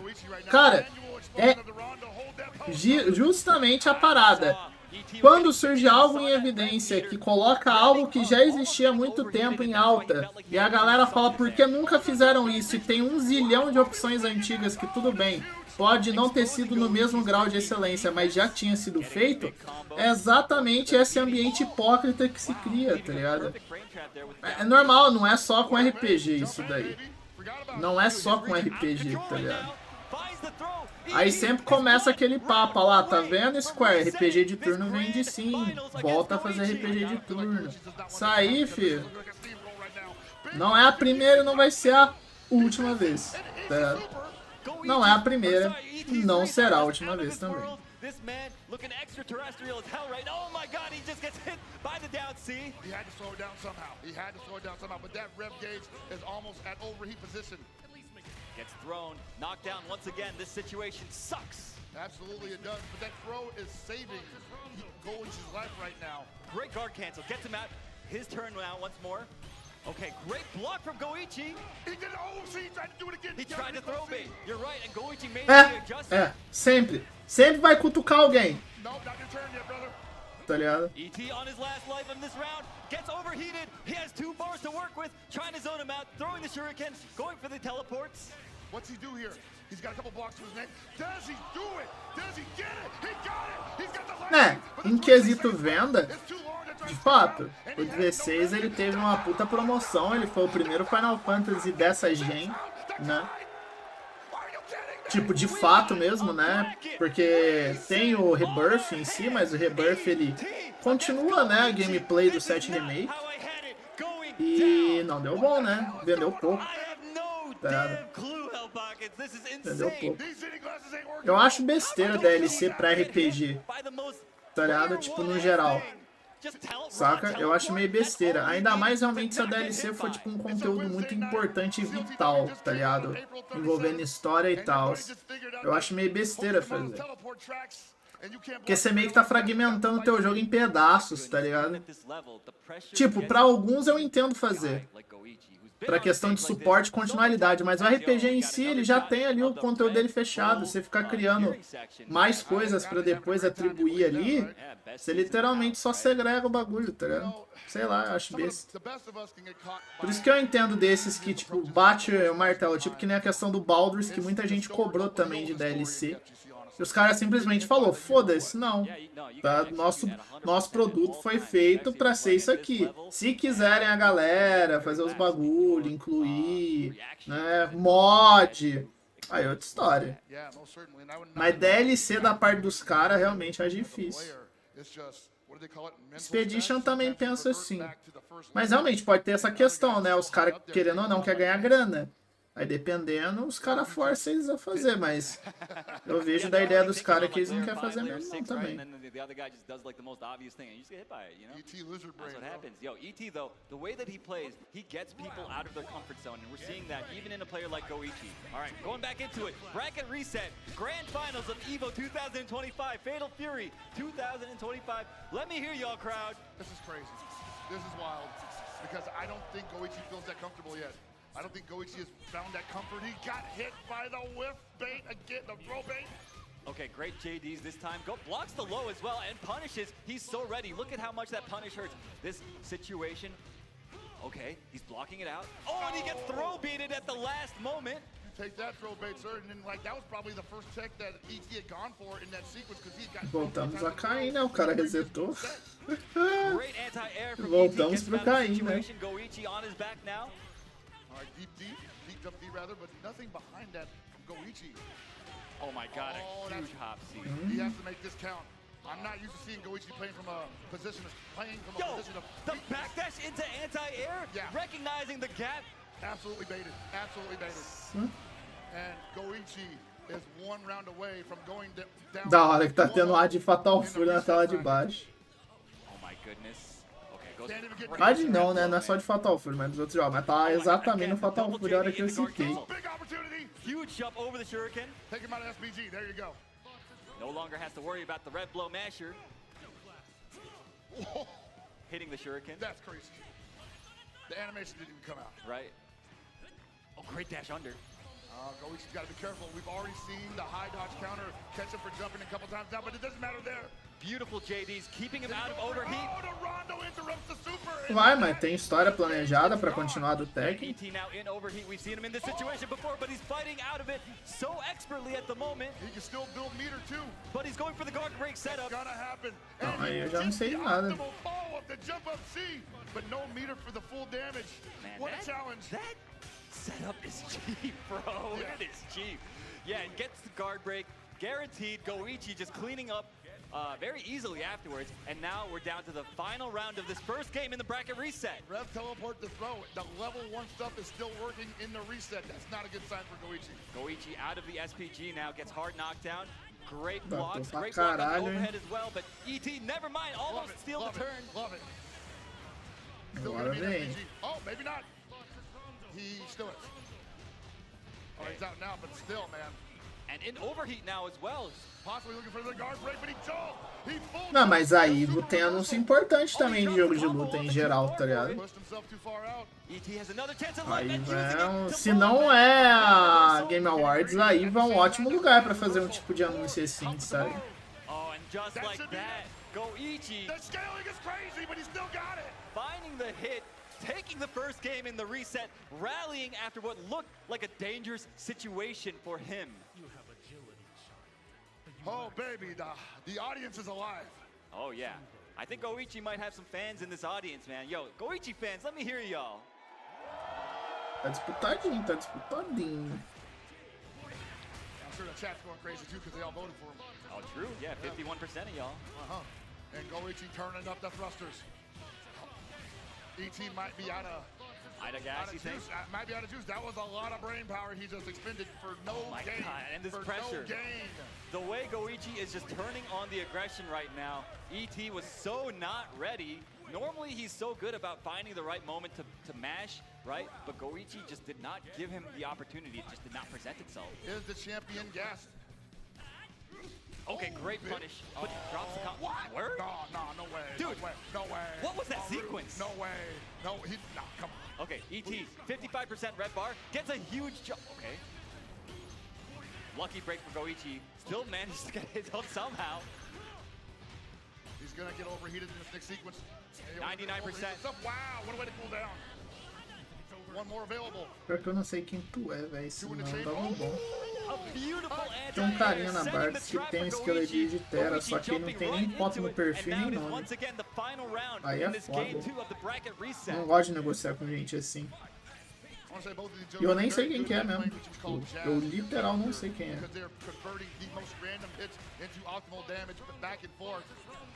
Virtuosos, if you will. Yeah, both these guys for sure. Spacing each other out. Okay, just sneaks in the throw. On Goichi of all people, another one. Oh my god. Brother. Do it again. Oh! What? Master of defense, who? This guy just gets opened up by mids all day? Goichi thought, hey, he probably won't do it a third time. He's been doing crazy stuff like that all night. Look at the defense though. Again, blocking it out so patiently, undeterred. Esse tipo de perfil aqui eu não consigo nem pensar em começar a negociar. Oh, he's so low B on the landing frames. Okay. Still looking for the Monte, most likely. Not going for a throw in that situation. Oh my gosh, that double jump gets him out of the situation. Oh my god! And see, that time it worked because the timing was better. He has a chance to steal this. He has a chance to steal this Hell Pockets. One more knockdown. Don't get hit by this orb. Oh, he didn't explode at the right time. Great block on that. He didn't cancel that into Lance. That must have been nerves, because whenever you see that, you always see the kind go into the red flash kick, get those plus frames. I don't know why he has those plus frames, but he has them, you know? But that time, Goichi didn't go for it. ET ties it up. Pior que o tagging vai ser o último mesmo, né? Eu até dei uma estranhada, tá ligado? Dele ser o último, por mais que ele teve muita gente, né? Muita inscrição. Yo, these rev blows, my god. Like, what in the... How do you even play around this? I mean, people do it all the time, but sometimes it's just a high-pressure situation. And I want to say, usually people respect Goichi a little bit more than that. Usually the people do, yeah. Caralho, 5 anúncios é pedrada, hein? 5 anúncios é pedrada, hein? Nice anti-air. No conversion, though. Finds a hard knockdown. Oh, beats the guard cancel attempt. And actually could have killed him. Not sure what happened there. ET's suddenly the one slowing things down here. Oh, and he just sneaks in a run forward throw. O Armor King já é esperado, né? Já até tinham meio que soltado que ia falar dele. Even for a player like Goichi, man. What in the, like, how is this happening? I don't think this Mostrar, né? Puxar em ação. Bruh, everything's coming up ET right now. And sometimes it be like that. Not able to get it confirmed because that was too high.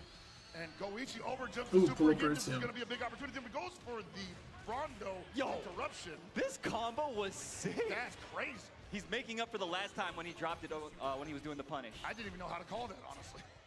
All right, ET out of the corner, finds the punish on the landing. Goichi's jumps, I've got to say, have been a little wild, but a lot of that is because of ET's movement. It's been so hard to call out. And he's been committing to the jump D as well, which has led to a high dodge counter that leads to pretty big damage for Hope tomorrow in that scenario.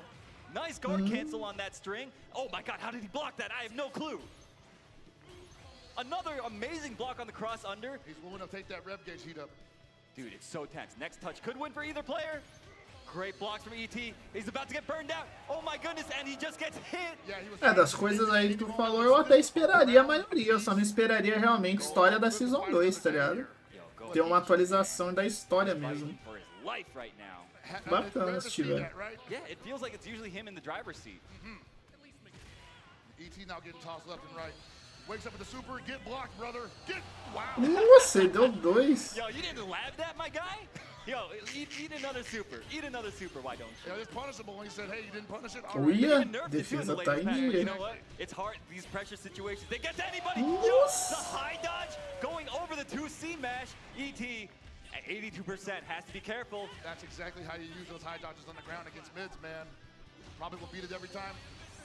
Yo, finally gets the hyper defense there. Trying to keep himself out of overheat. No dice. Big crossover. Rapaz. He needs to hold on to this pressure, push to the corner. Tá disputado pros dois lados. Vai ser decidida no detalhe mesmo essa daí. Deu crush na defesa, agora fodeu, já era. 2-1. Run away with it, and now Goichi once again in spitting distance of taking the EVO Championship for Fatal Fury. Os dois estão com a bagacinha ali do arcade. Com a capinha.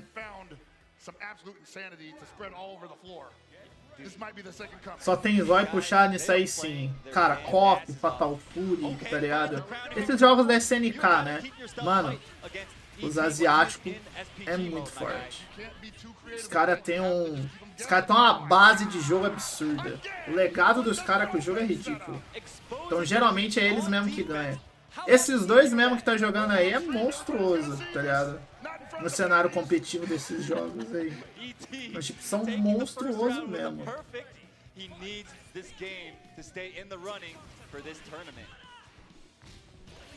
Alright, you had to shut it down one way or the other, but still, he's in SPG. That red blow is on deck. Oh, you just got punished for that, but nothing behind it. Oh, what? Oh, a big drop from Goichi's side. Jesus. The nerves are definitely getting to. Oh my God!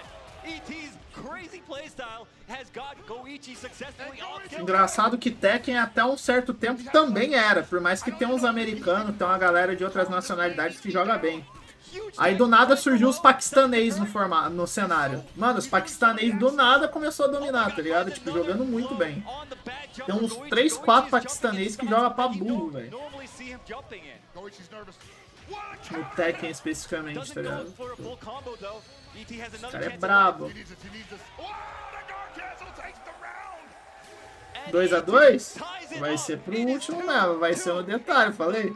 Vai ser no detalhe. O nível dos caras é muito grande, velho. É um errinho. É um errinho ali, uma leitura boa e dentro do erro, acabou, filho.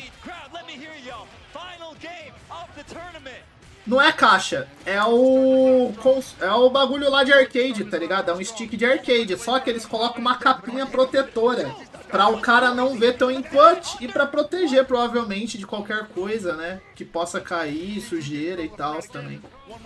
É tipo uma capinha protetora de pano, né? Em cima do arcade, pra esconder. Your EVO champion for Fatal Fury, City of the Wolves. And I want to say somehow Goichi just found his feet all over again. Looks so much more confident, but then again, ET can turn it on at any moment as well. Yeah, speaking of finding feet, ET is so o Caim já começou bem, já levou uma ali. Brave flash kick out and a great punish on the landing frames. He's got him on his back once more on buckets in this situation. Já levou uma vidinha da hora ali.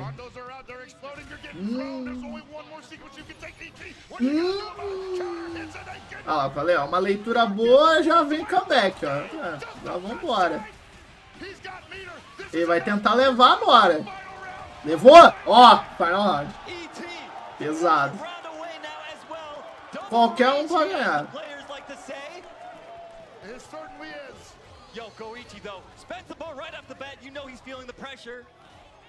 And one mistake. Oh, we can't. We got the punish. He was just close enough for the final. Ele arriscou um pouquinho ali, né? Agora dói. Não sei, não deu pra ganhar. Eu achei que ele ia jogar no ar de novo. Não deu. Vai. Leu. Agora vai. Tá, pelo menos ele saiu da pressão. Grab, tirou o SPG dele.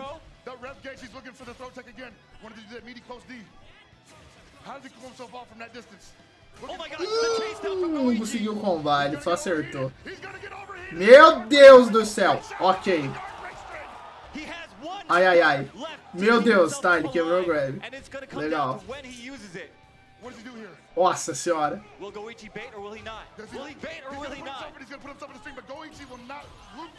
Meu Deus. E caralho, ele não conseguiu confirmar mais. Um relo, o Rokutomaru morre. Ele não pode dar essa abertura. Morreu. Não, essa foi pegada,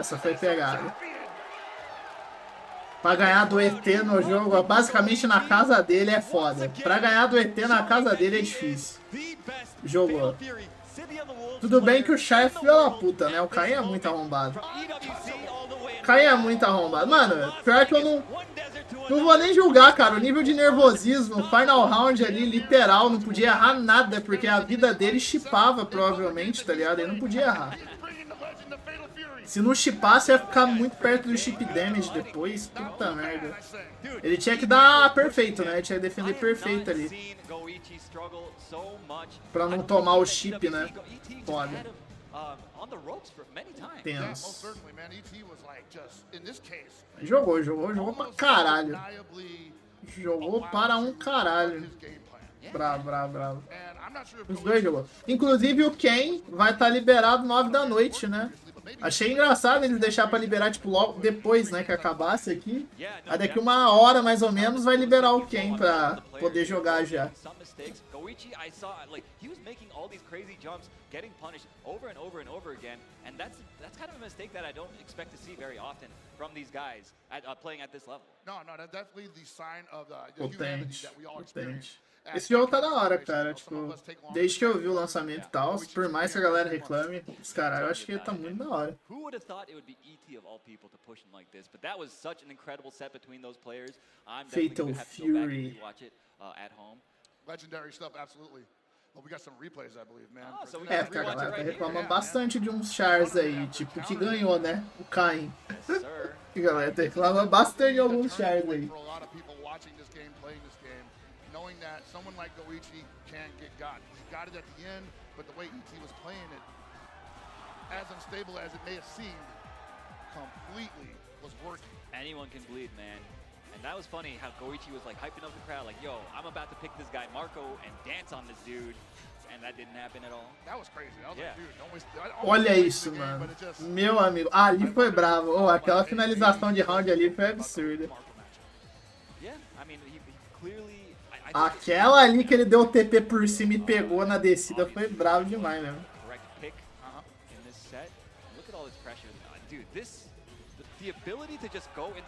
Meu amigo. Esse foi jogão mesmo. Essa final foi jogão pra caralho.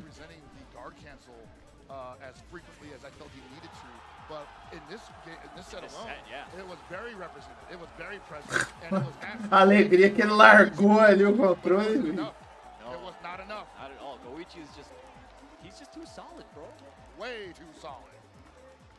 And this guy earned every bit of the W he's about to enjoy here this weekend, man. That's right. Yeah, dude, the guy has been putting in so much work. These guys. Cara, eu acho que cada categoria tem sua premiação, mas é uma grana da hora. É grana, joystick, as coisas lá, uma porrada de coisa.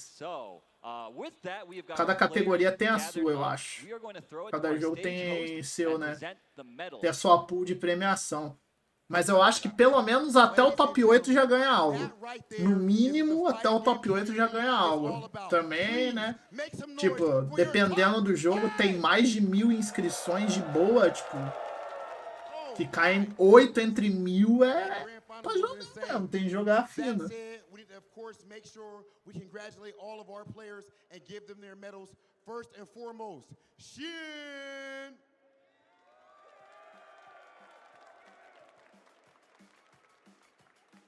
Tied for 7th place, of course, EVO champion.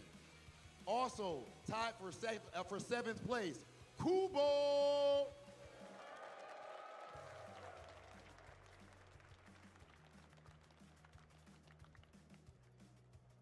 Tied for 5th place, Koji K-O-G.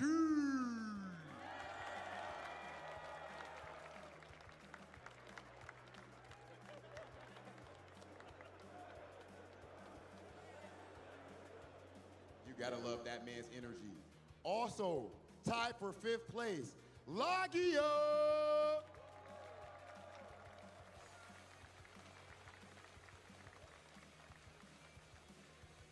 Só o zóio puxado, que não o Abiso falou, filho. Top 8 inteiro, não foi só a final, não. Basicamente o top 8 inteiro.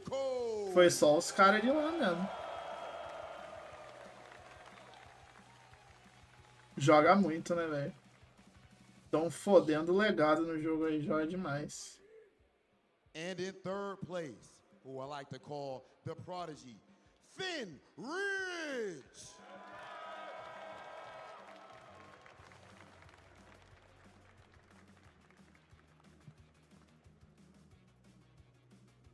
And in 2nd place, multi-time champion. Ladies and gentlemen, you saw that grand finals in the reset. Put your hands together for E2.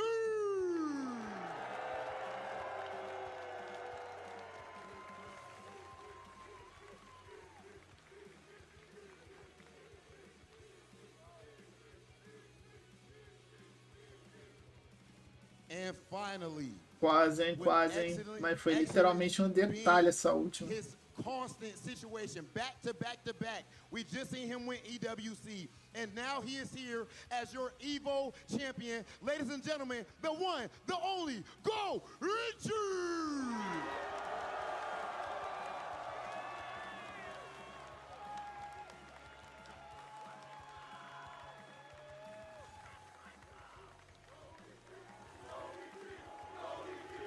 Go EG! Go EG! Go EG!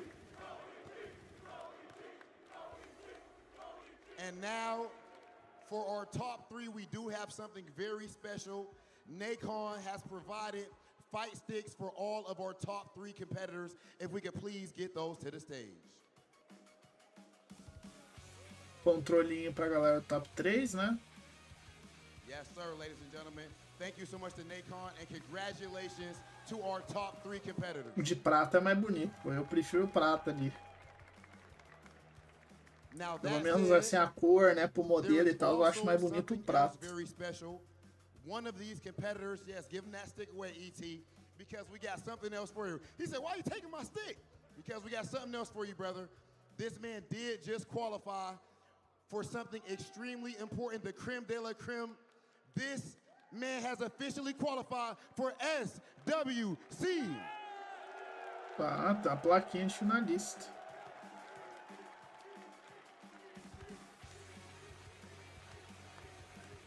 Bonita a plaquinha, tá?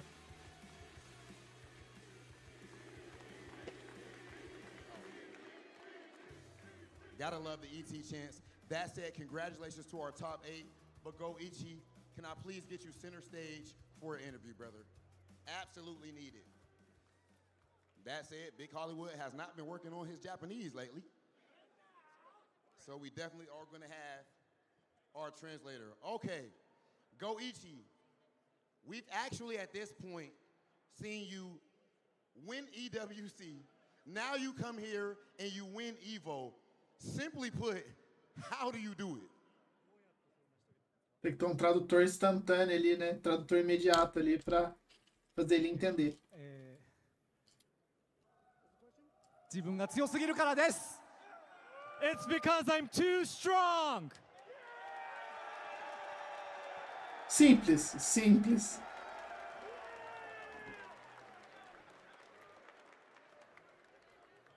The character switch to Marco in Grand Finals was extremely shocking, We saw the entire crowd get hype about it. What was the mentality behind that character switch? Were you just trying to hype the crowd up, or was it a strategy? そうですね。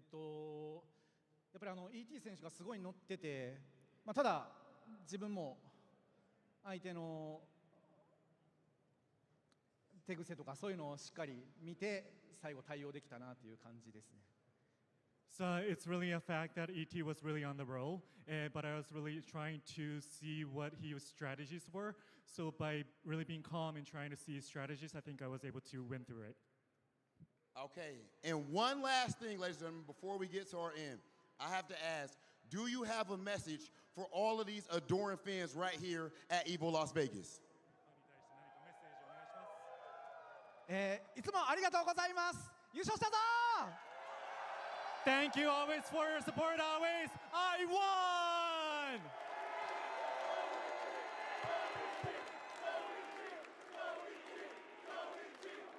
Can we please have Chris Lee bring out his trophy? Of course, my man does get his medal. Go Ichi, not yet, brother, not yet. We got one more thing for you. Let me back up. The aura is too strong. The aura is too much right now. Ladies and gentlemen, one more time for your champion, Go Ichi!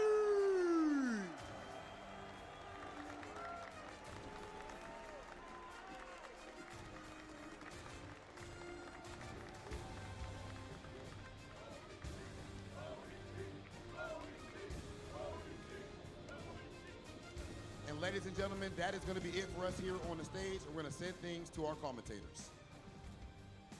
And there you have it, man. The first year of Fatal Fury City of the Wolves here at EVO Las Vegas 2025 is in the books, and Goichi takes it home. And a nail biter, too. Couldn't have asked for a better set between those two players. The entire top 8, amazing. All the competitors that were here this year were amazing. It was so stacked. Hopefully we see many of them continue to play and return next year as well, and in other future tournaments throughout the year. Because this tournament season is not over yet. The tournament is not season. We still have SWC to look forward to. There are more qualifiers that have been announced in the future. And if you're trying to get in on that right now, the game is on sale, 40% off. It is the best time to jump in on City of the Wolves that there ever was. So please, if you have even a tertiary interest, go give it a shot. Yeah, why not? I mean, it's 40% off. You know, you can't argue with that value, so. Now you cannot, man. I definitely need that kind of value all over the place right now. My pockets are screaming. Think about it. We got like what? Like $4.1 million up for grabs at SWC. Imagine just spending, what's 60% of $60? My math is 30. Don't ask me, bro. My phone's over there. We're going to say $36. So you spend $36, you get pretty good, you qualify, and then you win what? Like $1 million or whatever it was for winning this? Crazier stories have been told, I promise you.